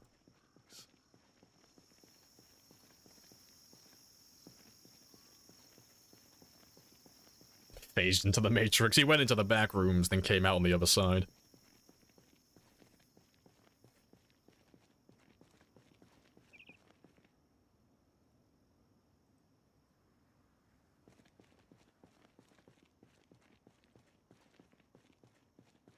I'm not saying you're wrong, but you're wrong. It's just a different category. Like, it'd be like, what's a good example? Well, it'd be like if I claimed I had the highest kill count, but then after we talked about my game, I revealed that I was playing on loot respawns turned on, abundant loot, and I was playing with, like, British gun mod. It's like, okay, you didn't cheat, you technically did the game, but no one really wants to compare their game to that game just because you stacked everything in your favor and you took the easiest road. But it's like, it would technically be the highest score. You know, there's no argument against that. It would be the record. It just wouldn't be a very interesting one. But it would be like its own category, you know? But there's nothing wrong with that, it's just a different way of playing. But I'm not interested in that type of style myself. It's not really for me. I've done fire runs in the past, but they just get really tedious after a while, because you just make a campfire and then walk around in circles. And if you want to, like, optimize it further, you just make a car in an invulnerable position, set up a few campfires, and then just sit in the car honking the horn the entire time. So it's fun for, like, a one-off, but it does drain the soul a little bit after a while.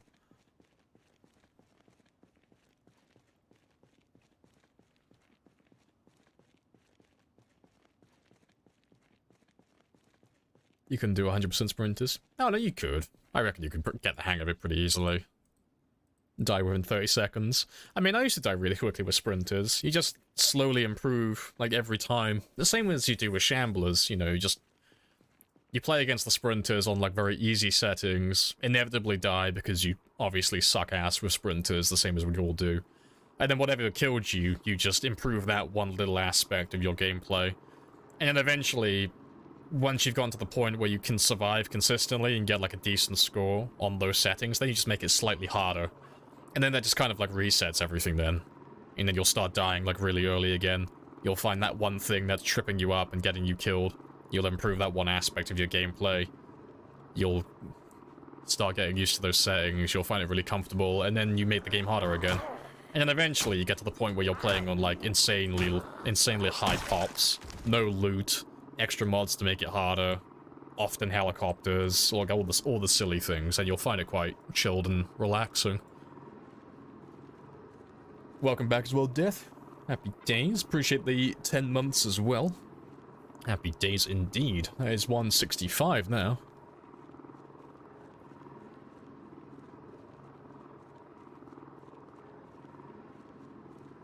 He opened the fence gate. Oh, yeah, I swung at that fucker with an axe. Yeah, that's what happened.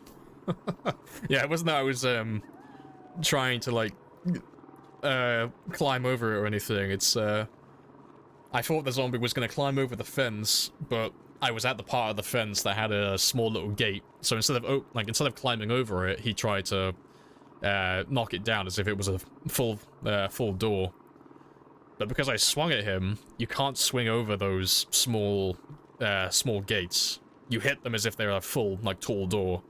So I swung at that fucker and hit it with a fire axe, broke it instantly, and then that fucker ran straight at me. And there was a second zombie as well that was just climbing over the fence and ganked me as well.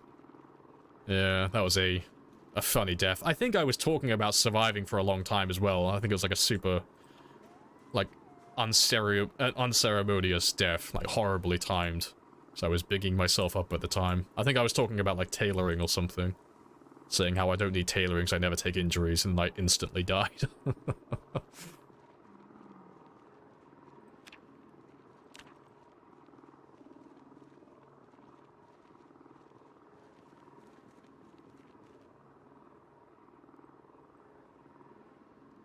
We're almost level 7.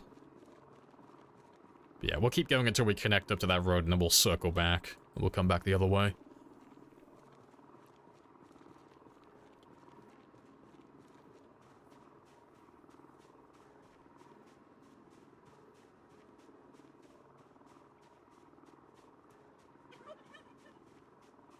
Yeah, it's like, well, I'm doing pretty good. Instantly gets bit. Karma's in the corner. Good, good. You get what you fucking deserve.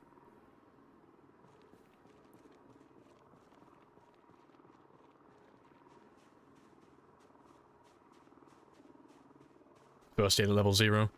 Ah, yes. Just as it should be. Untainted, he is pure. Untouched by the zombie filth.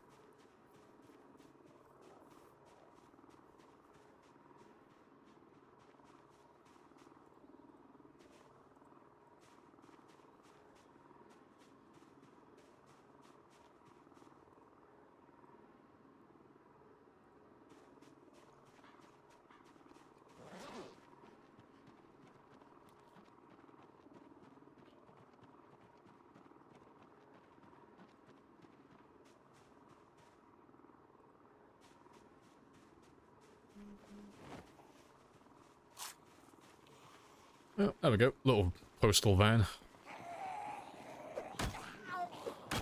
And these guys are very big fans of the blue hats, it would seem.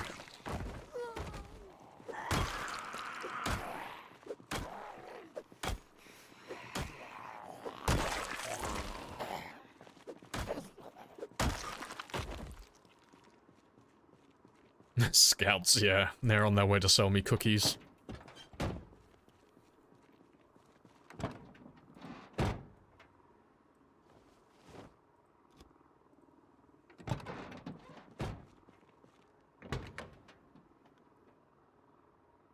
Hey, dead engine, dead battery, no gas. Yeah, you are completely useless.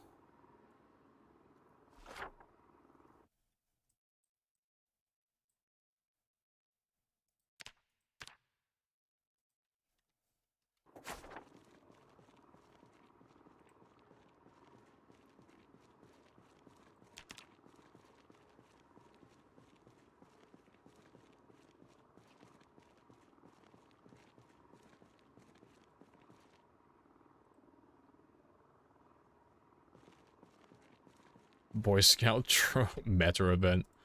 I mean, unless those Boy Scouts are all criminals that stole a post van, I don't believe they are scouts.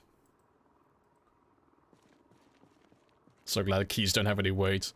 I wish they did. I wish they actually did have weight so you couldn't just carry around like infinite keys with you. Just for the fun of it. You know, a bit like when Fallout New Vegas added the hardcore mode and then ammo actually started to weigh things. So there's like, shit, I can't actually carry around an infinite amount of ammo anymore. I thought that was a very, I thought that was a fun game mode. And then I think they carried it over when, Bethesda made Fallout 4. They took a chapter out of Obsidian's book. And, added that feature in to their hard mode. Jingle, jangle, jingle.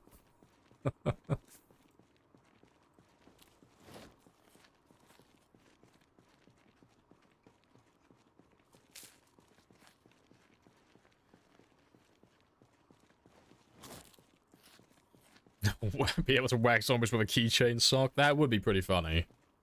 I don't know, points for comedy. I want to have that weapon in the game now. I want to be able to collect enough money in the game where I can start, like, whacking them. If I put all my money into, like, a sack, can I just beat zombies to death with my wealth?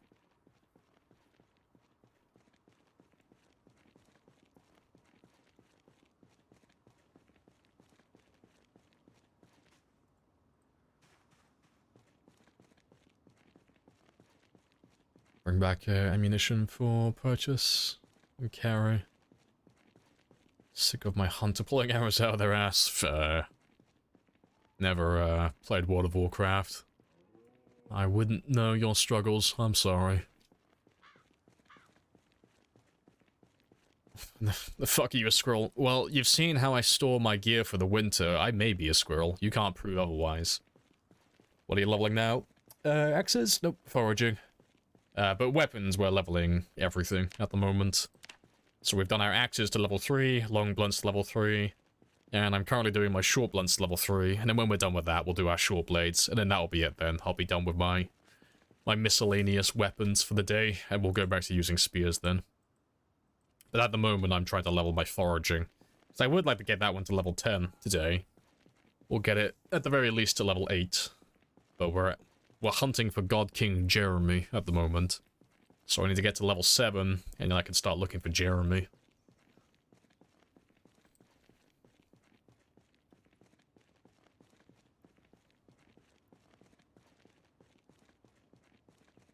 He has to have the worst shits known to man with all the fiber coursing through your veins. What doesn't kill him makes him stronger. It's all part of the plan. It's building resilience. What is God King Jeremy? God King Jeremy is a little frog who lives in our fanny pack. But he requires a level 7 foraging skill to be found first.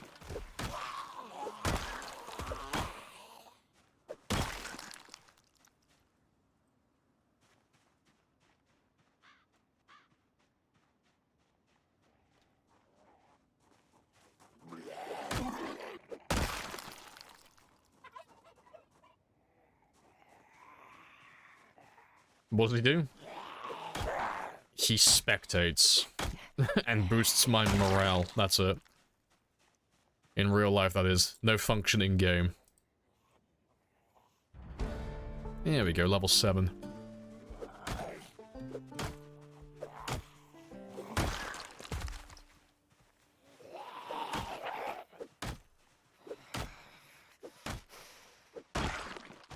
Surprised there's still zombies down in this area, honestly. I thought we were done around here.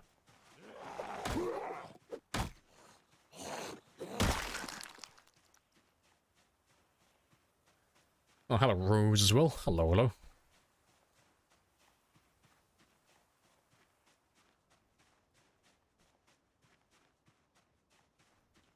I was like that until I watched Lamprey. Takes a big drag from the cigarette.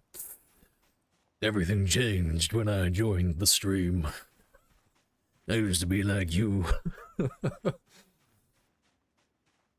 Yeah, he's a hardened veteran now. Libby's he's a killing machine. He's a monster.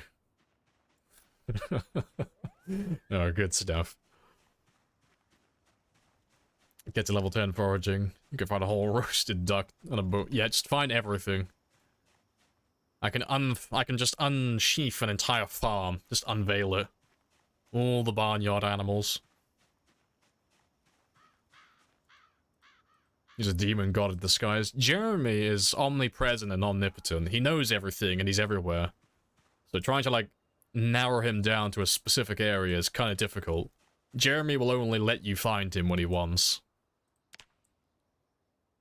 But I can look for animals now, because I am a high enough level.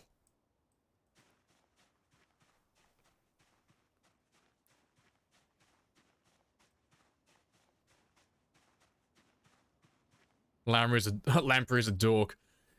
You dare challenge me, mortal? I'll fight you. Don't make me pull out my PvP strats. Gonna be like flicking my lag switch as well as I play. Gotta like really get all the edge I have.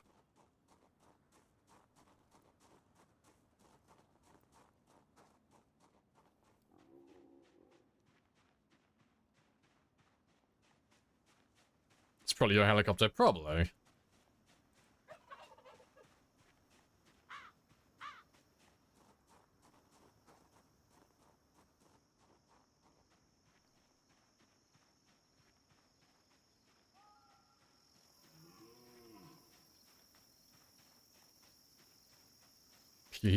Foraging is just PZ's version of perception checking. Changed my mind. I mean, you're not wrong.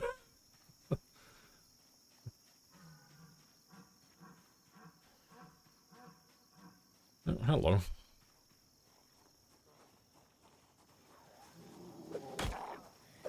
Must protect the caterpillar.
Swing and a miss.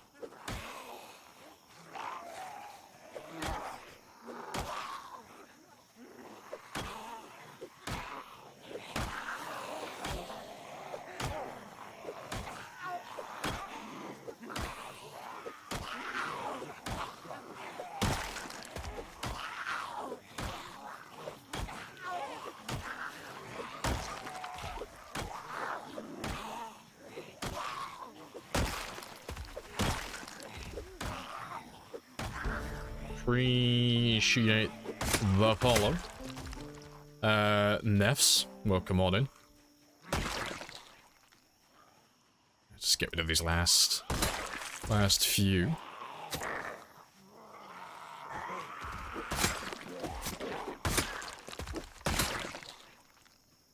Yeah, we're done with the short blunts now. So we can move on to the short blades. So that's the last one I want to do today. What was that? It's progress, my friend. Pure progress. What is the song? Hey, it's a great song, okay?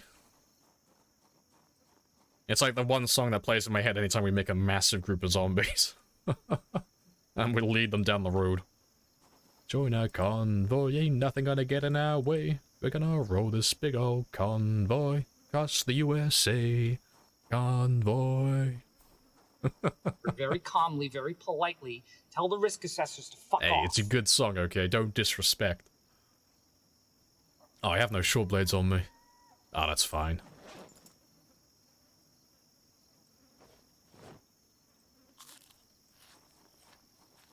Let's carry on foraging. Whatever you think. Welcome back, Premium, as well. Hello, We hello. think it. Night fight time? Yeah, we'll go grab some from the truck on the way back. And, I think tomorrow we'll do another day of killing. Like, we'll do a day on, day off. So, I'll do a day of killing, and then we'll do a day of foraging, and we'll just go back and forth constantly until we find what we're looking for.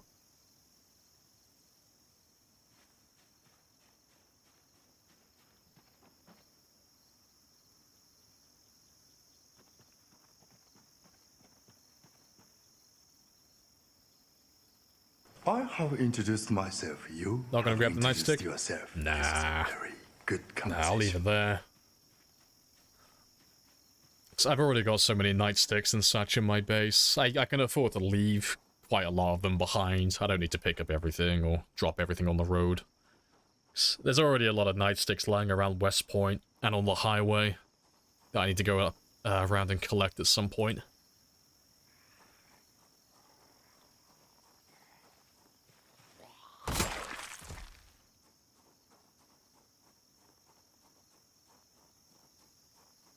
Go and forage critters and they're huge, yeah. Just mammoth-sized caterpillars crawling around in the shrub.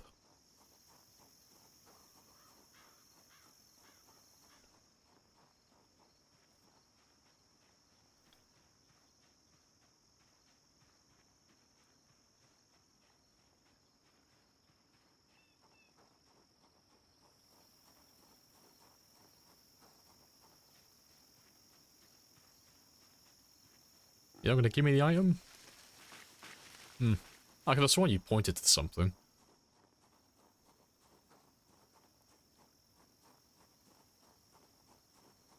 Jeremy's gonna hide himself until the end of the world. He is putting in a great deal of effort to stay hidden.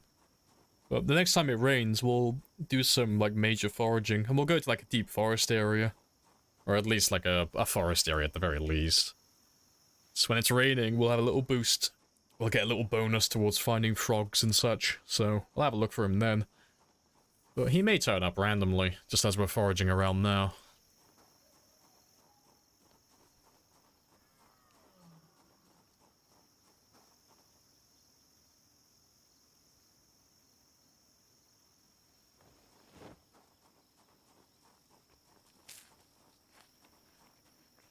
Oh, there we go. I literally just fucking said as well. There we go. It's magnificent. We spoke his name too many times back to back. Beetlejuice, Beetlejuice, Beetlejuice, and Jeremy has revealed himself. He's magnificent. Come, come, God King Jeremy. You belong to us. Yes.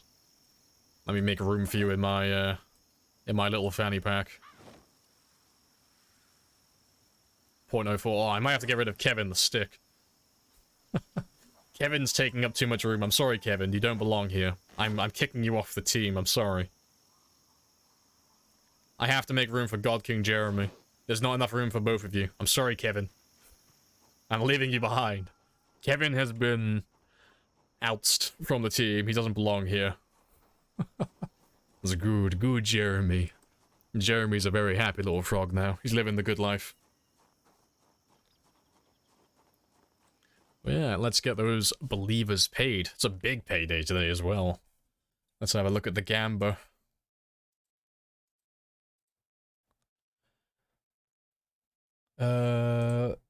Yeah, 456,000 points for believers, 136 for non-believers. Oof. That's a big ol' fucking payout.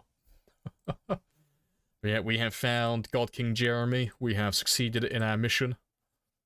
Happy days. Enjoy your points, believers.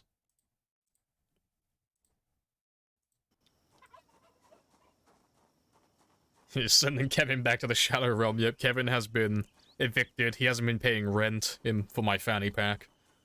So I've got to evict him, you know. No squatters' rights here. Yeah, Jeremy is superior to Kevin. We all know that. Yeah, that's a fact. Like, there's loyalty to be had with Jeremy. You missed it. What is Jeremy? Oh, Jeremy's the little frog who lives in that fanny pack. We got Zonald the duck. We got Jeremy the frog. We got all our little teammates. And Jeremy is back. We've got the full team now. We've got Rebecca. We've got Zonald. We've got Jeremy. We've got Frank. We've got myself. Like, the shitty peasy knockoff Avengers have been assembled. We've got the full team now. We're back together. The boys are back in town. The team's been assembled. We can now do our big team-up movie and turn it into a franchise.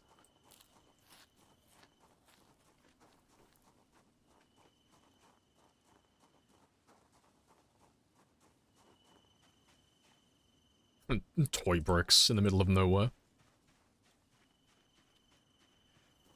Hey Doc, how many days, weeks in? You can see the survival time down here.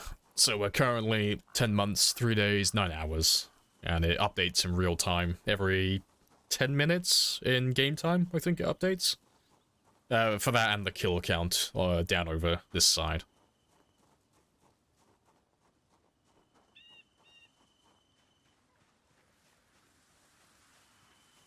It's the closest thing. It's the closest thing to lore/roleplay that Lamprey does. It is. I'm far too sweaty to do roleplay, but that is as close as we get. I have my fictitious team members, keeping my character sane or insane, depending on your perspective.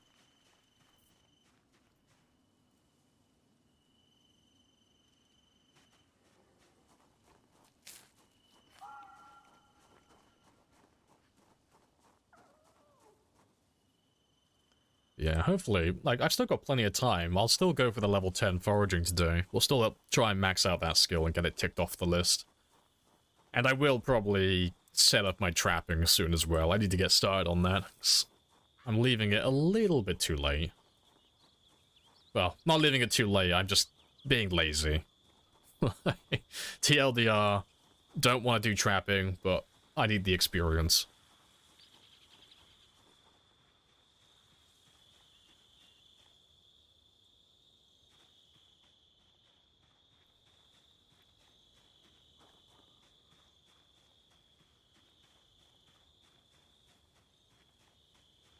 You guys did tests on body heat and exhaustion. Gotta run more naked in the summer. Oh, yeah, we were the ones who found it. Because apparently, I think it was... who did he say it was? I think it was either Enigma or Lemmy commented on his video saying that the system to, like, increase your fatigue based on your body temperature was already pre-existing in the game. It just wasn't functional, or it wasn't working, like, it wasn't as potent as it currently is.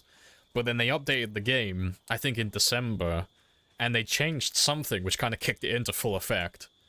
But I was testing things in the game, and Retinaru at the time was looking through the code. And I was going through every single possible fucking variable I could think of in the game to try and narrow it down as to why all of our characters were getting tired so quickly. Like, I went through everything. I went through weight. I went through nutrition. I went through the clothing I was wearing, so I was close, but I missed it initially. I went through, like, how much weight we're carrying. I went through, like, the exhaustion as well. I went through all these other stupid little things, And then eventually I found out that it was due to my character overheating. So it was related to the clothing. I was over-insulated, and I was too hot. But that took me like... Oh, it was a stupid amount of time. It was like a full night of testing. It was like 6 hours plus of just going through all these silly things, trying to narrow it down. But yeah. But we found it in the end, and then we told everyone about it, and he made his video, and now everyone knows that if you get too hot or too cold, you get extra fatigue and you get tired quicker. So yeah, it's nice to know that information now. And yes, the No Pants Gang received a little bit of a revival from that as well. The No Pants Gang were ahead of their time. It's summer, why no naked? It's not hot enough, it's only 16 degrees. I know. I'm gonna wear my clothing as long as I can.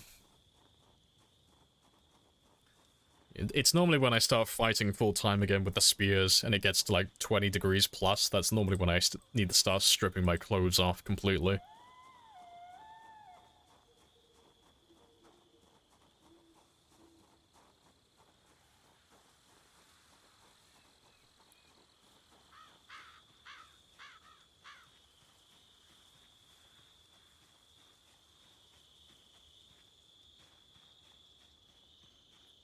Yeah, pantsless, carrying a frog in a fanny pack, just how I like my streamers.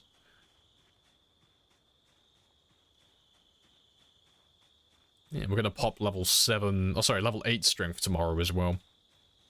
We should pop that one when we start fighting, when we head back towards the mall.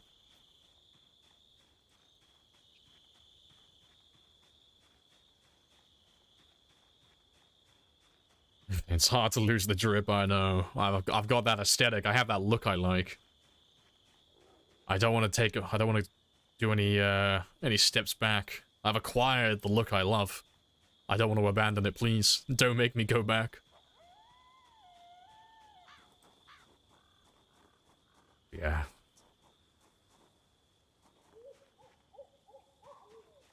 You struggling?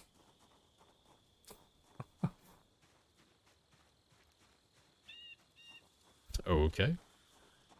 I'll run back from here, though, because it is almost 10 o'clock. So we'll run back, get some sleep, and then we'll head towards Valley Station again in the morning. And we'll start leveling up those short blades to level 3.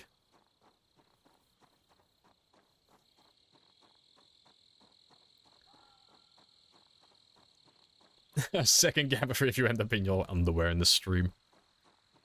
I do believe it might be slightly rigged in the believer's favors. It gets banned for harassing the streamer. I'm gonna go cry to Big Daddy Twitch. Twitch, help me.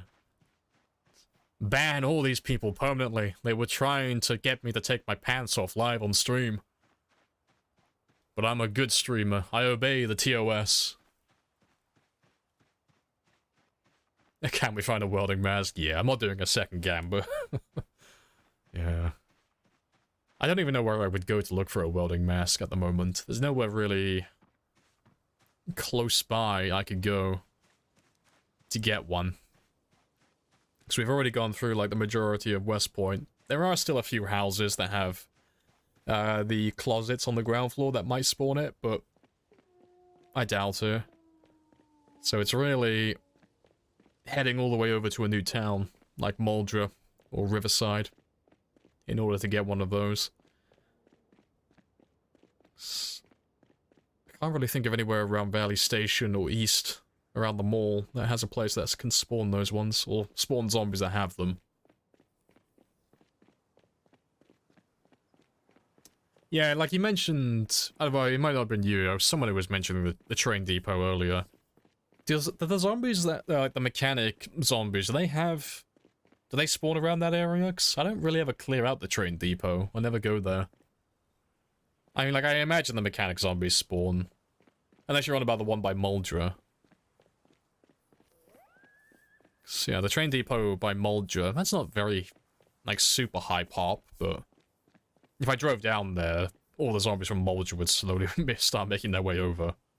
But, I don't know, the one that's north, like, by the entrance to, Louisville, I might have a look at that one at some point. That might have something.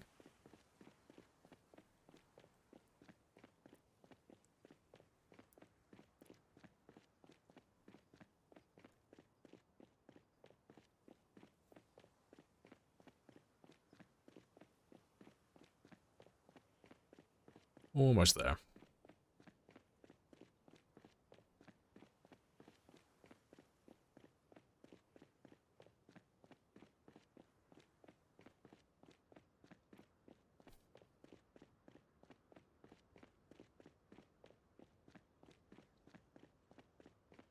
It'd be the most accessible. Yeah, it's not a bad shout, really. I will have to have a look up there at some point, because, I mean, we've already cleared out most of the area, so I don't imagine it'd be too hard to get into that place.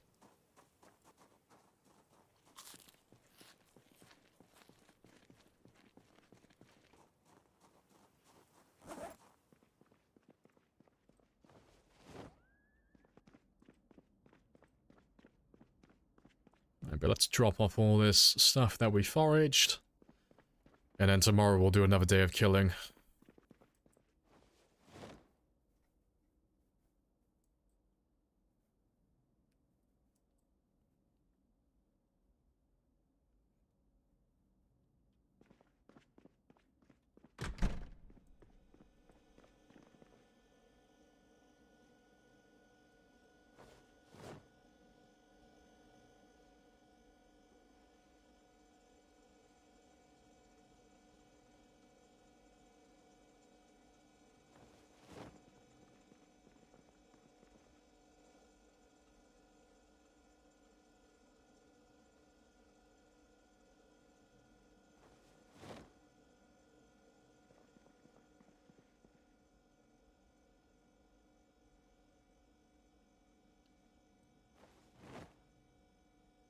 Right, that's most of that.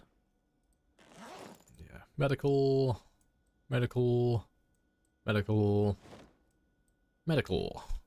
Right, let's get rid of those broccoli seeds and then we're done. I can go to sleep and then we can do some killing.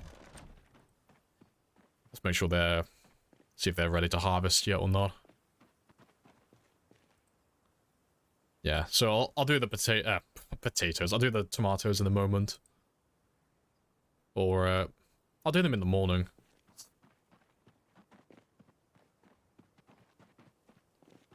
And carrots, cabbages. So I got enough to start with broccoli now as well. So we're getting there. Like, my farm's growing. I'm getting all the seeds I need to actually grow all the crops. But we'll wait until it rains before I replant all of those.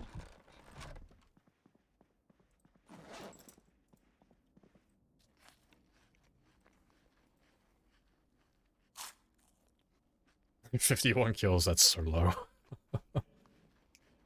Taking off all the goals there. Yeah, just going through everything. Living the dream. Appreciate the follow, Grits. Happy days.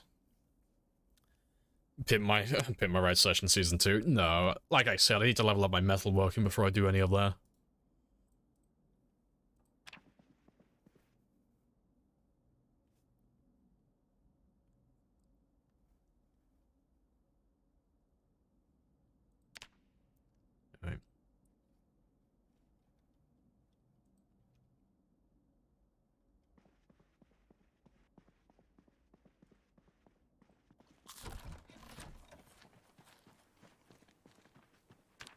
Let's see if I can get level 5 farming.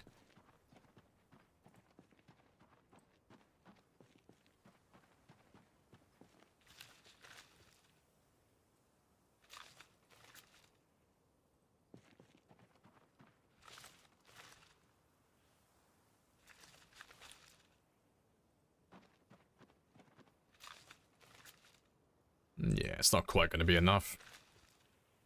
That's okay though, that's a decent amount of progress.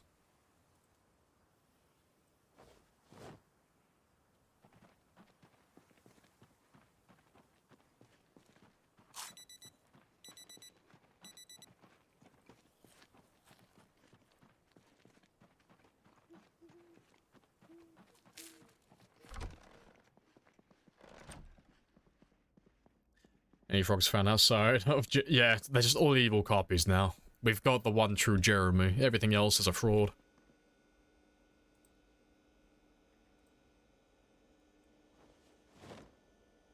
And I'm out of room.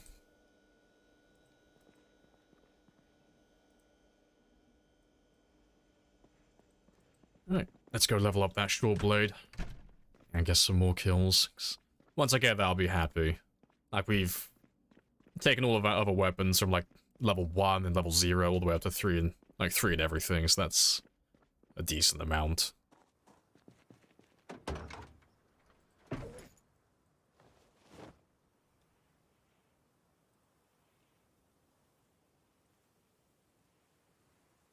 Let's grab the more fragile of all of them.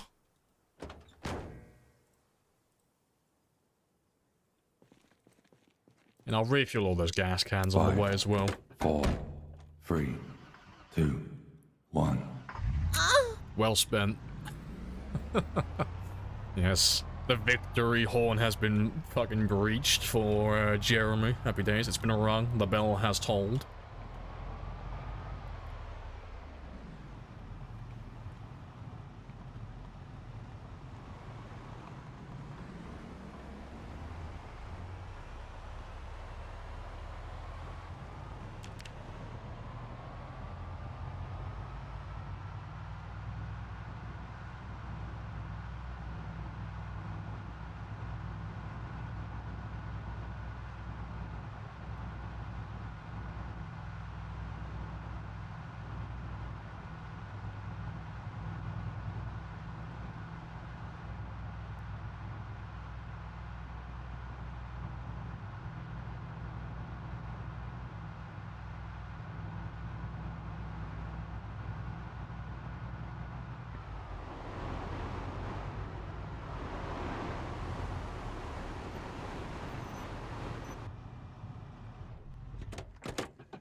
Alright.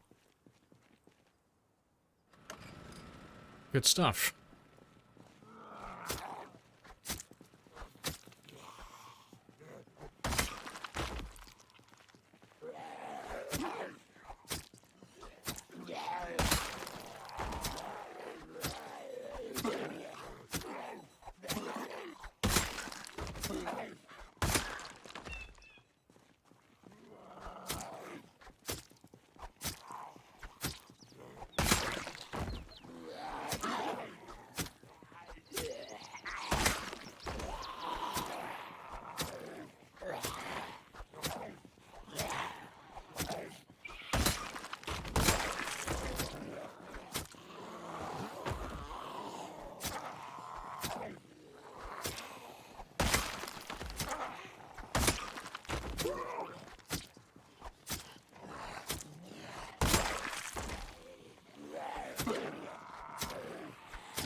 Yeah, not too bad.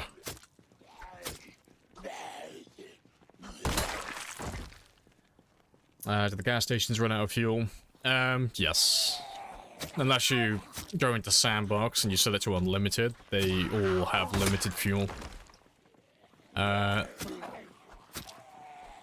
the better answer is they have far more fuel than you'll ever actually use in a single player game. Like, for reference, I think I'm either on default settings or I'm playing on the lowest fuel settings. It'll be one or the other. And I haven't emptied a single pump yet, and it's been almost a year. And that's one gas station. And not even one gas station, that's one pump in one gas station, and not a single one has been emptied yet. So if you think about how many gas stations there are across the entire map, Even if you were set to like the lowest possible fuel settings, unless you're on a multiplayer server, they're never gonna get emptied. So they might as well be infinite, honestly, compared to like the player's average lifespan.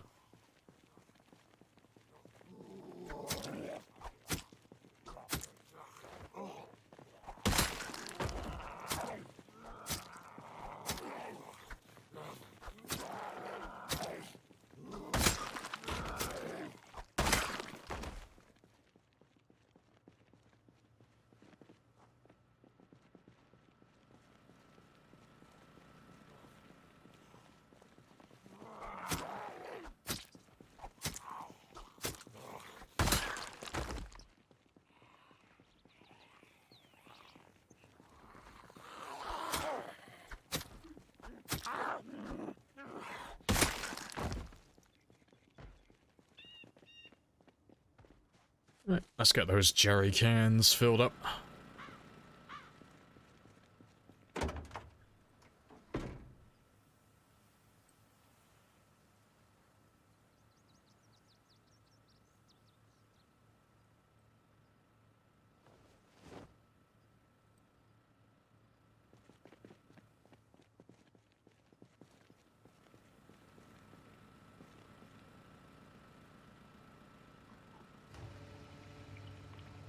What a fucking great song. It's such a good song for like any weapon. Just chilling out, backpedaling from the zombies. It's great.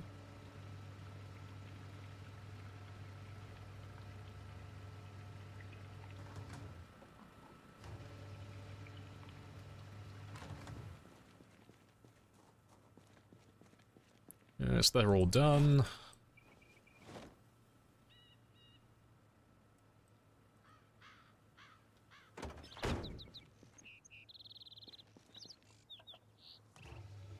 Let's make sure it is still quiet. I keep thinking I'm hearing zombies. Like, I think I'm slowly becoming schizophrenic in real life. The paranoia is real.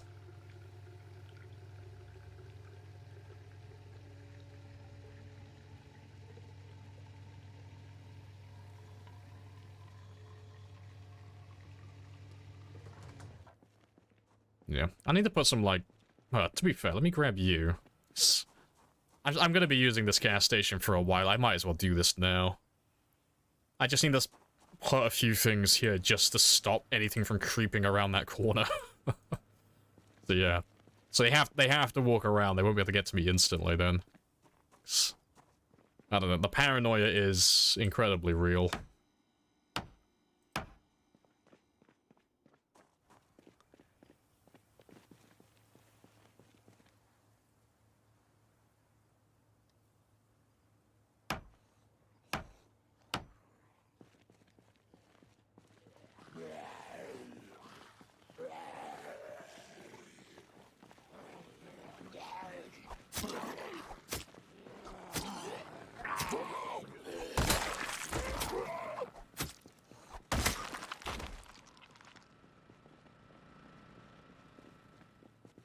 Yeah, that makes me feel so much safer. There are instances where you can have zombies, like, in the blind spot, like, right about here. So the zombie knows where you are, but you can't see the zombie, but they'll start their attack animation just, like, almost the second they come into view before they even fully load in on your screen. So you gotta, like, react almost immediately, otherwise you get munched, and I hate being next to corners and trees like that. It's such a bad place to be.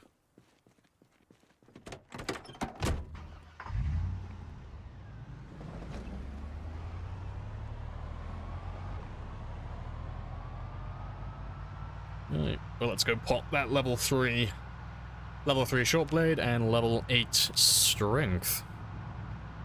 Yes. Just over 200 experience. We'll get that almost immediately.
Good stuff.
Right, Golden.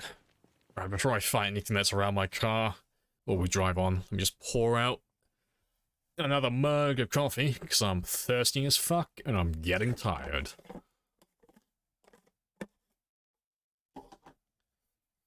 After being here for so long, when you hear a song from the playlist that's not in Lamprey stream, it's just weird. See, I'm slowly trying to, like, ingrain it into your subconscious, just everyone who's here.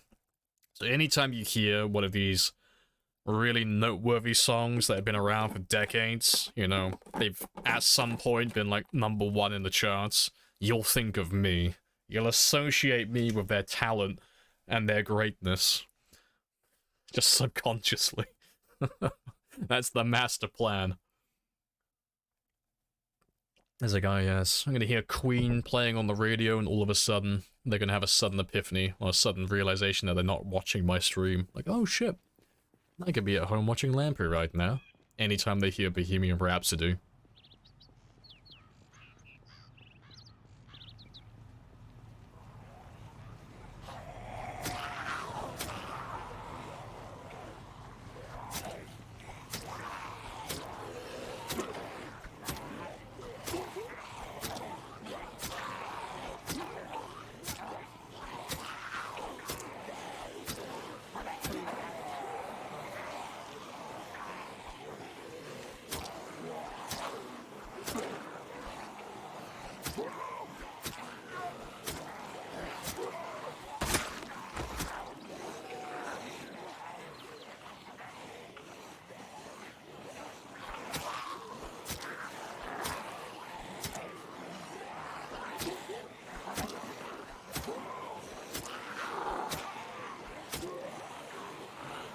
Yeah, Lodi, I don't know what the habit you have is, Lodi, but you need to stop asking the same question constantly. 'Cause I don't know if you're just not paying attention when I'm answering these things, but you ask the same question like 5 times every stream. It's like, I've already said, there's no, we're not doing another Gamba. We're not looking for a welding mask at the moment. Like, we've already talked about this like several times.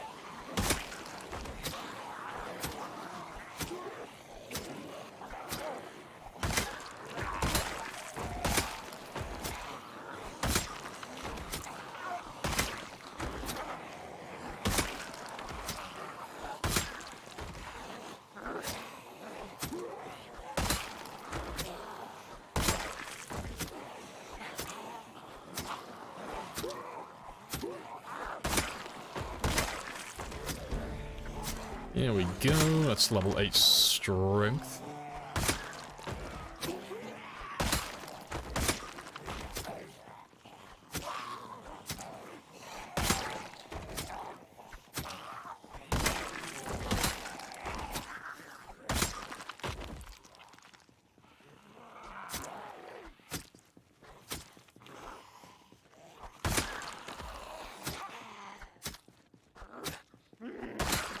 Golden.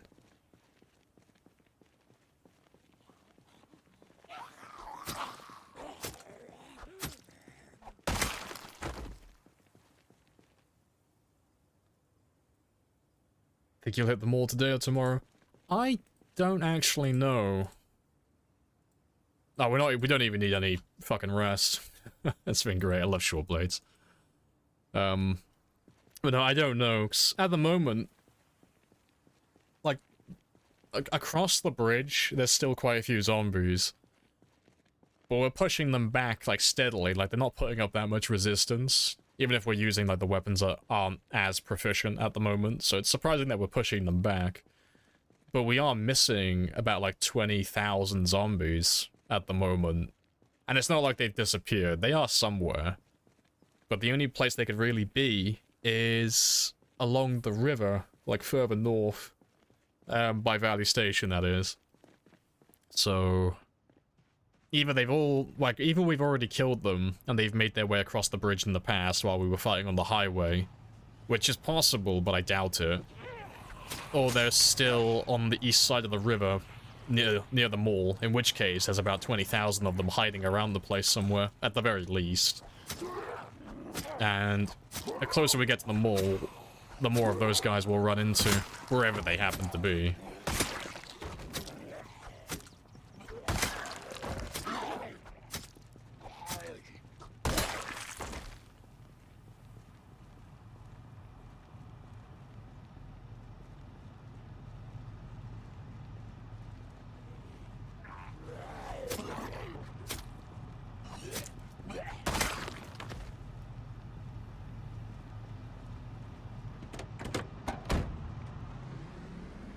He's in the parking lot of the mall. Oh, we're not that close, no. The closest we've gotten so far is like just across the bridge. So we're making our way there, so we're not that far away. Like, the car park starts at the end of this road here. So we're not that far away from where we need to be, but we've only just pushed down to about this mark. So, like, there's about, just going on what the normal pops are for all these areas, there's about at least 20,000 that just aren't here. Like, we should be on about 120,000, give or take, once we wipe out this entire area. So I'm missing at least 20 of them. But the only place I can think that they'll be is on this river, along here. It's either they're there or they're still back here, and around this area, but it's so close to the highway, I thought they would have all been on this river by now, because we've already found quite a few of them down here. But regardless, they'll come to us eventually anyway, once we make enough noise.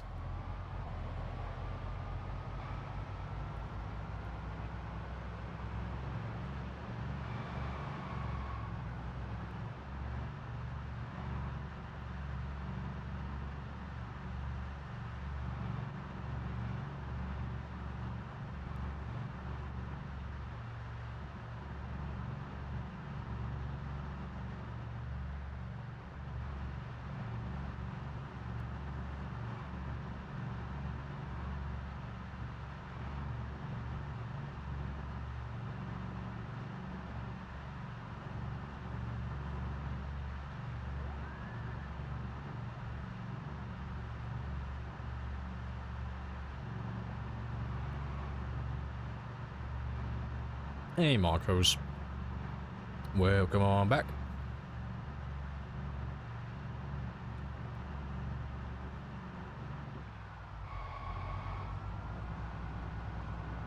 Yeah, it's only 12 o'clock.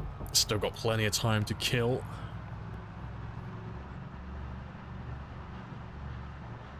Gotta get that in real life tailoring skill. Nice.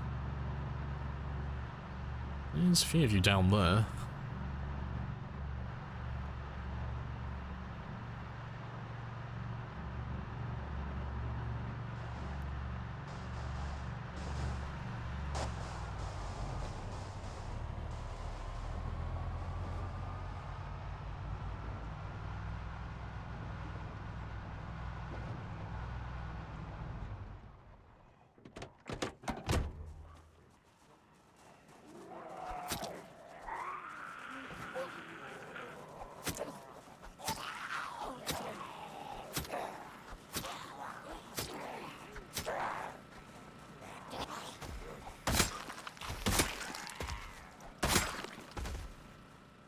I'm just gonna make sure the bridge is clear. If the bridge is clear, I'll move the Jenny down there, 'cause it's a bit too far back at the moment, because we've been pushing forward quite far.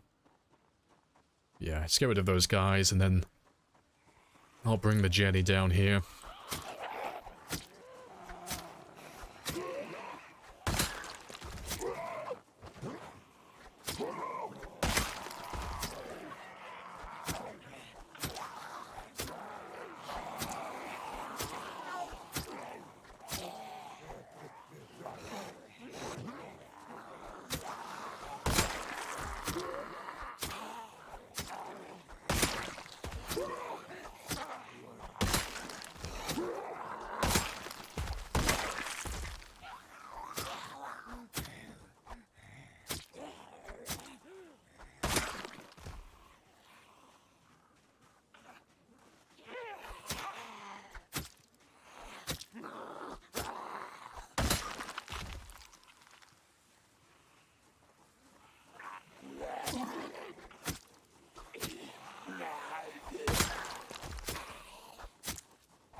Right, good stuff.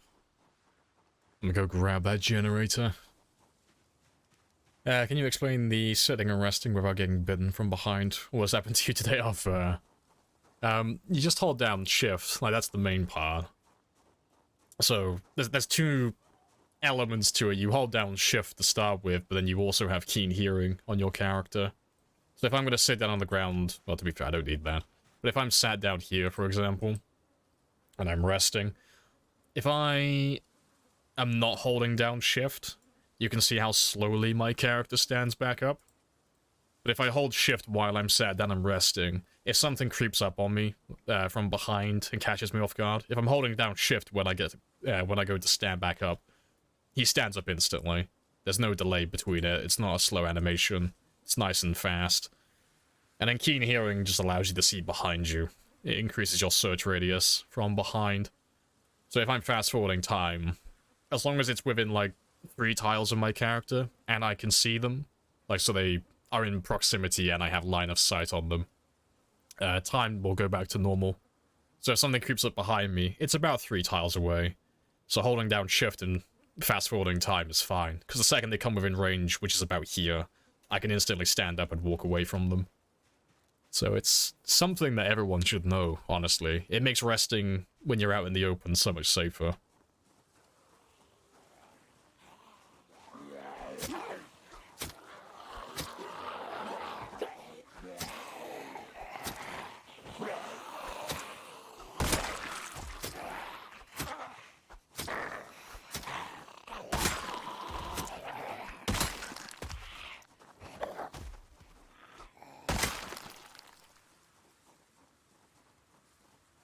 Hey, Draco. It's a lot of zombies. But it's all self-defense, that's the important part. I didn't do anything to these guys, I promise. It was all self-defense.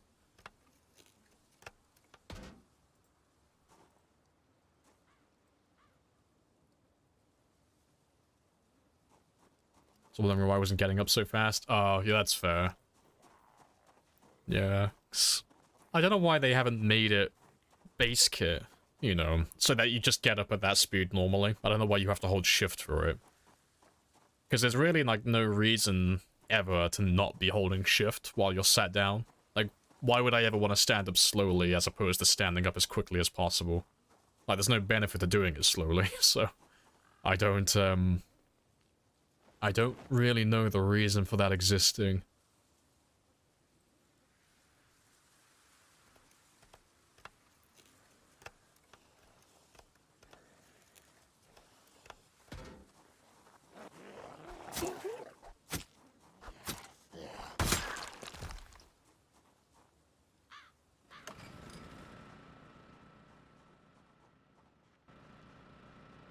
Let's drag all of those guys down to this area.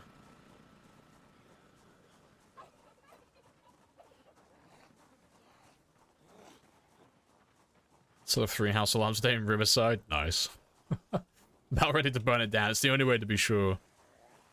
Well, that's the thing, actually. I've never actually tested that. I wonder if you burn down the house prior to going inside, will it still set off the alarm? Like, even though the entire building's been burned down? I've never actually looked at that. I imagine it probably still would go off, but it'd be funny if that's a way to deactivate it. It's like, ah yes, allow me to burn down this building just to be safe. No alarms. Scorched earth.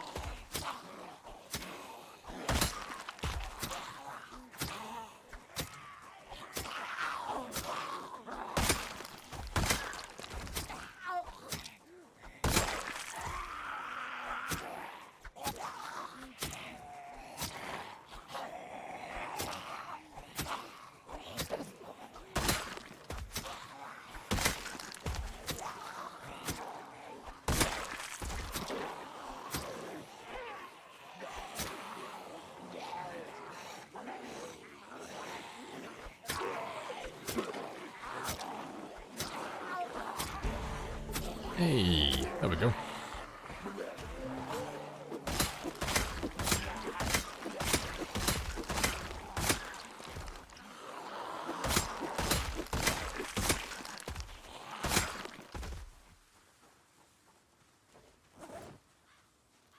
So yeah, I am done with the weapon grinding today, because we are now level 3 in everything. Yeah, very nice. So we'll take a break now from the grinding of weapon skills. We'll just use the spear for the rest of the stream now, because so far we've only killed 800 zombies today, and it's been like 5 hours, so that is like incredibly slow for what we normally do. But yeah, we'll catch up with ourselves a little bit now, and then we'll carry on with the foraging as well, so we'll carry on with a day on, day off with the killing and foraging until we get to level 10. I think it would go off if the windows and doors broke. No clue though. See, I've never had that issue. If zombies spawn inside the building and they break the windows and the doors and such, the alarm doesn't go off, last time I checked. It does, however, go off if you give the zombies cognition. So if the zombies have the ability, like if you add environmental attacks, so they can attack things normally, without the player interacting with them, they can set the alarms off. And if you give them the ability to open doors as well, they can set the alarms off also. But, it's really weird with how it works. But yeah. It's been about another hour or two, so I'm gonna go stretch my legs again, and have a bathroom break, so I'll be back in less than 2 minutes.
Right, and I'm back. There's a setting specifically for letting zombies set off alarms too. Oh, yeah. The thing that I was referring to is that it's bugged. It's not, well, as far as I'm aware, it's not intended. So there's like there's three settings, but they all do the same thing, but two of them aren't supposed to do it, from my knowledge. So you have the one that you're talking about, which is the zombies set alarms off. That one works fine. So that one, if it's off, the zombies can't obviously set alarms off. If it's on, zombies can set alarms off. Cool, nice and simple.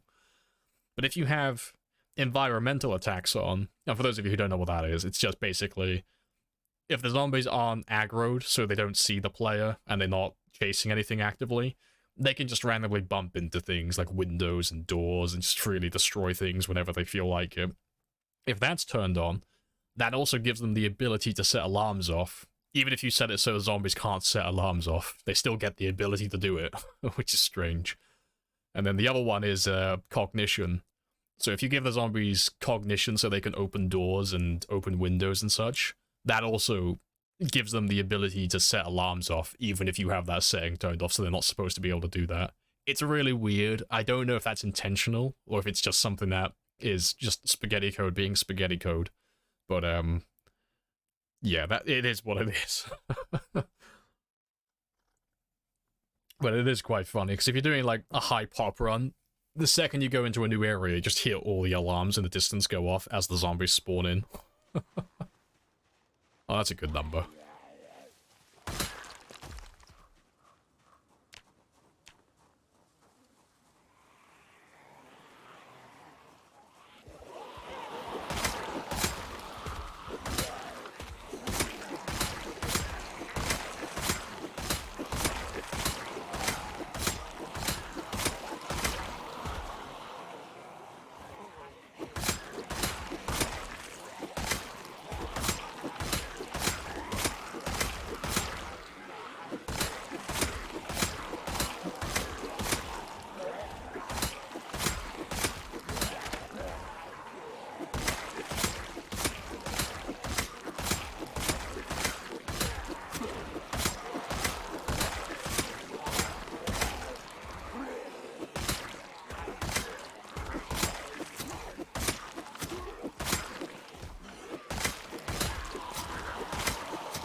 Oh, good stuff. Oh, it's so much faster than using weapons at level 3.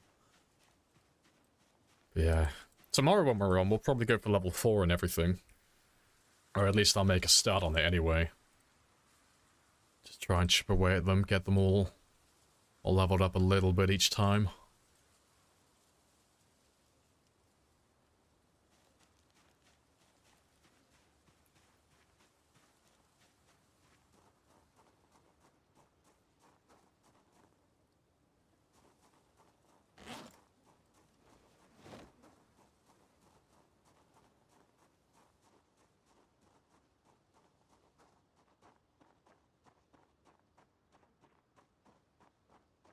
Yes, that's more or less clear.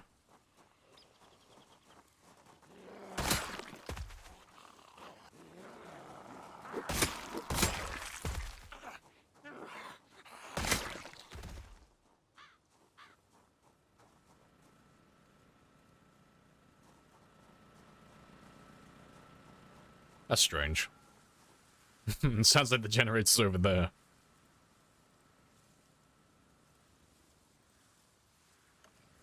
Yeah, still sounds like it's over here. That's odd. Also, I just noticed that as well. That's funny. Blood sprites are appearing on the blockades, on the bollards and such, as if they're walls. That's funny. The murder bridge, I know. It's beautiful. It's the freedom bridge. I'm too lazy to build my own. Turning it into a speed trap, putting all my speed bumps down so no one speeds across.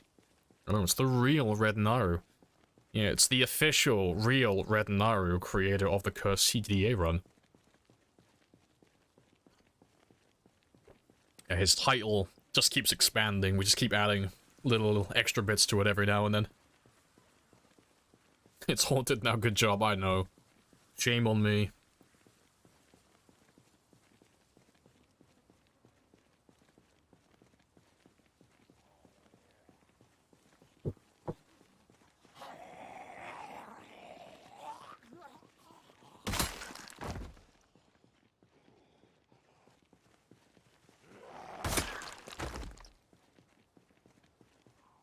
I should get sick of the joke. I'm probably done with it by now. It's been going on for weeks. It's the real Red Naru. But no, we gotta milk it for all it's dry. I think there's still like a drop or two left in it. But I think the cow may be about to die. Gave up on hating it weeks ago. Just acceptance now. Just, it is what it is. Just ignore it. They'll get bored. They'll move on. I'll find something else that's flavor of the month.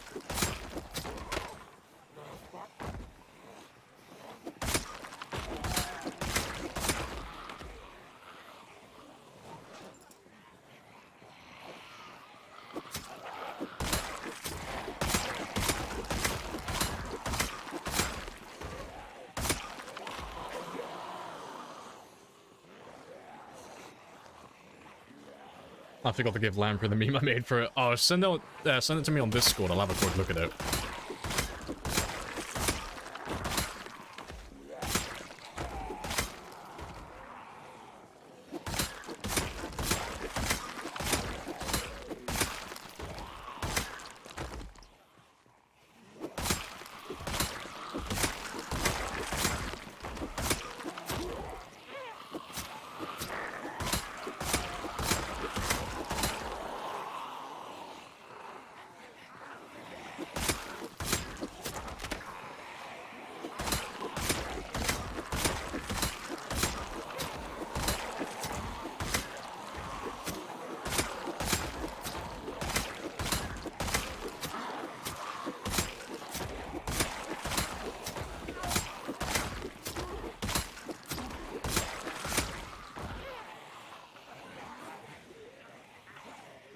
The deed has been done. Oh, let's have a gander at this then.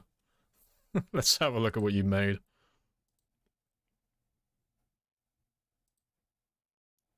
Oh, it's the DJX one you were working on. Oh, fuck, let me pull it up on screen then we can all have a look together. Let's have a look and see the magic that he's made.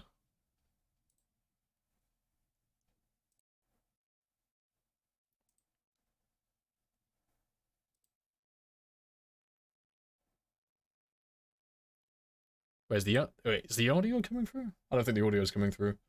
Game, why do you be like this? Why are you not doing the do? It doesn't make any sense without the audio. It's just DJX. Oh, that's why. Fucking let me fix that. There we go. Audio should come through now. This the real Retinaru? Oh my god, it's the real Retinaru. Give someone, get his autograph. That's great. That's the real Retinaru. This the real Retinaru? Oh my god, it's the real Retinaru. Oh, good stuff. What is he fucking doing? I can hear him winding something up. It sounds like one of those older bloody film cameras. Sounds like he's winding something up.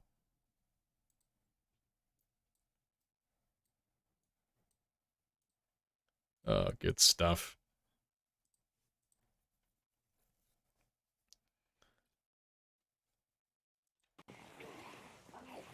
Oh, that's from one of his memes to cut it out. Oh, fair play. I was gonna say, it sounds like he's bought one of those, like, disposable cameras you would get at, like, a fucking dollar store. He's just winding it up for another shot.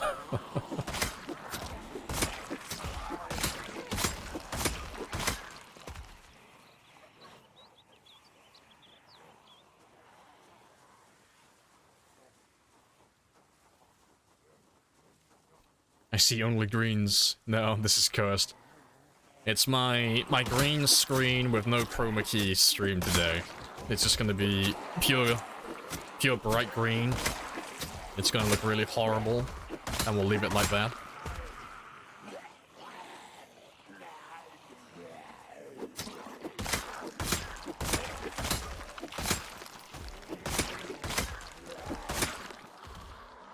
Yeah, it's not that many more of you.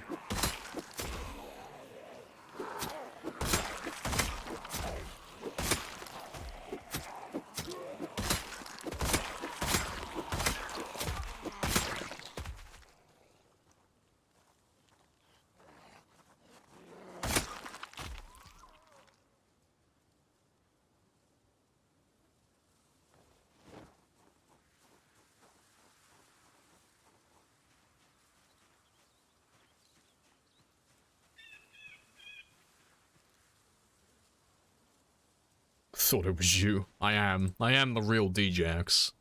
Yeah, my webcam is just broken at the moment. I promise though, he and I, identical. We sound exactly alike, we look alike, we play alike. It's... He stole my account, so now he's pretending like he's the real DJX. So I've had to start again and make an alternate account.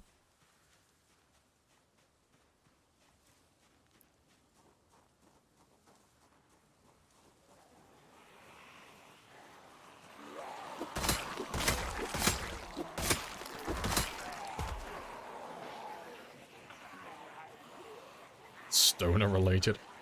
Oh, see, the meme I have of DJX on my channel redeems, it's got a horrible sound. Like, I can hear his character getting bit at the start of the clip, and if I'm tabbed out of my game or I'm on my map, oh, it makes my heart go sometimes. I'm like, oh shit, did I not pause my game? Because all I hear is that fucking apple sound. What the fuck was that? Yeah, you hear that little fucking apple crunch at the start of it. It's like, oh shit. Did I let my character get munched on? Fuck.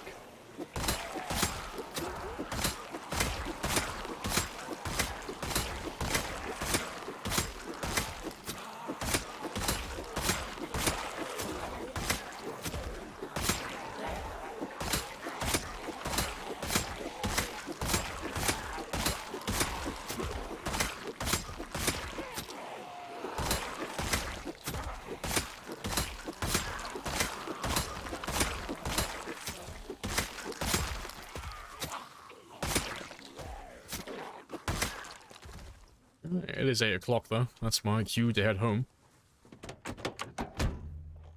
Oh yeah, just like cheesy with the glass break, yeah.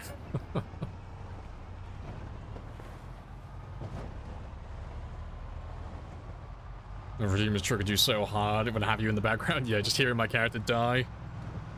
Fantastic, getting that false positive in there.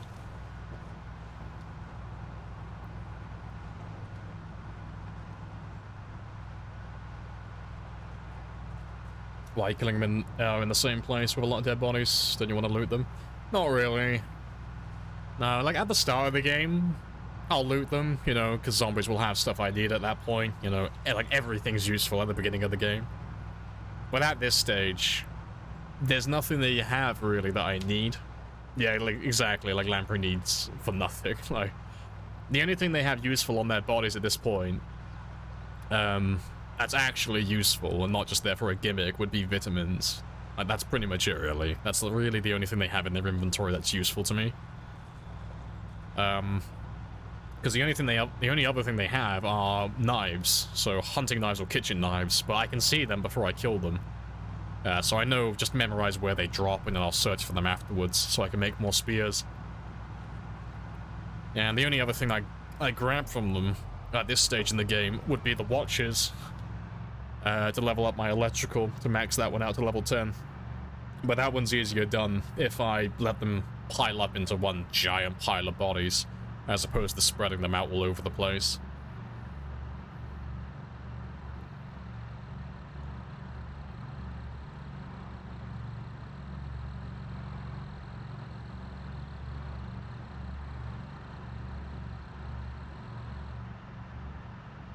Sound anxiety stops you from having streamers in the background. Oh, I wouldn't do that anyway. Yeah, it's... You don't really realize how much you rely on the audio in the game to like give you situational awareness until you play a deaf character, or until you have music playing in the background. Like really loud music or something that you're listening to. It's like, oh shit, I can't fucking hear anything. Like, sometimes I have to mute my music while I'm playing this game on stream, because I'm like, shit, I don't know if there's a zombie inside this house, I just need to mute it for a second to see if I can hear him groaning.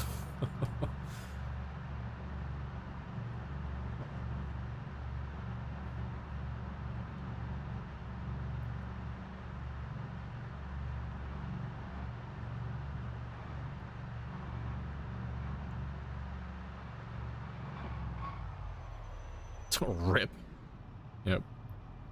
Suddenly I'm on a multiplayer server. Let's run a ton of jennies out of gas.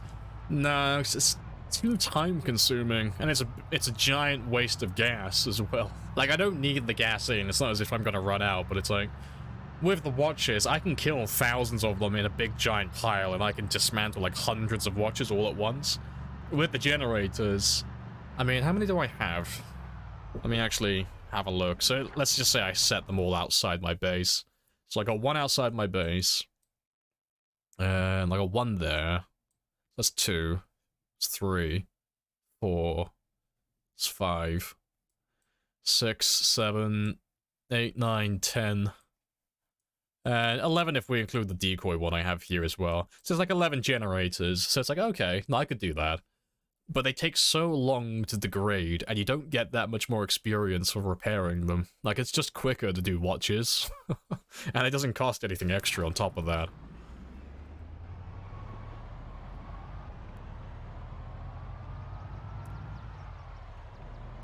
Would you ever play a deaf... Oh, ever be deaf in a zombie game? No, never. I rely far too heavily on audio cues to play a deaf character. And... it wouldn't make for a good stream either. Like, imagine if the only two things that you could hear in my stream were my voice and the music in the background. Like, that would, get really dull really quickly. Especially through those periods of time where I'm just not talking. When I'm, like, being sweaty and I'm just concentrating on things.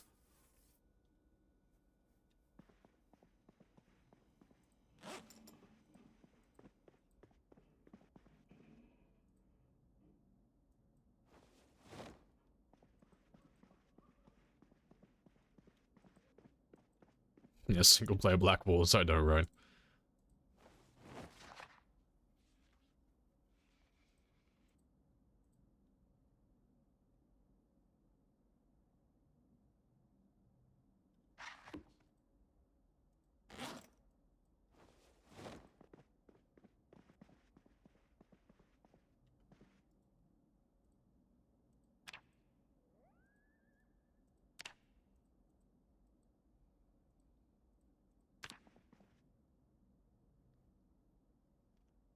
You're also running for radios in cars and houses. Yeah, that's fair. See, I only find myself doing the watches from zombie bodies now, just because of the sheer quantity that I can have. So they don't give the most experience, but, like, just on sheer quantity alone, they're just so much better than everything else, and they're not as time-consuming either. If I just save it up for, like, one occasion, I'll do it, like, once at the blue moon. Like, all those bodies I have at the bridge currently, if I did a little bit of electrical on those now, I could pop my level 5 almost instantly, with the amount of bodies that there are there. It wouldn't, take a great deal of effort, honestly.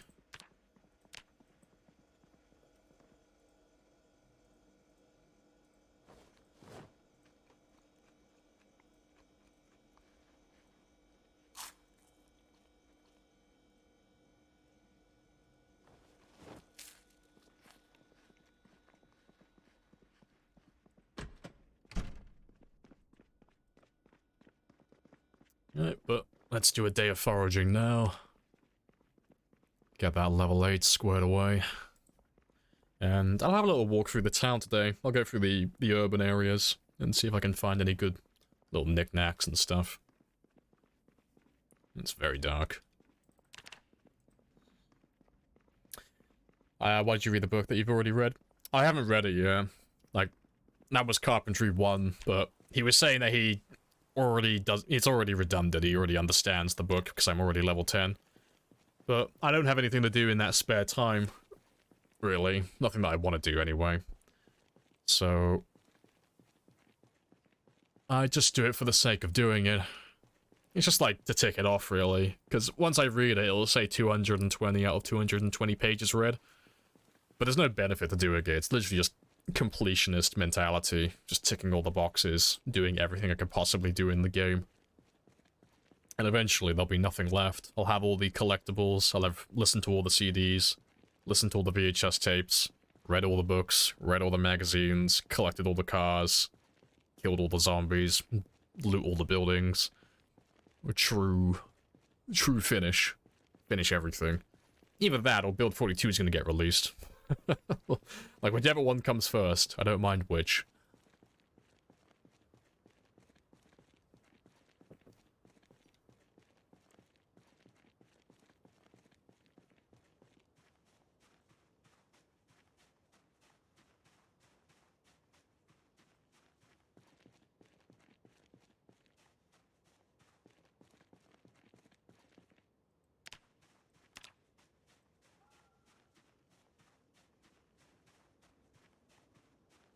You have a test out. If taking your big saves out of your save folder fixes...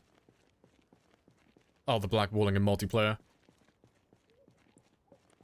For multiplayer, no. Because I think the last time I played multiplayer, I didn't have any saves. Like, any large single-player saves. Like, I'm really conservative with my saves. I'm not the type of person to, like, hang on to every single game I've ever had.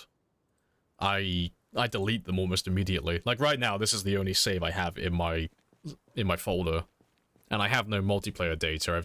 I already erase all of that when I'm done playing on the server. Like, my saves are, like, scarce. I don't really keep them. The backup saves I keep them on a USB. An external USB, well, given anyway. Yeah. External hard drive and such.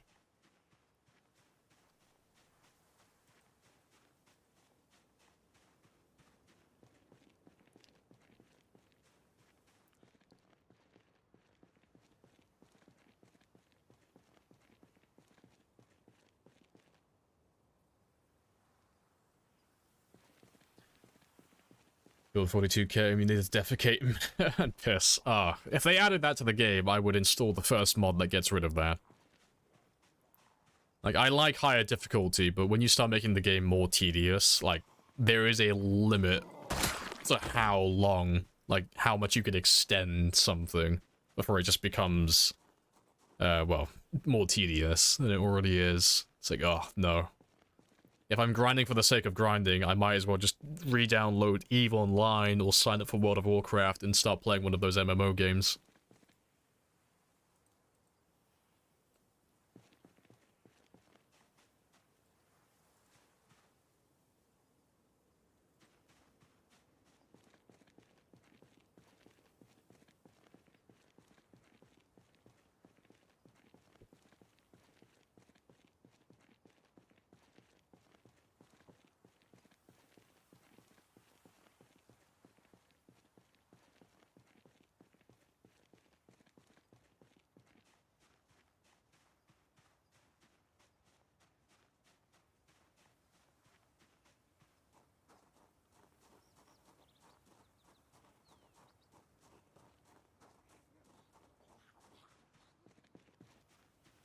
Oh, I actually found ammo for once. Oh, I never find ammo. I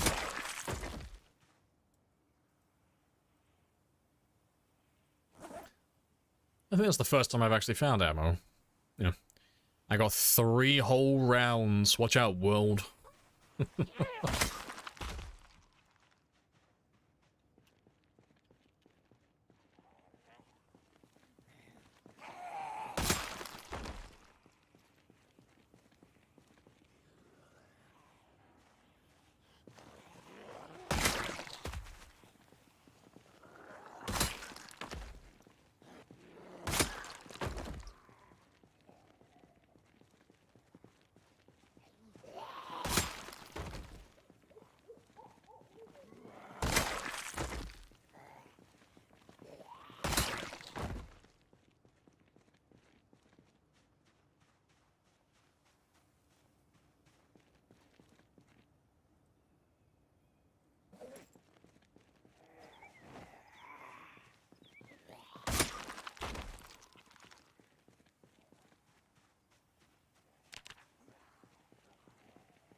Putting diapers on will add extra buff, comfy.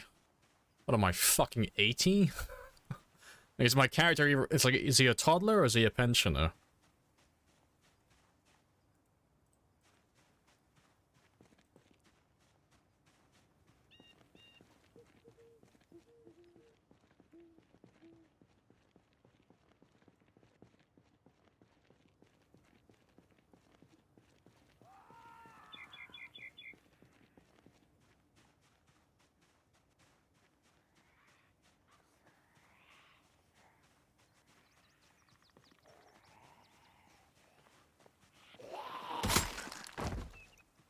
It's a valid tactic. I think you're all moving away from game mechanics and going into fetish territory now.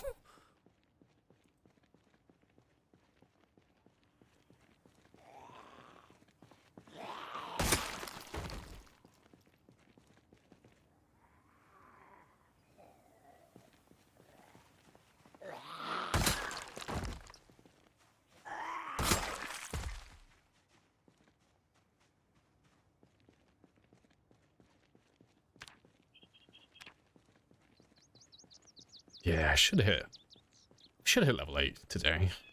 Shouldn't take too long.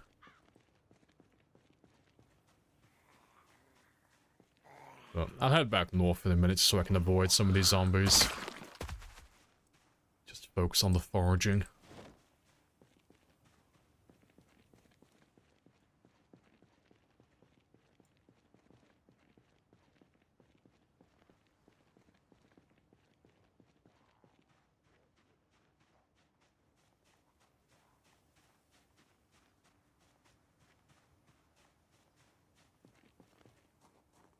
Spiking the water with morph sheet and killing people, that's hilarious.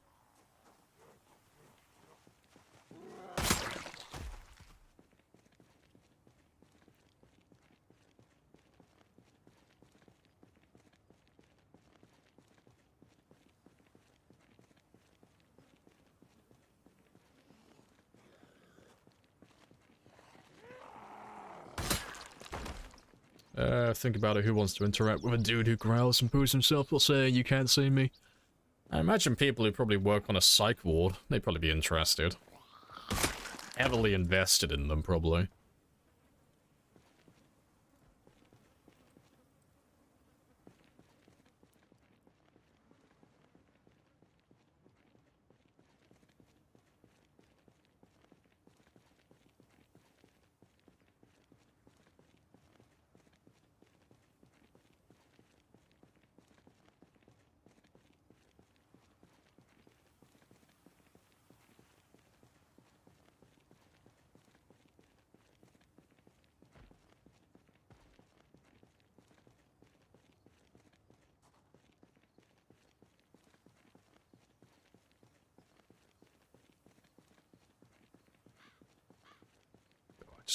Find me anything. Just anything that has some note to it.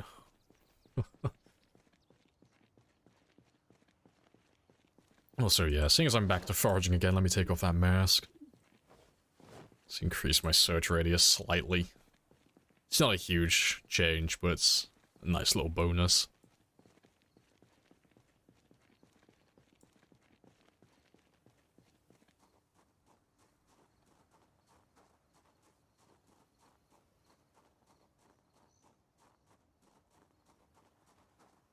Yeah. Don't seem to really find much in the city. Well, in the towns. I might head back towards the back roads again. You know, I may not find great items out there, but at least I have quantity on my side. So at the moment, all I'm finding are stones. And I'm not finding that many of them out here.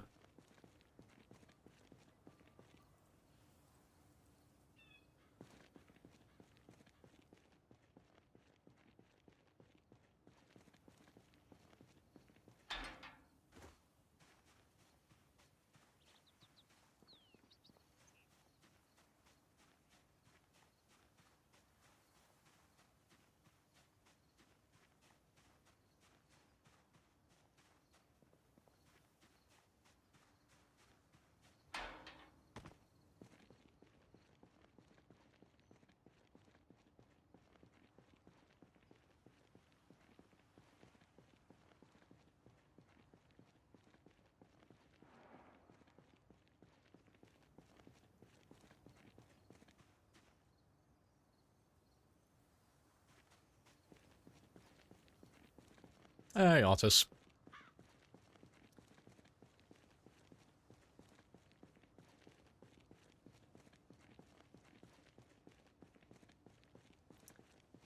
Let's see when I survive laceration. If your character smokes every hour or two, means it's over. If you smoke like usual, you get better.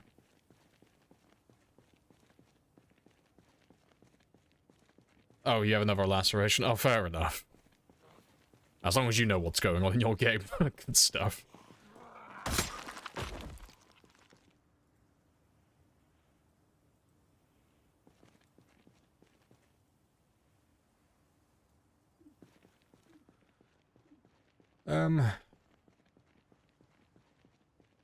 Yeah, let me head down this way. It's a nice little...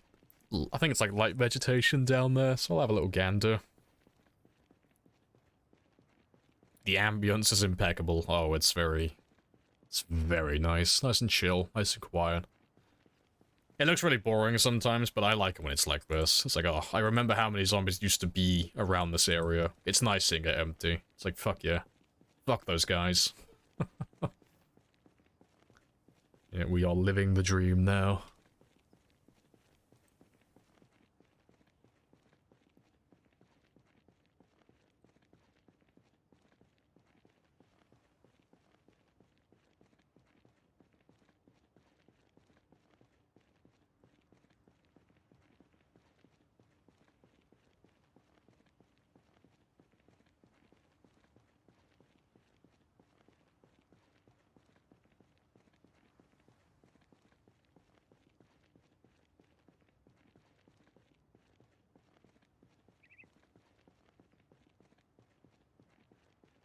Like Bill from The Last of Us. Yeah, exactly.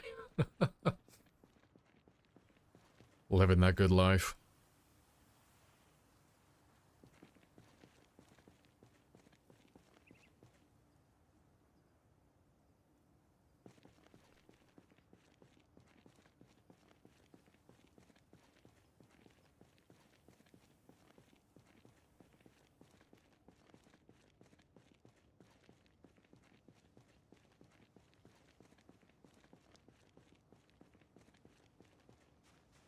Alright.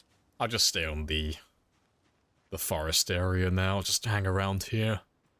So I should find far more than what I've been finding back there.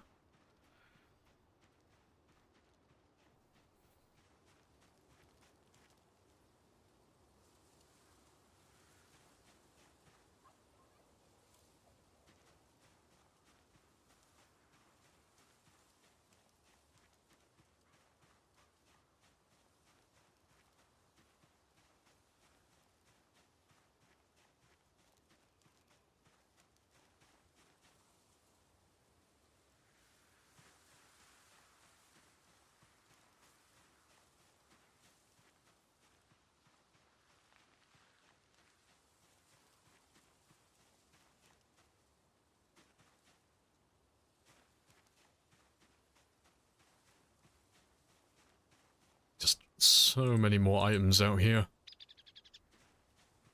Collecting stone is my pet rock. He keeps me sane.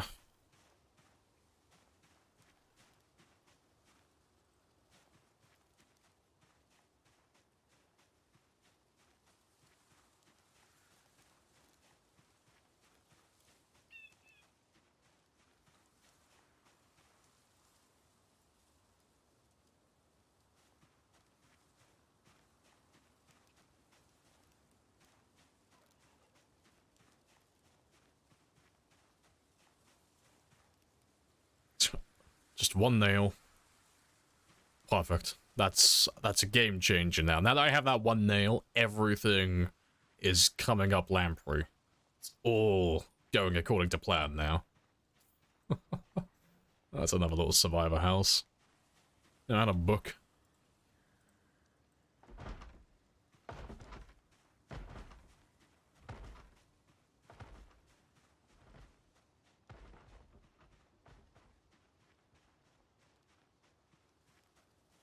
Just one nail for your coffin, mister. Don't mind if I do.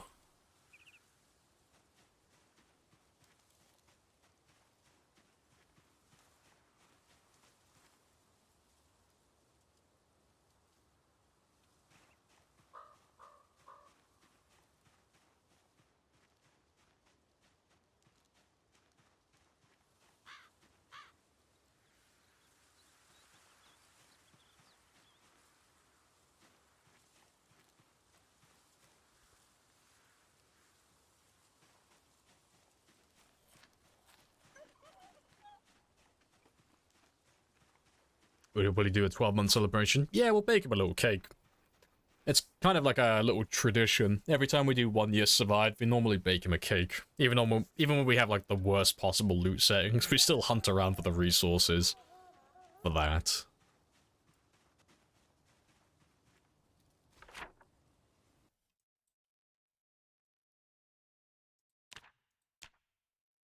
Let's mark the propane, so I'll come back for that in the future. Where's your mask? Oh, it's in my bag. Yeah. It doesn't give too much of a debuff. It's only, like, minus 2.5%, but it makes my search radius, like, just a little bit smaller. And because I'm doing nothing but foraging right now, it's just worth taking my mask off. I know, I have removed my face, unfortunately. Any secret if you dig up a graveyard? No, there's no secrets like that. There is a quote-unquote secret. It's pretty well known at this point, but one of the mausoleums in the Louisville graveyard, there's a stack of gold in there. Can't remember what it's called. It's like, I think it's called Ecstasy of Gold. I think that's what the item name is. But, if you ever want to find it yourself, you just head up to Louisville. So go straight up, past the hospital, and then the graveyard that's over here. It is pretty much right here. I can't remember which one it is. I think it's the second to last one. But yeah, if you need a sledgehammer, or you need to burn down some of the walls to get in there. But if you get inside that little mausoleum, there's a big stack of gold that weighs like 40 kilos. Or, 40 units. But it has no purpose, it's just there for the sake of being there. But you can find that stack of gold elsewhere as well. I think there's like 1 or 2 other places where it spawns.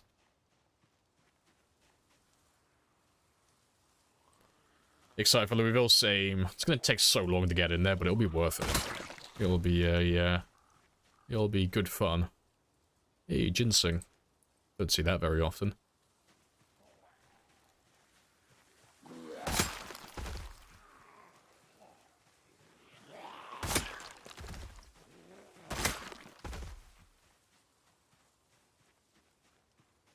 Using any mods for this run? Yeah, there's about, I think there's 5 mods in total. So 3 of them relate to the helicopters. So there's the expanded helicopter mod, and then that needs the easy config mod to run. And then we're also running the Twitch integration with that, so that's all the same thing. So it just allows you guys and gals to call helicopters in on me whenever you want. And then I'm running the Twitch stats mod, which just displays my information in a text file. So that one's just for streaming, basically. It doesn't change anything gameplay-wise. And then the last one is the craftable headgear mod, which is Dylan's creation. And that adds my Plague Doctor mask, because he was a Banff and he was kind enough to include my own mask in his mod. So yeah, the only one that really relates to gameplay is the expanded helicopter mod. Place all the gold on the bed. Oh, it's literally a pile. Like, I can show you, actually, really quickly. It should be easy to pull up. Let me see if I can find it. So I'm not sure if I'll be able to see it on the map. I might be able to. Where are you? Ah, fuck. No, I can't see it on there. Is it on the wiki? Have they added it there yet?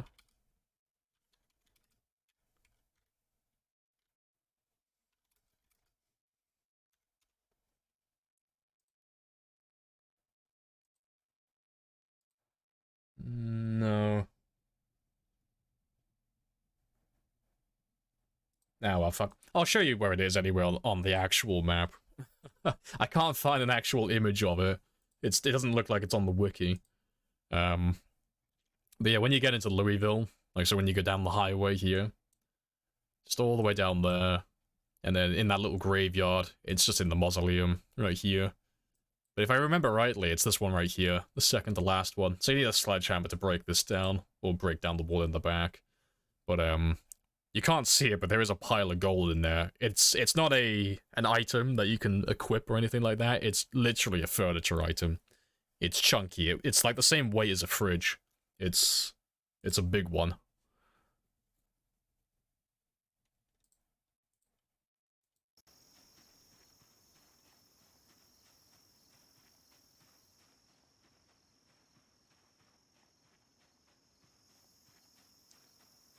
Can you even pick up that gold? No, you can pick it up. We've done it in previous runs in the past, where we took it into our base.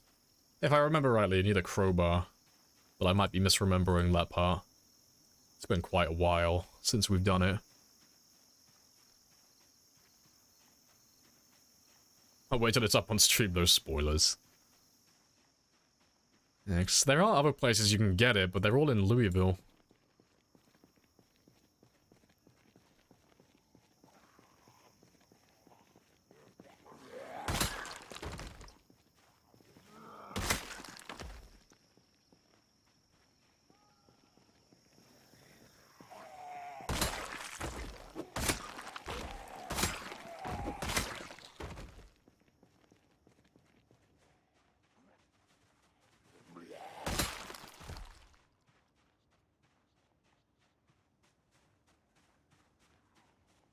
It's the second to first in the right row in the building.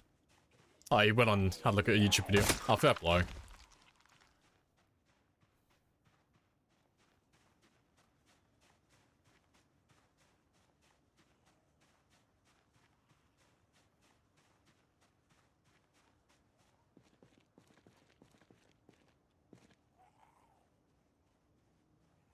Very close.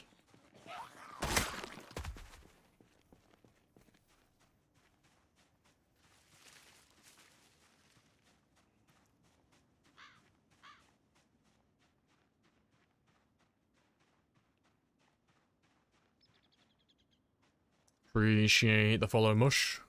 Welcome on in.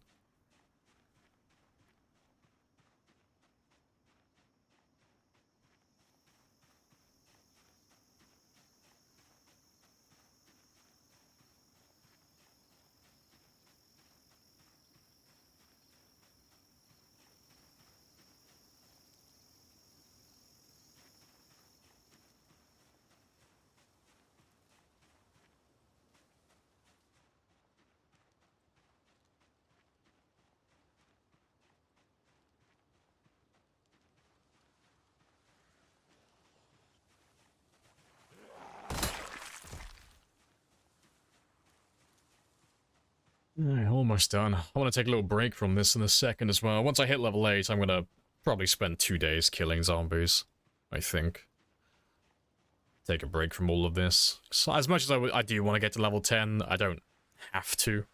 I don't have to rush it. Doing the PZ version of Easter egg hunting. I'm just hoping that someone left a gift out here for me. I'm hoping that the Easter Bunny has left me a chocolate egg out here.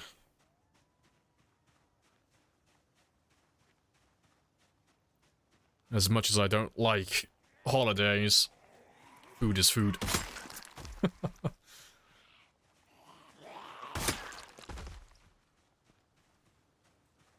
Second Jeremy. Oh, there is no second Jeremy. That is an evil variant. There's only the one true Jeremy.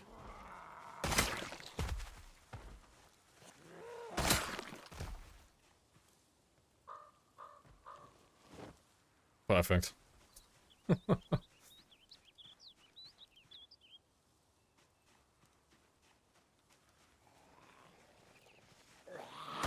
There's more tinfoil hats. What the fuck are you guys doing out here?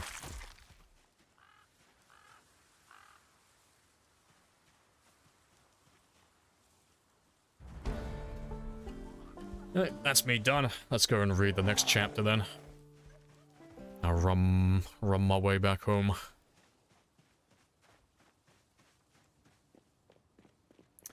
What build 42 feature are you looking forward to the most? It's not like a feature, but I'm looking forward to the expansion on the crafting system. So they're just adding new crafting recipes in. So that, like, pertains to a lot of different things. So that's more weapons. There's possibly going to be different, like, base building, like, things as well. And all of that stuff. So I'm just looking forward to, like, generally, like, everything that is orientated around longer play. So more late game stuff. Because it gets to a point where if you've survived the game, like, you've done a run that's about 5 or 6 months in, you've done everything. Like, you've seen the power and the water get turned off, you've done the heli event, you've survived winter, you've gone through each and every one of the seasons, and as such, you've probably already experienced one of every every weather event as well. So there's not really much more to see beyond that. And in late game, the only thing you really have to do is kill zombies. Like, you can go through all the towns and you can loot all the buildings, but if you've done 5 or 6 months, you've probably already found one of every weapon, one of every tool. You've probably found all the books. You've probably found, not all of them, but probably the overwhelming majority of the skill magazines. You know, the only exception being, like, the guerrilla magazines, really. And, yeah, so you've only really got to do, like, kill more zombies, and then find the VHS tapes and the CDs, like the little collectible items, and just make up your own fun beyond that point. Like, you've experienced the entire game. So, having some more things to work towards would be fun, you know. And plus, the more systems they add, the more complicated it becomes, but you also get a more diverse range of playstyles. So you'll have people who prioritize different things. Like, at the moment, it's only... The only real difference between players is, like, people who like fishing and people who like trapping. Like, that's, like, the main thing that sets people apart currently with food and such. But, no, having a lot of different things that you can do in the late game, that'd be quite fun. Just to see what people choose to prioritize over other skills. Like, where do they see value in their time?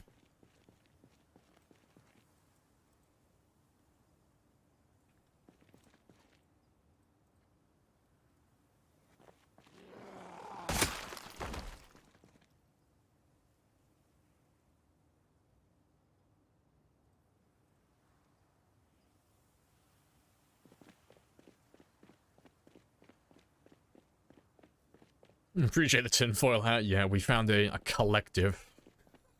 They were out in the woods, hiding from the virus.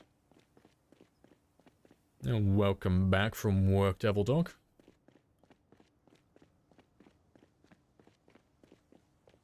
Wanted to check the train depot. Looking for Mechanic Z, spawn there. Oh, fair play. Yeah, so it'd be down to RNG, but yeah, I might get lucky enough to find a metalworking mask. So it would be nice to start working on that skill. Because it's actually the only skill I can't actually level up at the moment. It's the only one I don't actually have the tools for. So I can do tailoring and first aid and trapping and all those other ones, but yeah, I can't do any metalworking at the moment.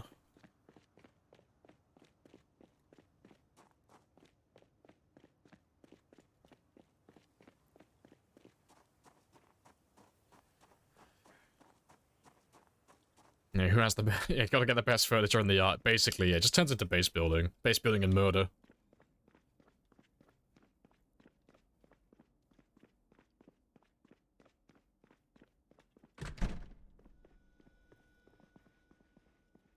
Alright.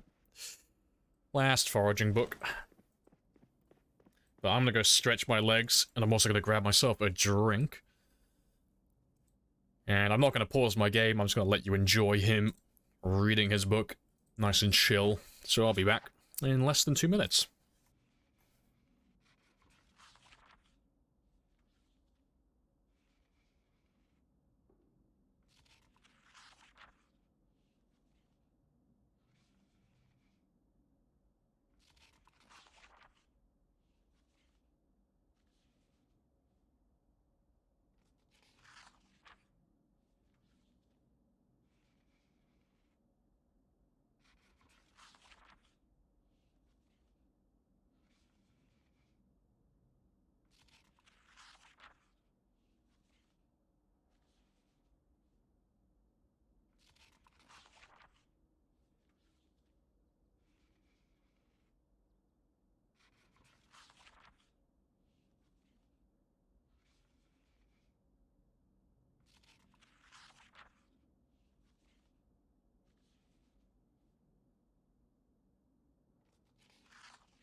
Right, and I'm back. Endgame for Lamprey is basically record a story, put some stuff, Future Survivor, Book of Lamprey. I mean, my late game is just, cool, we've maxed out all of our basic skills. Let's try and set a new world record, because there's literally nothing else to do at this point. It's like, oh, it's either survival time, a high kill count, or both.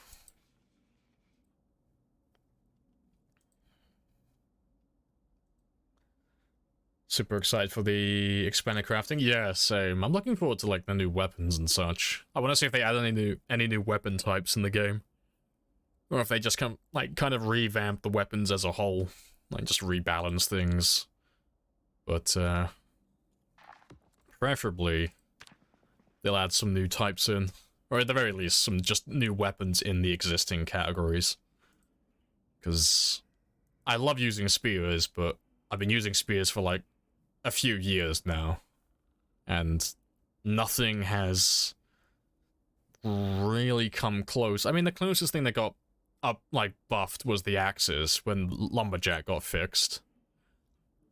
But apart from that, like, that little exception, nothing else has really come close to, like, overtaking spears in terms of, like, killing proficiency. So I'd hope that they would add something that, you know, they might not be as fast as the spears, but it'll have something else going for it. You know, there'll be something else to, like, tickle my pickle and keep me interested for a little bit longer.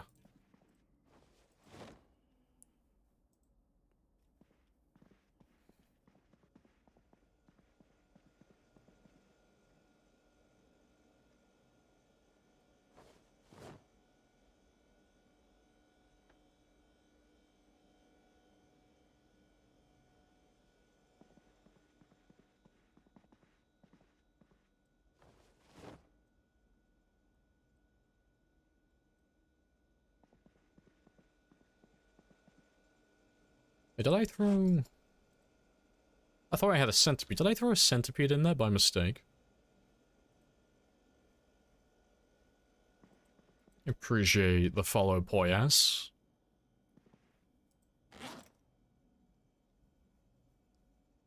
Oh, I did, Millipede. There he is. I was gonna say, like, I swear I had a centipede or something. Like, you don't belong in there.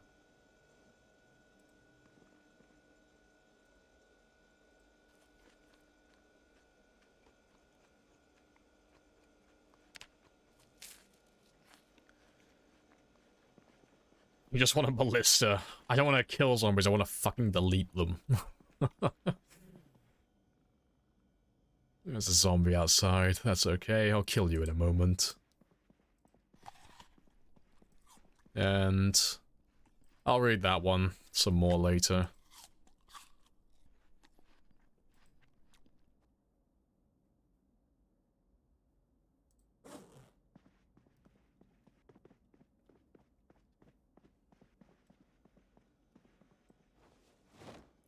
So yeah, that belongs there. You belong there. And then the rest of that belongs in the hallway. Right. So I'll go grab some spears. And then we'll go and do some killing for the day.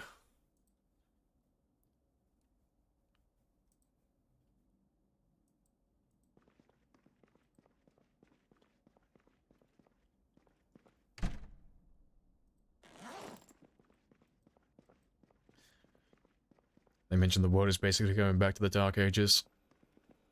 So I guess some sort of fletchery. Fair. Yeah, because they're adding blacksmithing to the game, so that'll be interesting. But I like the idea of, you know, having access to everything initially. So, you know, having all these luxuries that are temporarily available, like gas station, electricity, and stuff like that. But the second it turns off, that's it, you're on your own. And you gotta build everything up from scratch again.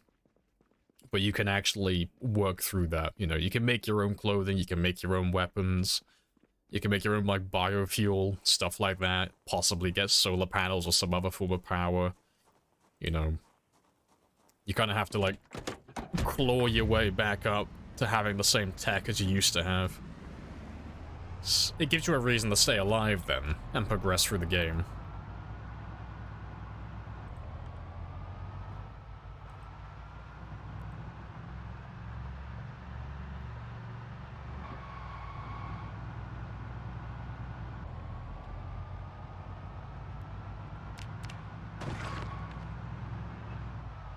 seriously.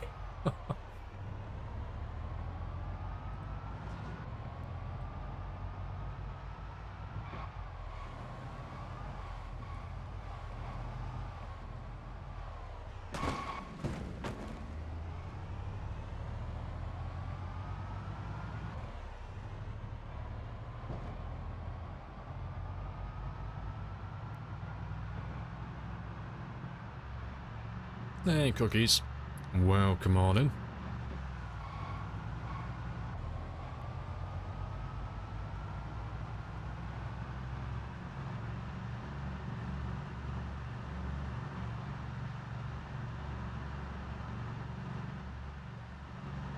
I was zombies still in West Point. It's because I have zombies with pinpoint hearing.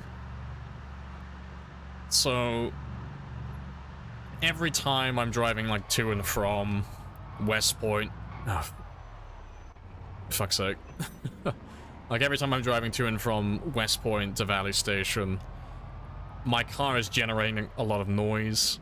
So any zombies that are in the woods, or they're down towards like Dixie, like towards Mulder and such, or any zombies I've missed around the highway over here, or any zombies I've missed in Mulder, they're just constantly chasing after the car. So it's inevitable that eventually they'll all make their way to the main road that I'm traversing, like my main route to and from these towns. And then eventually they get, like, there's so many zombies that get on that road that will wipe them all out, and it'll be empty again, and then we'll carry on driving up and down again, and then a new group will slowly, like, filter in. But eventually they'll run out. Like, there's only so many of them. They don't respawn on this game, on the settings that we're playing on, so eventually there will be no more zombies. But the reason why it's taking so long to empty the town out completely is because I'm not actively hunting them at the moment. Because there's so few zombies in West Point at the moment, and I'm pretty sure there's still tons of them on the highway south towards Dixie. They're just gonna keep slowly filtering into the town until I take care of the issue. Have you seen Z Zone? I have seen Z Zone. I'm planning on streaming Z Zone at some point. It is very fun. It reminds me of when Zomboid first came out on Steam. It's like really rough around the edges, but it's very addictive. It's really good fun.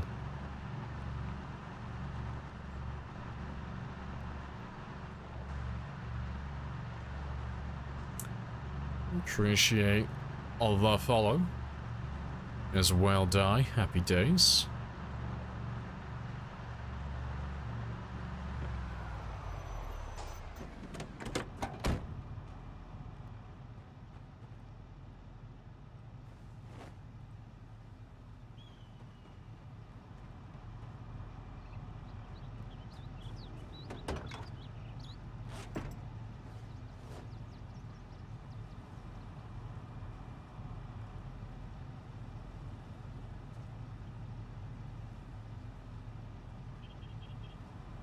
It looks pretty cool. It is. It's really good fun. It is incredibly buggy at the moment. But no, Z Zone's fantastic. It is really good fun. It's not as punishing as a game like Zomboid, because, you know, Zomboid's like one mistake and that's it. Your run can be completely over.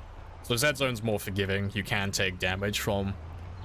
I was gonna say zombies, but I just call them the infected. Like, there's so many different weird types of enemies. But, yeah, so it's more forgiving in that regard. But it's... Because it's... I mean, I'm just speculating. It looks more simple than Zomboid, like, in terms of graphics or gameplay. Well, not gameplay, sorry, graphics. So it looks like it'll be similar to, like, CDDA. Where the gameplay behind, like, the really simple graphics is going to be fantastic. It's going to be, like, nice and complex, and it's going to be really fun with the survival aspect. But it's never going to look like this, you know, it's never going to be like an isometric, like, almost three-dimensional looking world. But I'm loving it so far. I haven't finished it yet. Because there's a, like, spoilers, there's a boat. Rip. The fucking game started my last turn in the quarter. But, you know, there's a boat by the ocean that requires a lot of parts to repair. And I haven't done that part yet.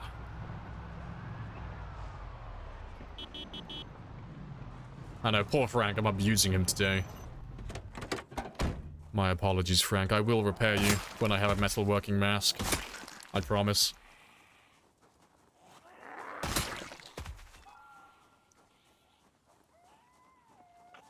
Yeah, no, I'll repair Frank, but yeah, I need to level up my metalworking skill to level up some of the, or repair some of the parts. And until I have the means to do that, I'm not really doing too much in the way of mechanics for a while.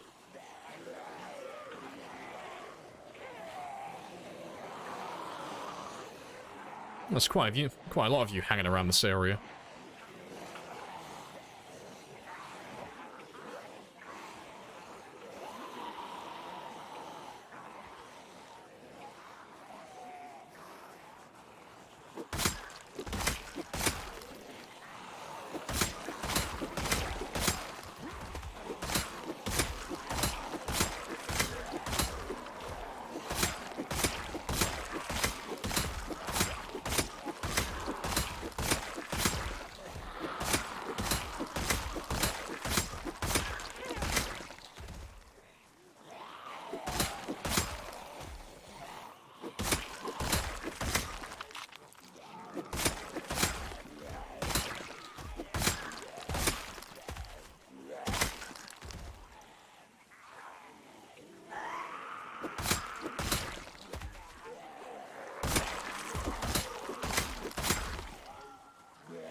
It's surprising how many of you are still around this area.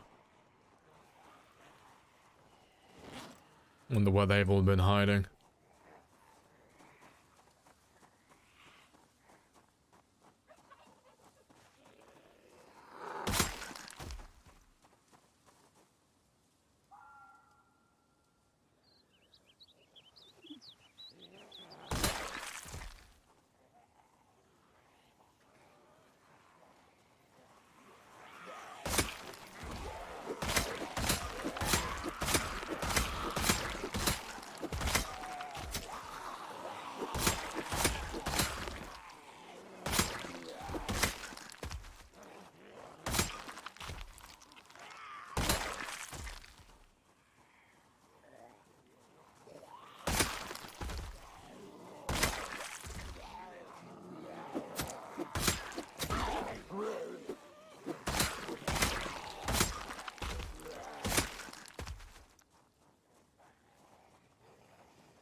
Yep, rip. Hitting all the wrong buttons today.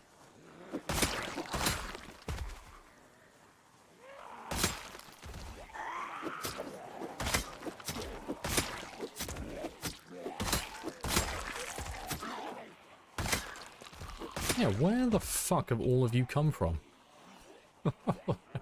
they just all have come out of nowhere. So I thought we cleared out the drag strip completely. I don't reckon all of these guys have come across the bridge. They know, like, all the zombies out by the mall, they seem to struggle pathfinding across there if it's too far away.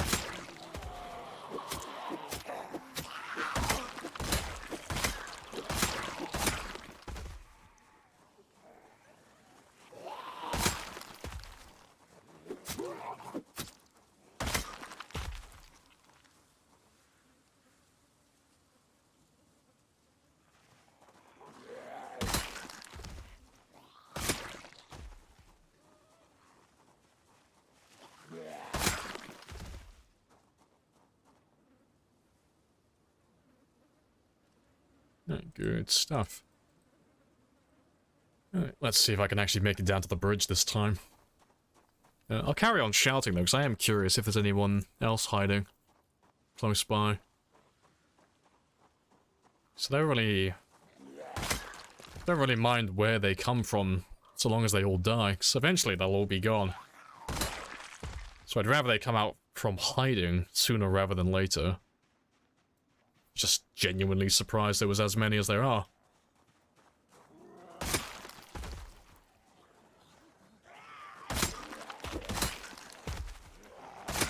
Especially down there as well.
Alright.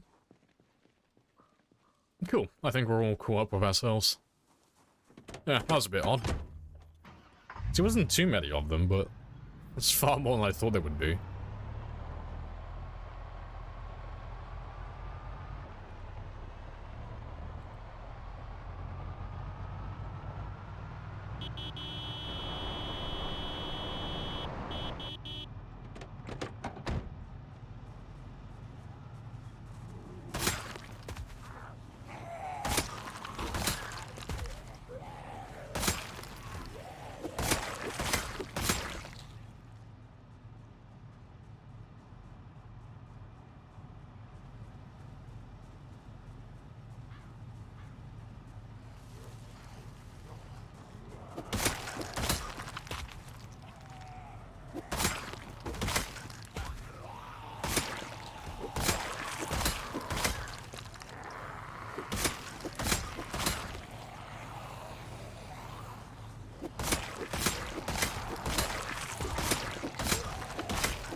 Good stuff. Let's get these last few. Oh, I say last few, there's probably like fucking 50 of them. Slowly making their way over.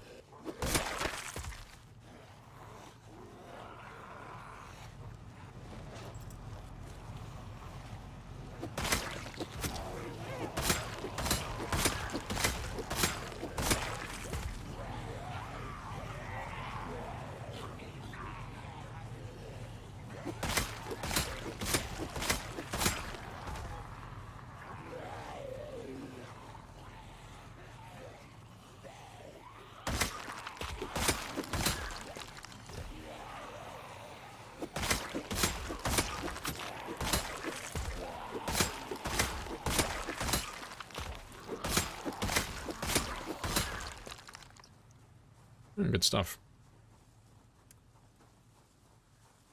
I've got to get those fancy groceries. I have to get my, like, premium AAA rated avocados. I'm sure they're still fresh.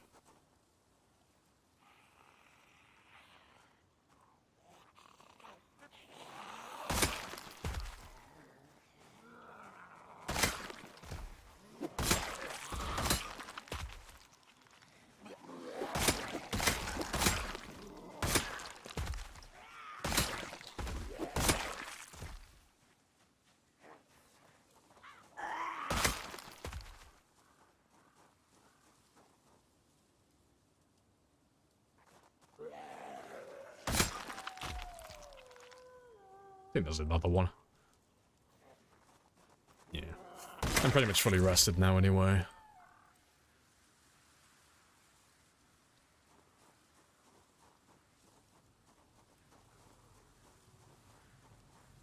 Right. Yeah, I'm wondering how many more are still on this side of the river then.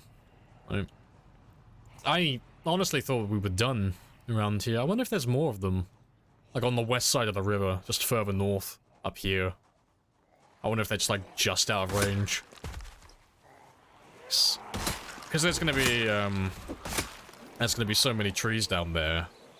It may become the case where in the future, as we go further north down here, I might have to build a few bridges across the river. Just to let those guys across if they can't hear me all the way down here. If they're stuck over there.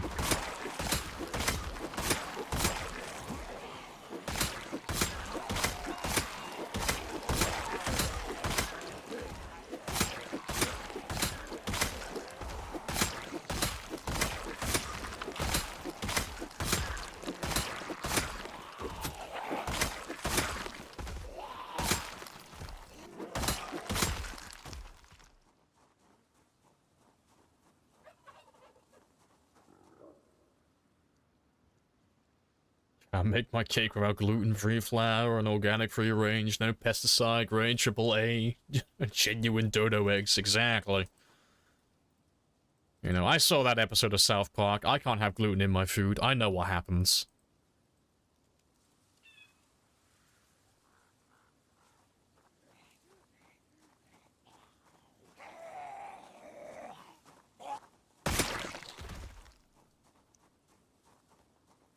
At least stacked along the river. Yeah, like there's nowhere else they can really be. But it's just surprising that they're on the west side. I don't know. Maybe these guys are just the ones that got stuck on the fence down here. So we did put a few holes in the fence along the drag strip to let them come through so we could kill them, but maybe I missed a few of them. But regardless, it doesn't matter. As long as they all die, that's all that matters.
Right.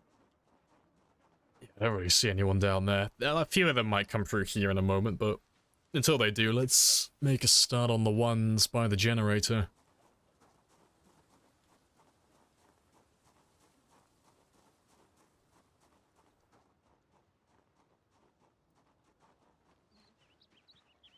Oh, that's a good number.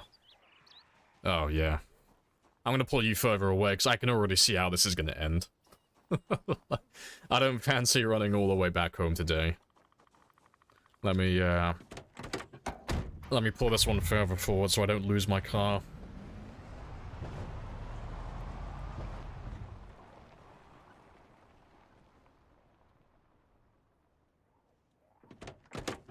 And I'll leave him there. It just means when I inevitably grab too many zombies, it's not going to be parked right next to the fucking generator and be almost impossible to get back.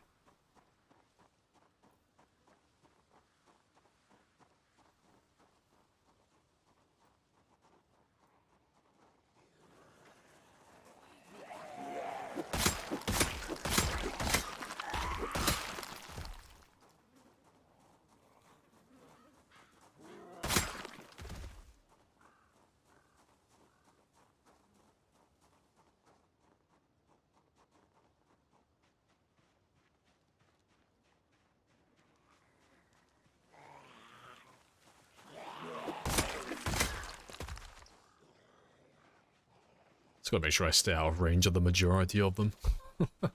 I don't feel like grabbing all of them at once. Just a small group. Small number at a time.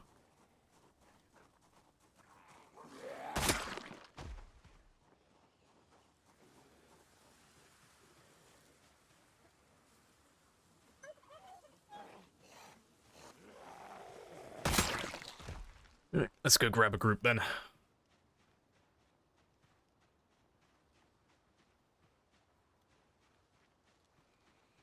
Yeah, I think we put the generator in the right place.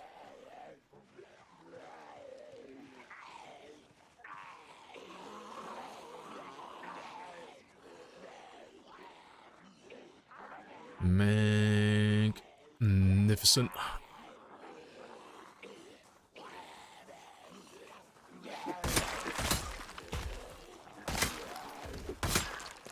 I should be far enough away now. Yeah, from like the main group.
Golden. And yeah, my car's right there, so yeah, good distance. That is very good. So yeah, should get a decent number of kills, and I shouldn't lose my car either.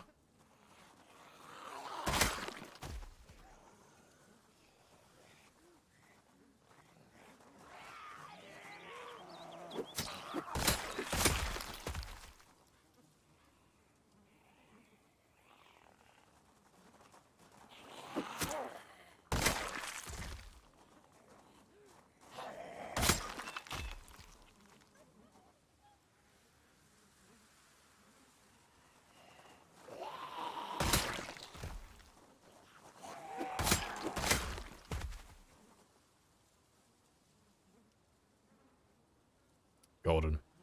Right, let's go back, grab another group. We should be able to get like 600 or 700 kills today. That's not too bad.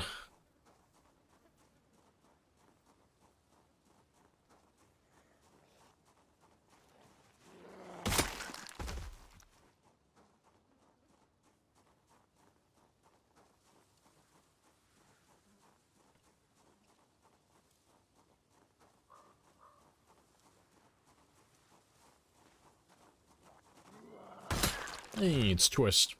Hello, hello. Welcome back. How's your run been going? I saw that you were on... Oh, what were you on? I think 338 average when you started today.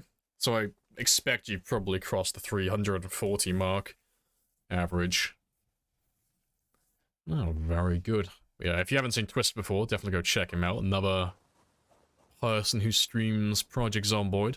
Also doing a time 16 run. Also on about 100,000. Also spawned in West Point. Also, I think heading towards Valley Station and Louisville. Like, our games are like a mirror of one another. We're doing a little mirror match at the moment. We're in very similar places with very similar zombies, with very similar stats.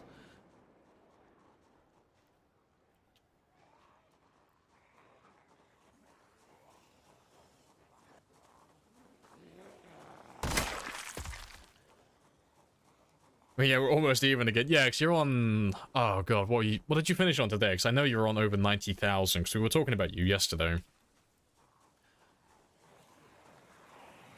Because we were saying that you were like... You're not on as... Well, you weren't on as many kills at the time, but you were averaging more. Like, you had like a bit of a... I think like a 10 or a 15 day lead on me. You're on 98th. Oh, we're pretty much neck and neck then now, yeah. Yeah, you have caught up like rapidly after my few days off. Yeah, you are right on top of me. What's your survival time now? Because I know you're averaging more. I've slowed down now. Now that I've done my 100,000 in 10 months, I've started leveling up my other weapons. 24-day lead. Okay, so you got like about a month on me then. Almost. Oh, fair play. Yeah, 'cause when we were talking about you yesterday, I said that I think... Well, I thought at the time that you were going to hit 100,000 on about 9 months and 10 or 20 days.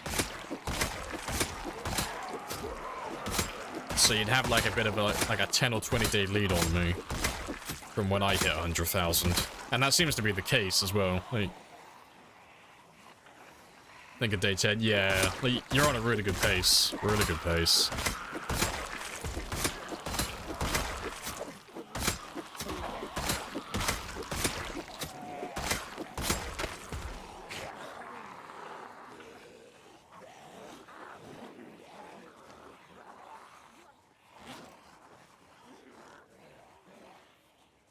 And our reinforcements have arrived. Yeah, we have lit the beacon. They have all come to the river to offer aid.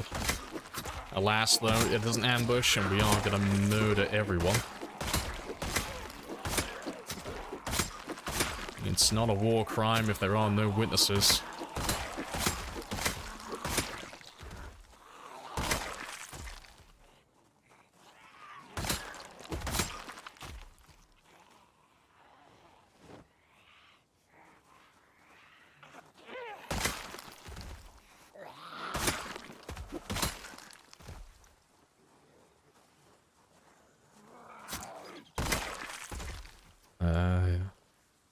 Gotta level... Oh, you can do short blunts and long blades next. Oh, fair enough. Yeah.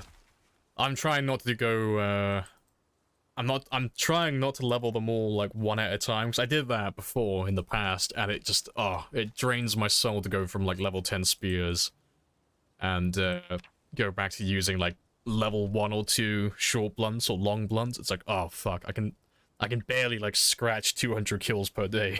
It's like, oh... It kills me. So I'm doing I'm going through all of my weapons one at a time. Or, like, one level at a time, I should say. So I'm gonna do mine... I done all my level 3 today. And then tomorrow I'll make a start on doing level 4, 4, 4, and 4. And I'll just, like, progressively go up one level at a time. Except for the long blades, because that kind of depends on if I find machetes and katanas. But the other ones, I'll level them up nice and evenly. Just any time I feel like it.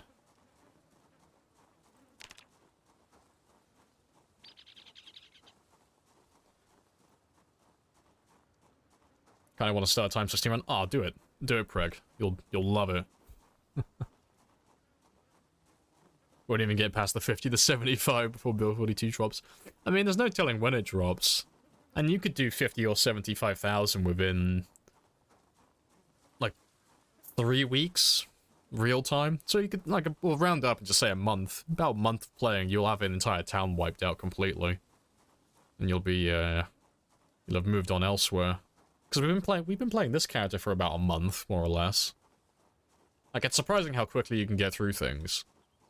Like, admittedly, we have been a bit sweaty at the start, but I haven't been, like, going full throttle with it, you know, as much as we could have.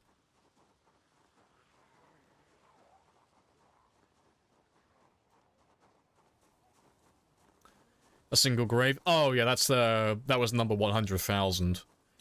So every time we kill 100,000 zombies, we normally do something special for them, so we picked up the body and we just buried him.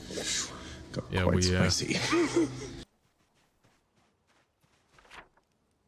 Yeah, we picked him up and we made a little grave site for him. So yeah, Mr. 100,000 on the 11th of the 4th, 2023 at 1:20 in the morning.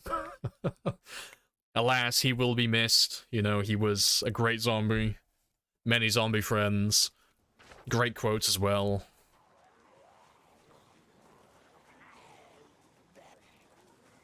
Alright, start at time 16, you're barely heading into West Point. You finally got 6,000. Oh, nice.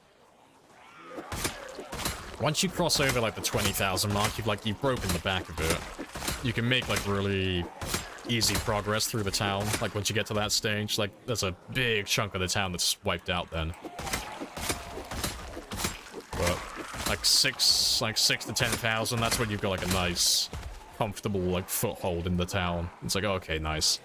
I'm still on the edge, but, you know, I don't have to run a mile and a half each day now to get back into town. It's a nice little milestone to have.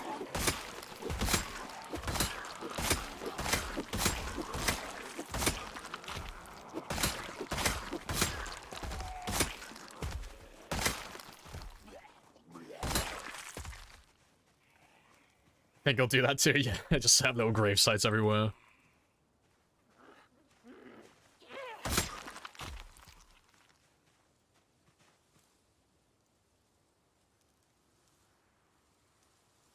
Yeah, he was fun to hang around, and then he tried to make a move, and he tried to give me a bite on the neck, but, you know, I'm not about that relationship life, so, you know, we friend-zoned them, accidentally put them in the grave as well. Whoopsie-daisy. We may have overcorrected a little bit. You can actually put a gravestone there? Yeah, you can pick up gravestones. Maybe we'll do that at some point. We'll go back into West Point and pick up one of the gravestones. And we'll take that one back over here. And we'll put a little gravestone on top of him.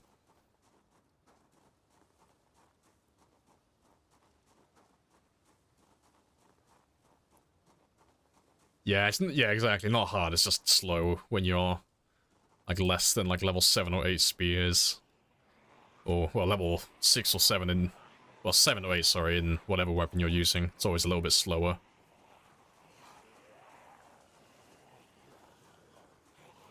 Fitness below 5 as well? Yeah. I feel your pain. But you broke the back of it anyway. You've gone past the worst part.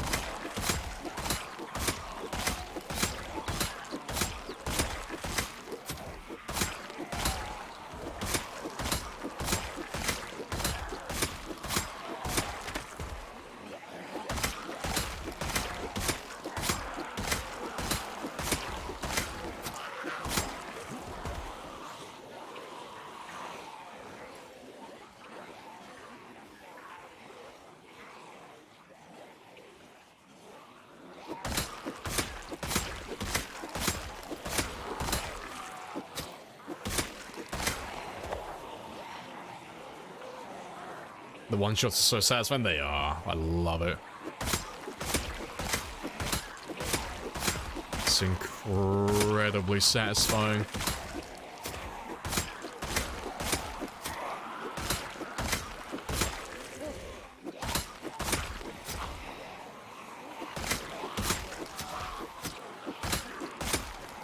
If I can get those last 2 levels in strength done as well, that little extra bonus I get to my damage, it's not quite enough, but it's almost enough to let me one-shot consistently as well, at moderate exertion, which is hilarious. So it's like, I don't care if I'm like, my attack speed is like slightly reduced, I can still one-shot everything even when I'm exerted. But getting level 10 strength, that is going to take about another 1.5 years in game time.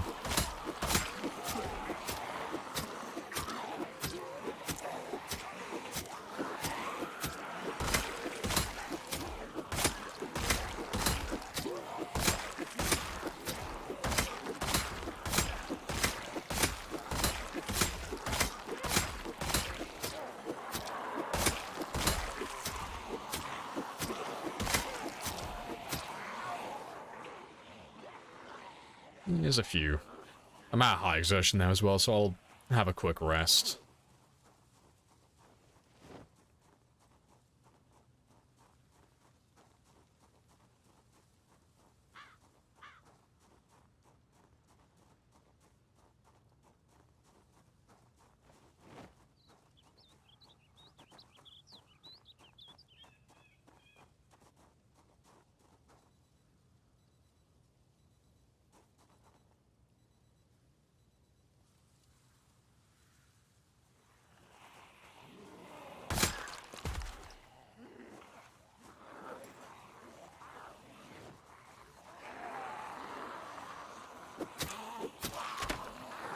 Fantastic.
Oh, good stuff. And yeah, drowsy, almost 10 o'clock, time to go home, get some rest.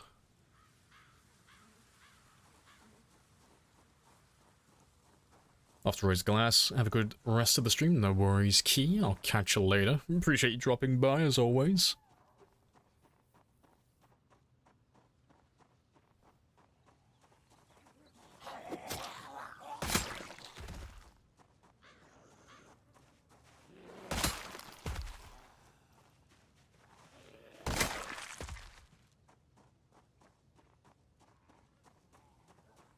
I missed one behind me.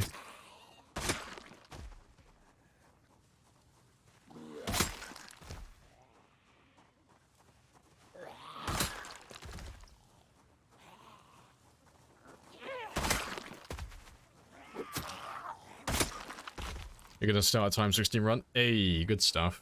Do it. The gods demand it. The gods demand blood.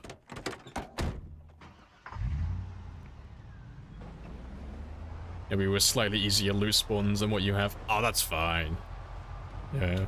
Setting it to like insanely rare loot or running the... Well, no, running the mods is a big game changer, but just setting it from like rare to extremely rare or insanely rare, it does technically make the game harder, but it's only like a small increase. It's more just like extending the length of time things take, because you're just down to like RNG to find like the tools and such that you need to level up skills and find the books that you need.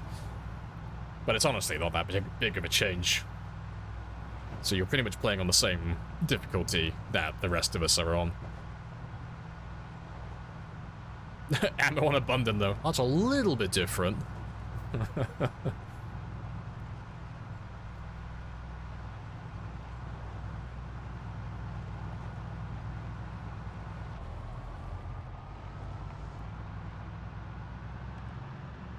Oh, light bulbs are dead. That's okay, though.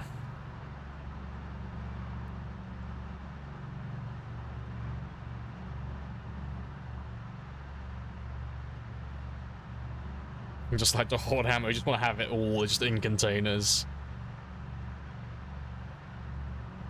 No, it is hard to argue that.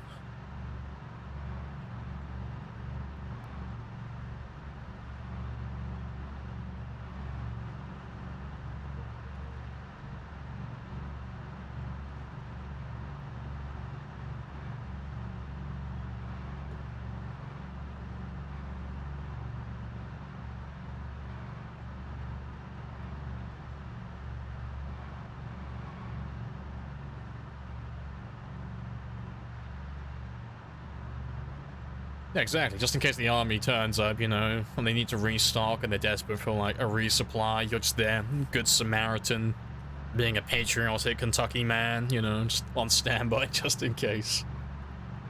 No, we need more people like you, you know. If we had more people like you, we never would have lost the country. We never would have succumbed to the zombie virus.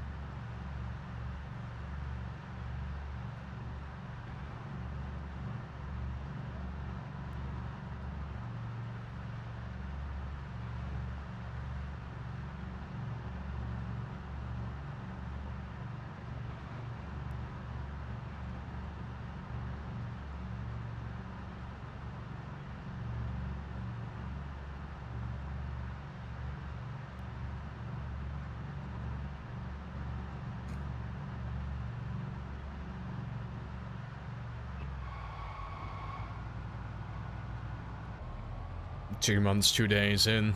Still finding needle for tailoring. Insanely rare loot, I can't. I wish I had that kind of luck. I normally have to spend like a few months searching before I find my first one. It's a bit like finding a car at GTA. Once I find the first one, they all suddenly magically appear out of nowhere. Just keep finding more of them then. It's a bit like when we found the Herbalist mag. Or the... no, it was the How to Use Generator mag, wasn't it? Yeah, we went looking for a copy of it, and then as soon as we found it, we found two of them, like, back to back.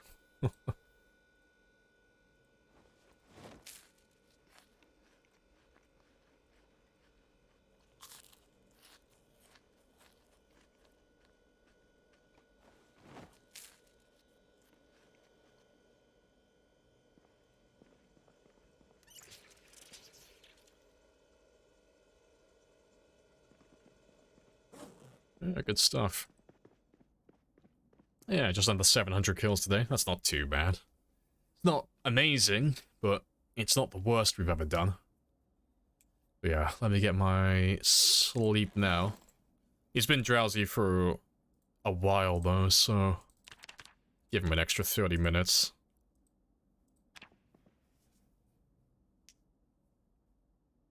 And tomorrow we'll head back out to the same place and do some more killings. At the very least, I would like to have over 2,000 kills on this stream. Because we have been a bit light on the killing, because we've been leveling up our other miscellaneous weapon types.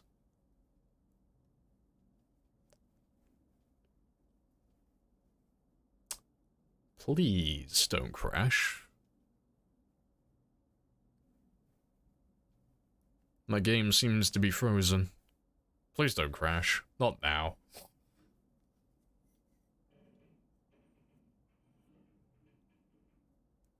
What could you possibly be processing out in this area? There's nothing here. Oh, let me ditch the hat now as well. Been wearing that for a while.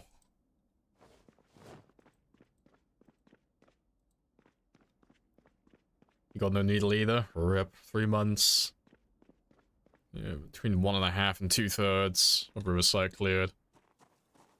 They're always elusive little shits. Like, you find the sewing kits constantly, but...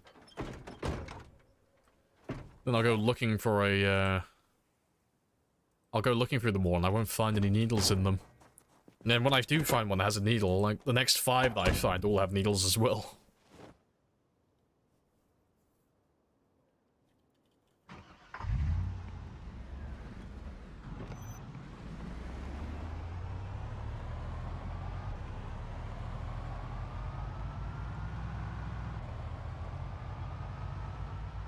Yeah, my game is just trying to render all the frogs in, waiting to ambush me. I don't know, maybe the game is trying to spare me. Like, no, if I freeze and I crash the game, he won't be murdered in his sleep. Trying to delay the inevitable.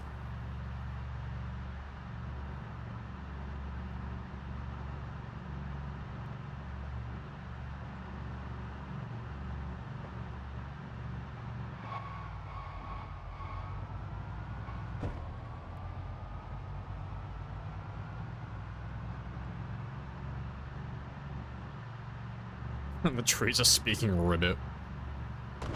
I am the Lorax. I speak for the trees. Jesus fucking Christ, they're speaking Vietnamese. I love it.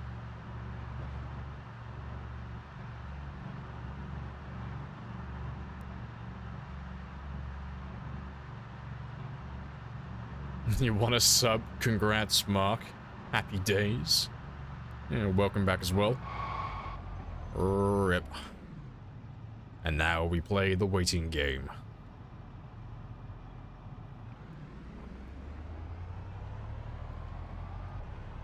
Oh, my game is struggling today.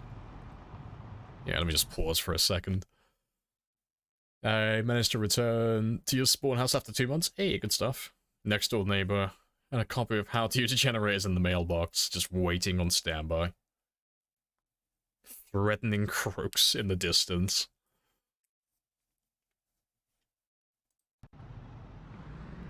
You thought it was a downslope, yeah, just straight into the void.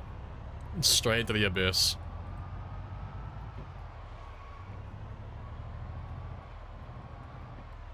My god, what could you possibly be loading? I'm just here, chilling at the end of the, like, the edge of the universe in my little Range Rover.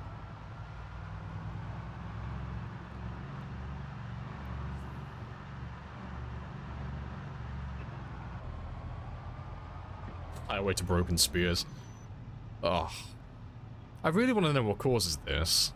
I'm curious. I don't know if it's just, like, it's not the game, I don't think, 'cause no one else seems to have this issue. I think my hard drive is just dying. My SSD, sorry. I think it's just having a really sad time. So I mean, the game save is getting quite large just because we've been alive for so long, but that shouldn't be an issue. Never seen this before. Yeah, like, it's not something that is... I never see it in other people's games, so it's got to be something local to my PC. And the only thing I can think is my hard drive's dying. Like, my hard drive's just being obnoxiously slow loading the chunk data or the map data.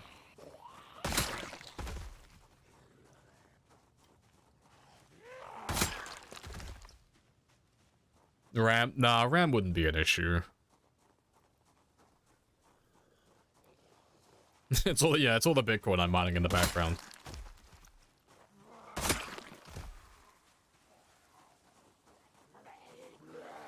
The game's lagging too much, I know. You know you've got a really high-end PC when your game starts to lag in single player.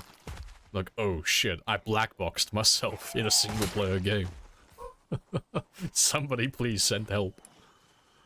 No, it's probably just my SSD. It's probably just having a really shit time.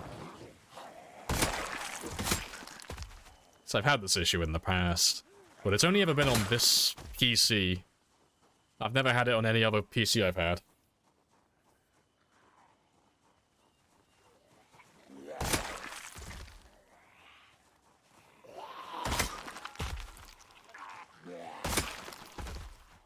How old is the SSD? It's not that old. It's, oh god, how old now? Oh fuck, I need to pull up, like, fucking Specky. What the fuck do I even have? Because I got this PC build about... God, how long now? About 2 years ago, I think. Yeah, what have I got? Where are you?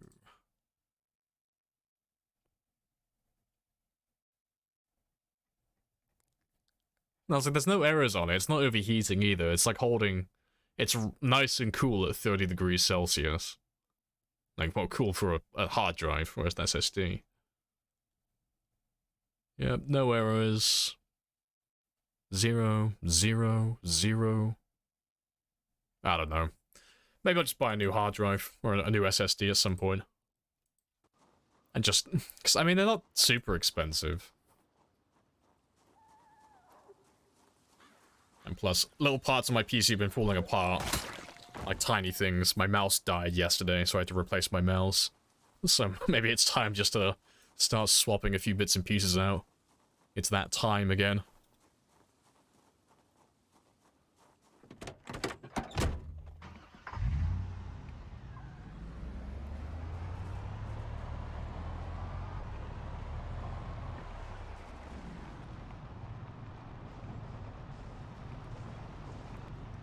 No, the whole, like, anything relating to, like, despawning items on the ground, that's not gonna change it. It's not that. It's never that. I've never had that issue in the past. I don't see why it's changed now. And plus, there's a plethora of people who also play in a similar manner to myself with similar settings. It ain't easy being cheesy. And they've also never had an issue with items on the ground. So it's only something that's been happening in, like, the last few months. So it's just probably a local issue on my PC. It's probably just my SSD. Yeah, it's not that big of an issue anyway. The game runs. It just just a little bit slow loading some of those map areas. But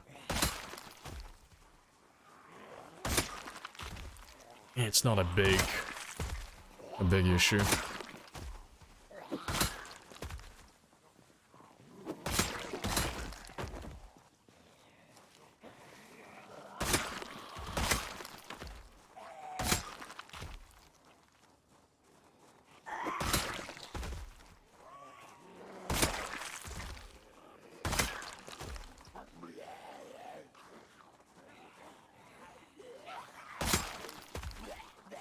Hey, gamer. Welcome on in.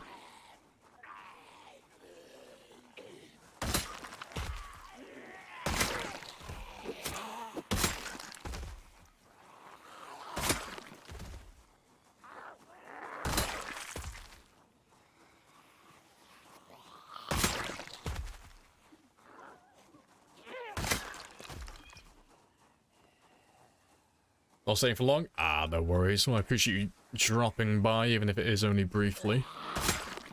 Got work in the morning? No, that's fair.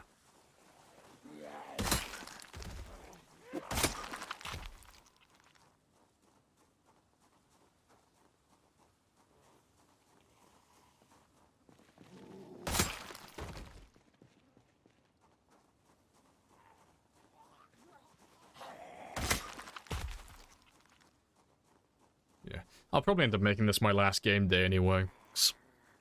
I've got some more editing I want to get done tonight.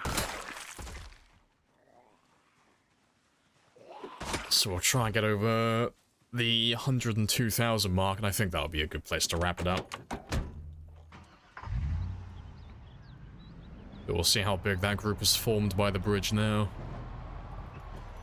And roll back over. There we go. The power of wiggling your steering wheel back and forth. If it works in GTA, it'll work in Project Zomboid. Lucky? Nah, luck had nothing to do with that.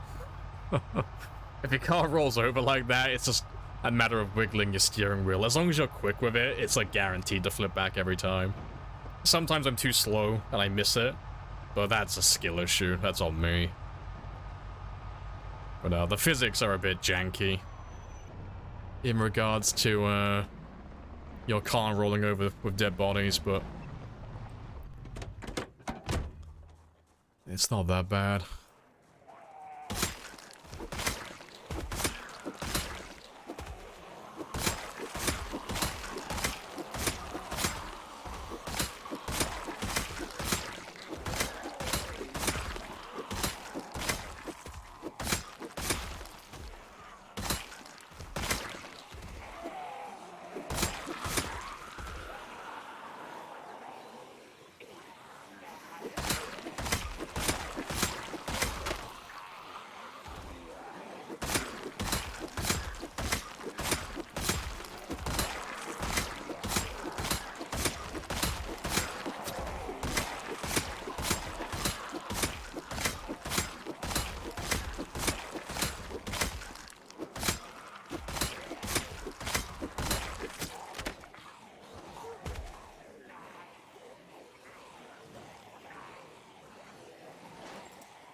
Just him photoshopping himself onto other Zomboid streamers' prom photos. You got me. You know what my midnight activities are. I can't help it, okay? We would just be perfect together, whoever they are.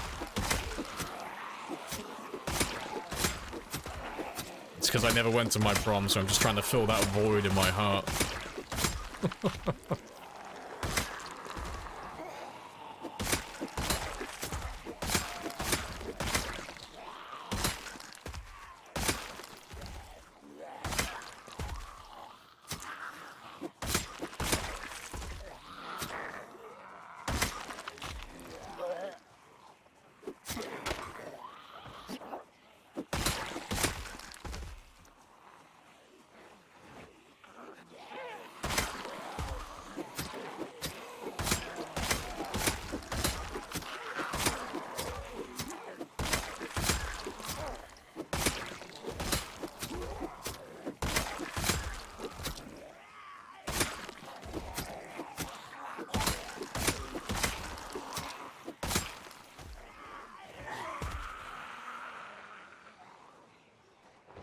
Yeah, it's not that many more of you.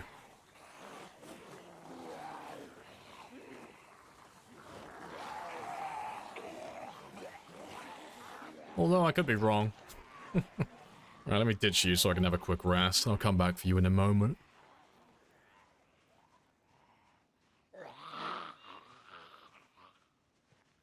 There's a few of you over there as well.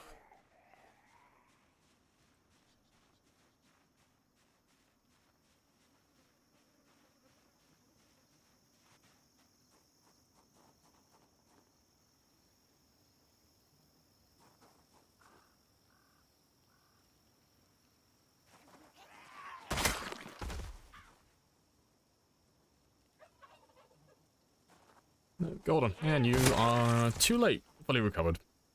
Boom. Alright, let's grab the rest of them. Then make our way back east again.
Golden.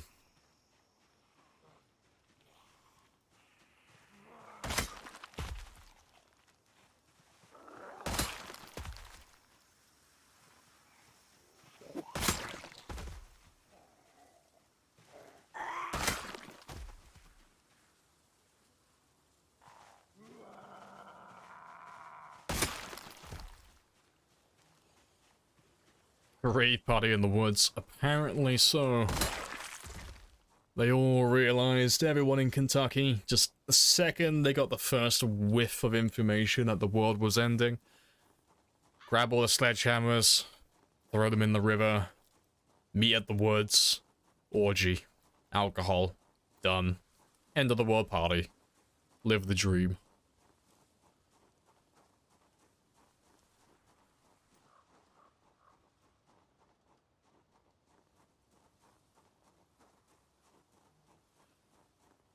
Alright, let's see how many more we have down here. Because they should all be back by the bridge now.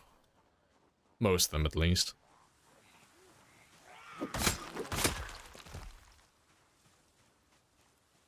And it's only 10:40, still got plenty of time.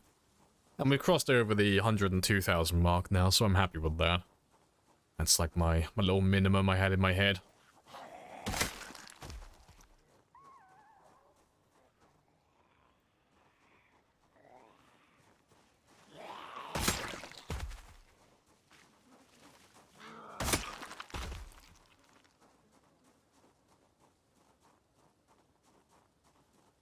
To keep your pets safe, yep.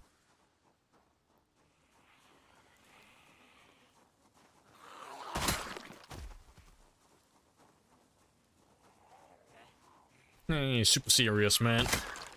Well, come on in. Fucking love that. I love those little emotes. Fuck's sake.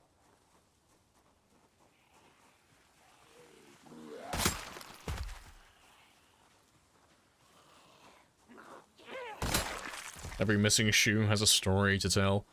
Oh, it reminds me of someone I met at a bus depot once. I was waiting for a coach.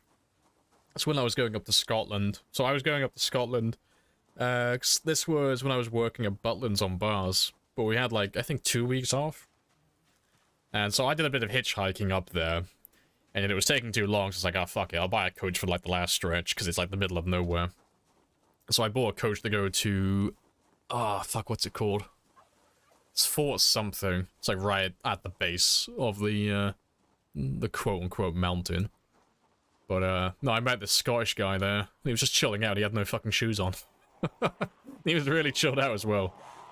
And he just wanted to use my phone. But apparently he lost his friends. And I was like, fair play. Let him use my phone. He was really chilled out.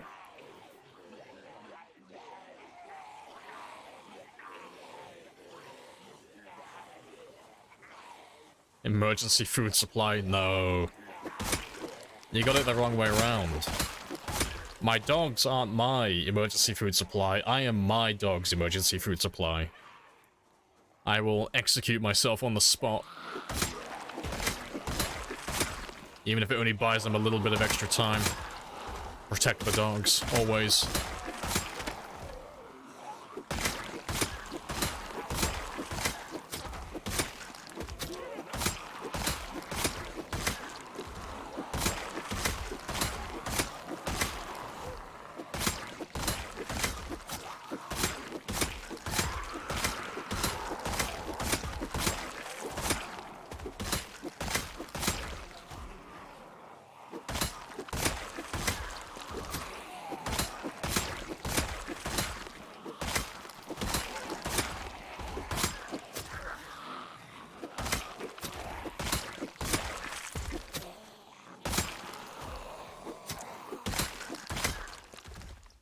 Golden.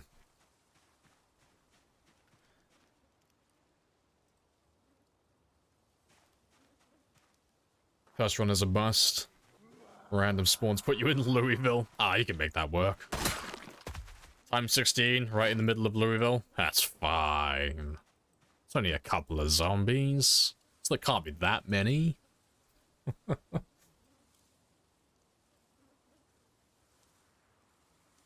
What breed dogs do you have? They are Alaskan Malamutes. They look like Huskies. They look like Huskies, but they're more chill. And they don't have blue eyes. That's like the main... It's like the easiest way to tell the difference. If you ever see a dog that looks like a Husky, but you don't know if it's a Malamute or not, if it's got blue eyes, it's a Husky. If it hasn't got blue eyes, it's a Malamute.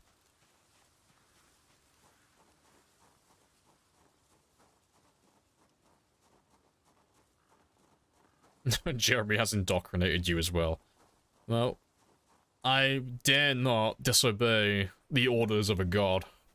God King Jeremy calls the shots. I just do what he wants, you know? I don't want to kill all these zombies. Jeremy wants them all dead. I'm just doing what the man wants. Or rather, what the toad wants.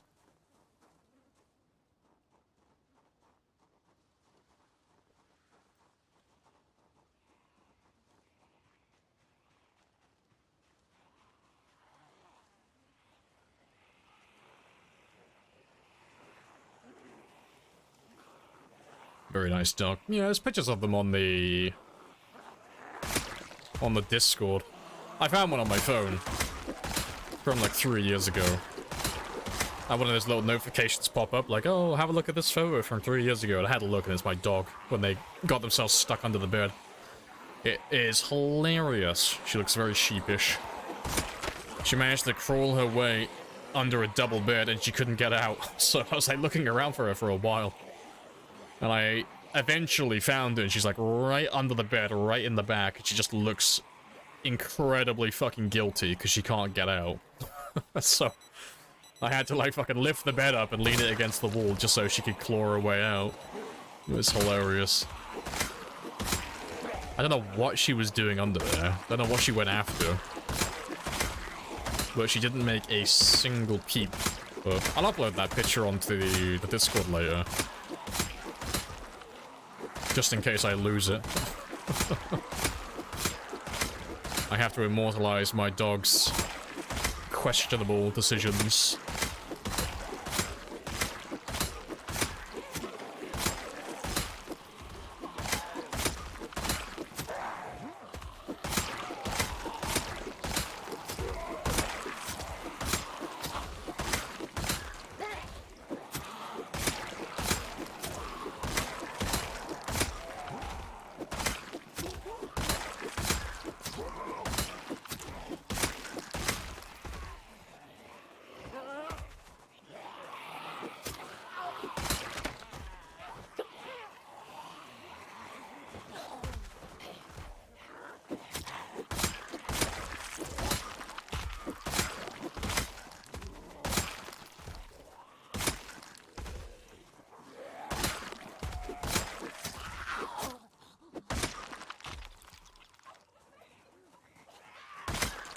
Golden.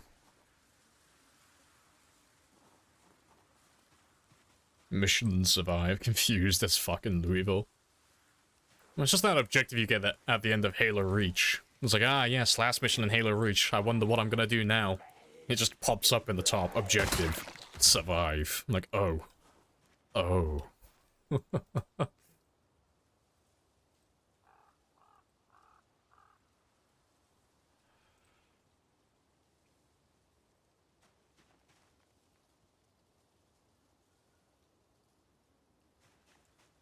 Alright, well, let's see if we can push it up to 102,500. See if I can get like an extra 350 kills, give or take. I think I'd be happy to call it a day there. Just try and squeeze a little bit extra into the last 6 hours of this day.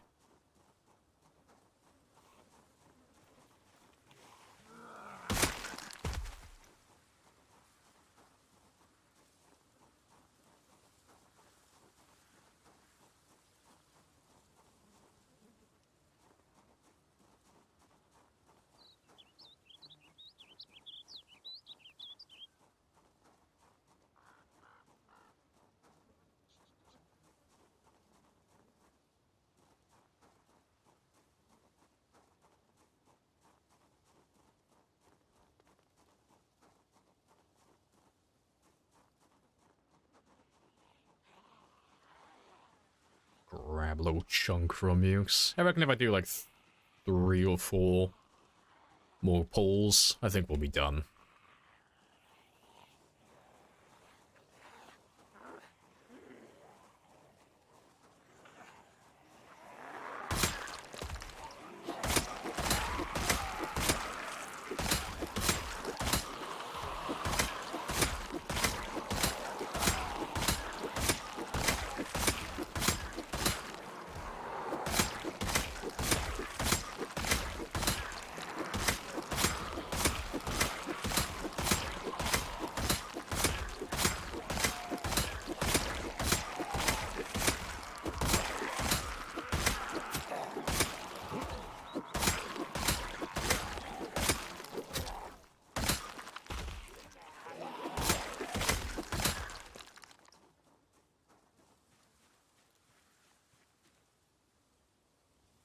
Right.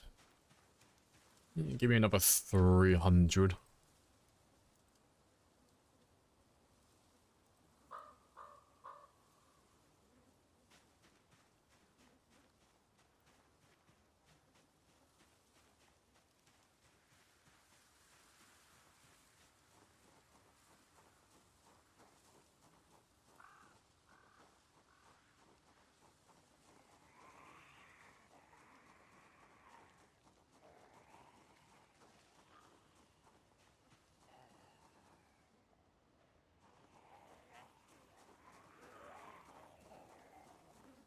Random Louisville sports 3 times in a row.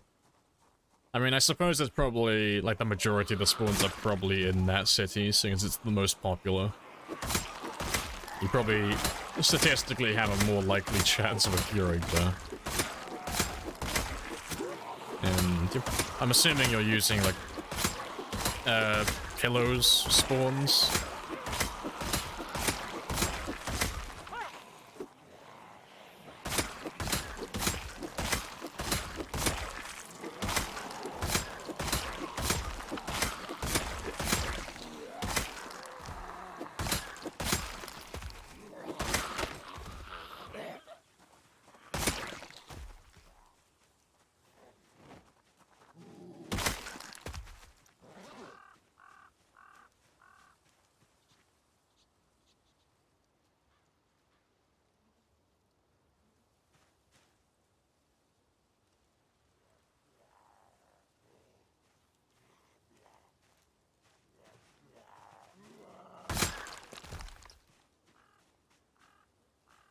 Trying to build a wall of bodies, like, I mean, they make for excellent cement.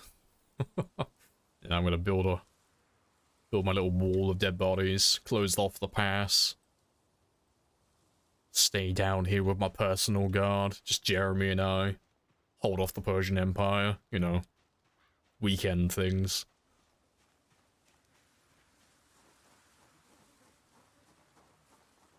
Might press Q a few times as well. As you do, you know. Accidents happen. It's like, whoopsie then. Whoopsie daisy. I've accidentally lit the beacon again. Gondor calls for aid.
Yeah, good stuff.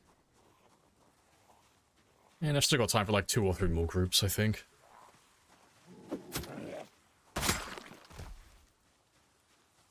What is 16 times? That's the population modifier. So that's just what the pop is, basically, like how many zombies there are on the map. So the highest you can set it is times 16. That's the limit currently. So that's times 4 base and then times 4 peak. And then they multiply off each other, and that gives you times 16. So anytime you see someone who's got 16x in their title, they are playing with the most amount of zombies that you can have on the map.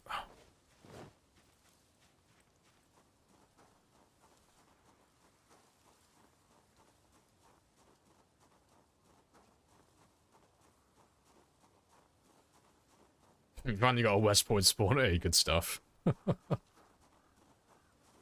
Karate Kid remake was dog shit. I never saw it. Never watched it. That's the one with, oh, fuck, what's his name? Will Smith's son, isn't it? When he's younger. And Jackie Chan.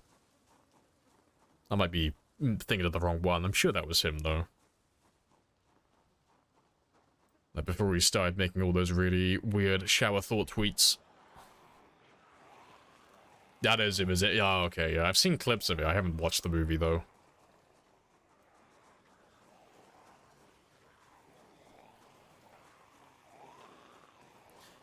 Are zombies vanilla? Or do you have modified zombies? They're vanilla zombies, but then modified.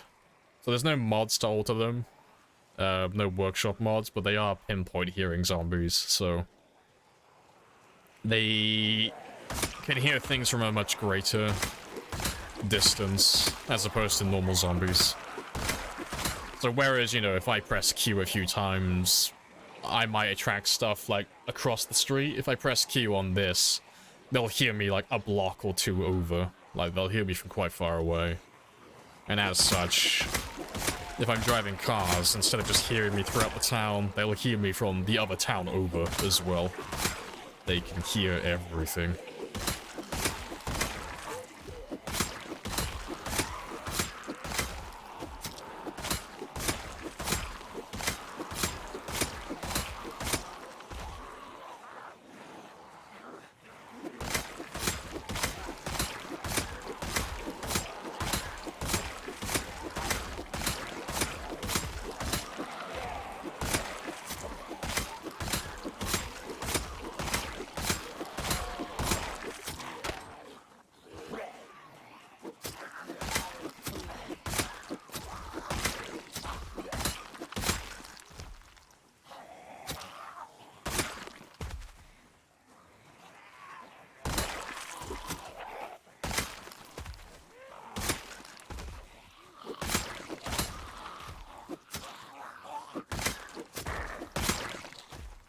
Yeah, I should have time for one more group.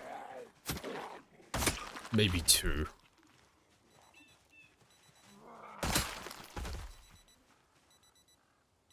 Yeah, good stuff. Long day, just got home. Guessing you found the frog? We did. Jeremy has been acquired. The full team has been assembled.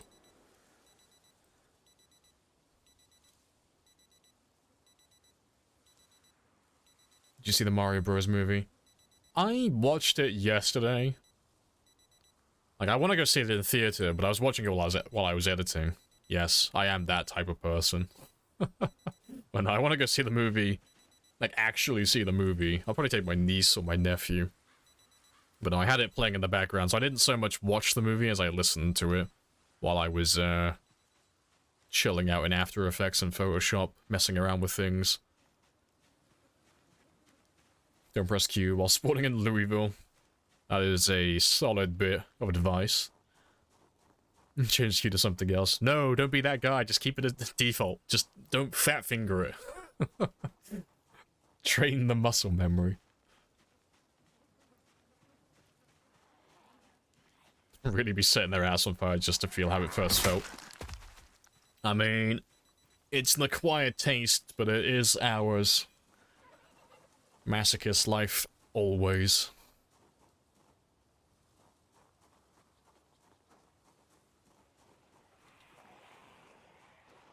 I think I've grabbed way too many this time. Oh yeah, way too many. Let me ditch you. That's way too many to do all in one go. There's a good number of you coming down though, which is fantastic. But yeah, I'll ditch them there and they should head back towards the generator. So I wasn't paying attention. I walked way too close. So yeah, they'll get up to there. They'll have a sudden epiphany, like, where is he? And then they'll turn around and head back the way they came. Yep, there they go. Predictable. Alright, let's go grab some of those guys, though. Let's give them 20 minutes to get back there.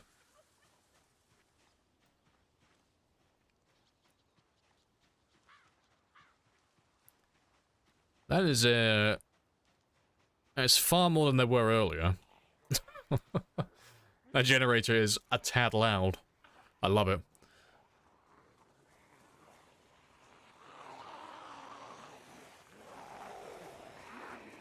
Scramble of them. Are there nukes in this game? No, there are no nukes. That got quite spicy. Very spicy. Appreciate the follow, Gorilla. Welcome on in.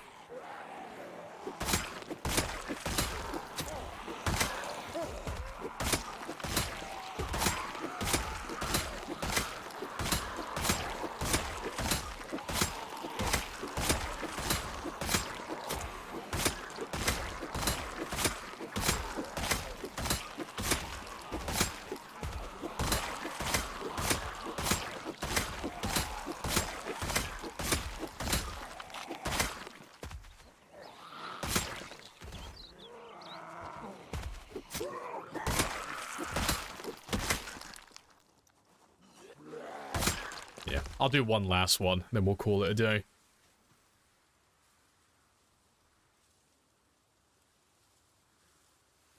Looks like they doubled. It does, doesn't it? Yeah. I'm surprised they're still coming down, but it's fantastic, because we want to kill them all. So, the more of them that come down to this area, the easier my life becomes.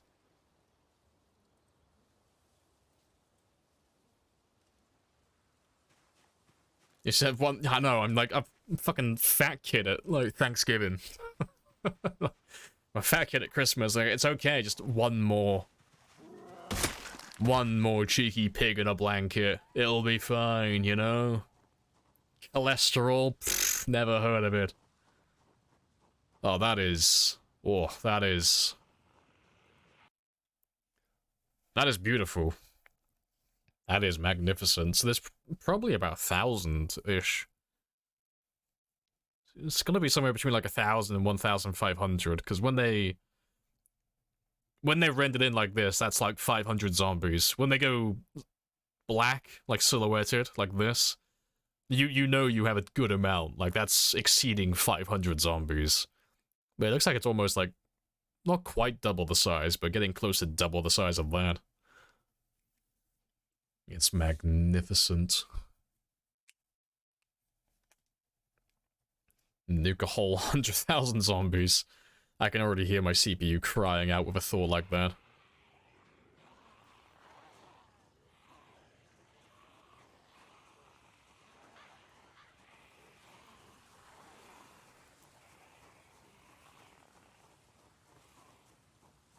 What's your PC specs? I'm jealous.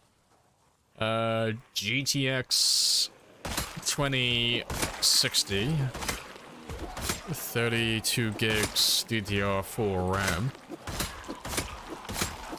I think my CPU is a bit outdated. I think I've got an Intel i5 10400. I think.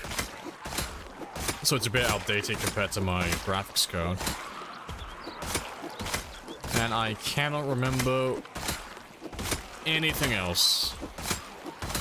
I can't remember what my motherboard is. Appreciate the 600 racer. Happy days. Welcome on back.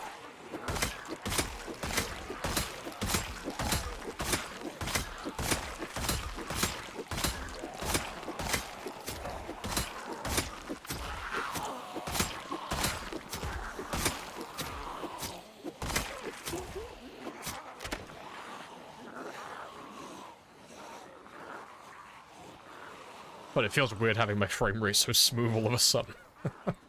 Like, oh wow, yeah, 60 FPS, that's been a while.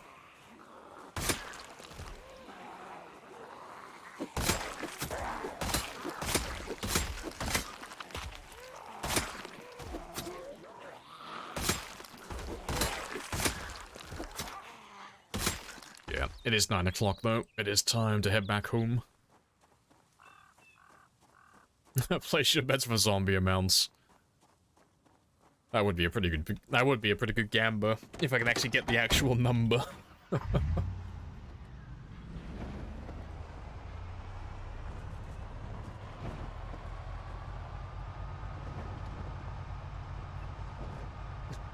Yeah.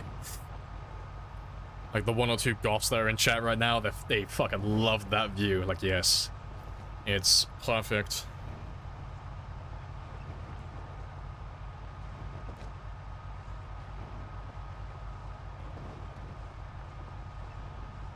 Chad turns down horses to go home. It's like, ah, it's fine.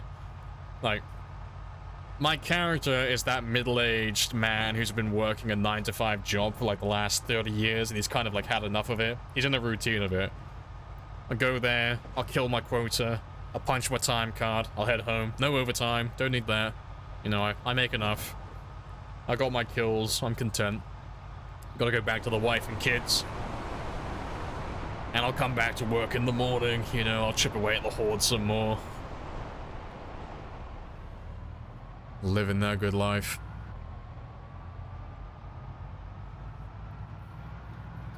Couldn't you get the number in debug? I could, but that kind of like sucks some of the fun out of it. Because if I duplicated my save, or, you know, I loaded my game up in debug and I gave my character God mode and I teleported my way over there to, like, see what the zombie pop in that area is, I'd also see what the zombie pop is in the surrounding area as well, so I'd know where all the zombies at the mall are. Like, I'd know where they're all hiding, and I'd know how many zombies we have at Valley Station as well, so it'd kind of suck the fun out of it. You know, it'd be bordering on cheating, you know, to do something like that. Like, it's not as bad as, you know, spawning in items or, like, healing my character from a bite, but scouting out where all the zombies are, that is pretty greasy. Oh, shit. Hard drive is dying again.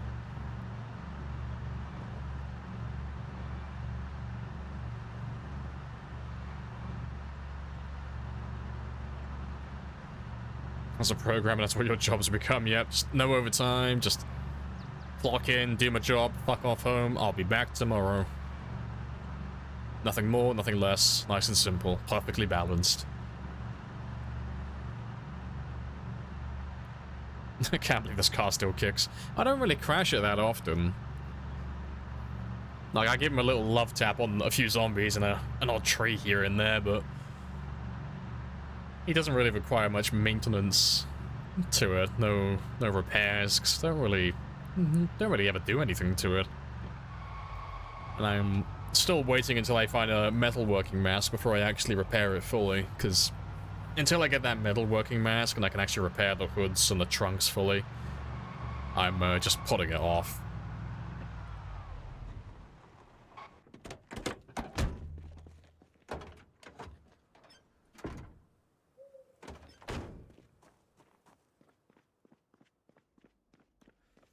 Sounds like the old Bugs Bunny cartoon with the wolf and the shepherd dog punching their cards in. Yeah, at the end of their shift. The wolf tried to steal the sheep from 9 to 5 and the dog prevented him until the whistle blows and they both go home. Yeah, that sounds about right.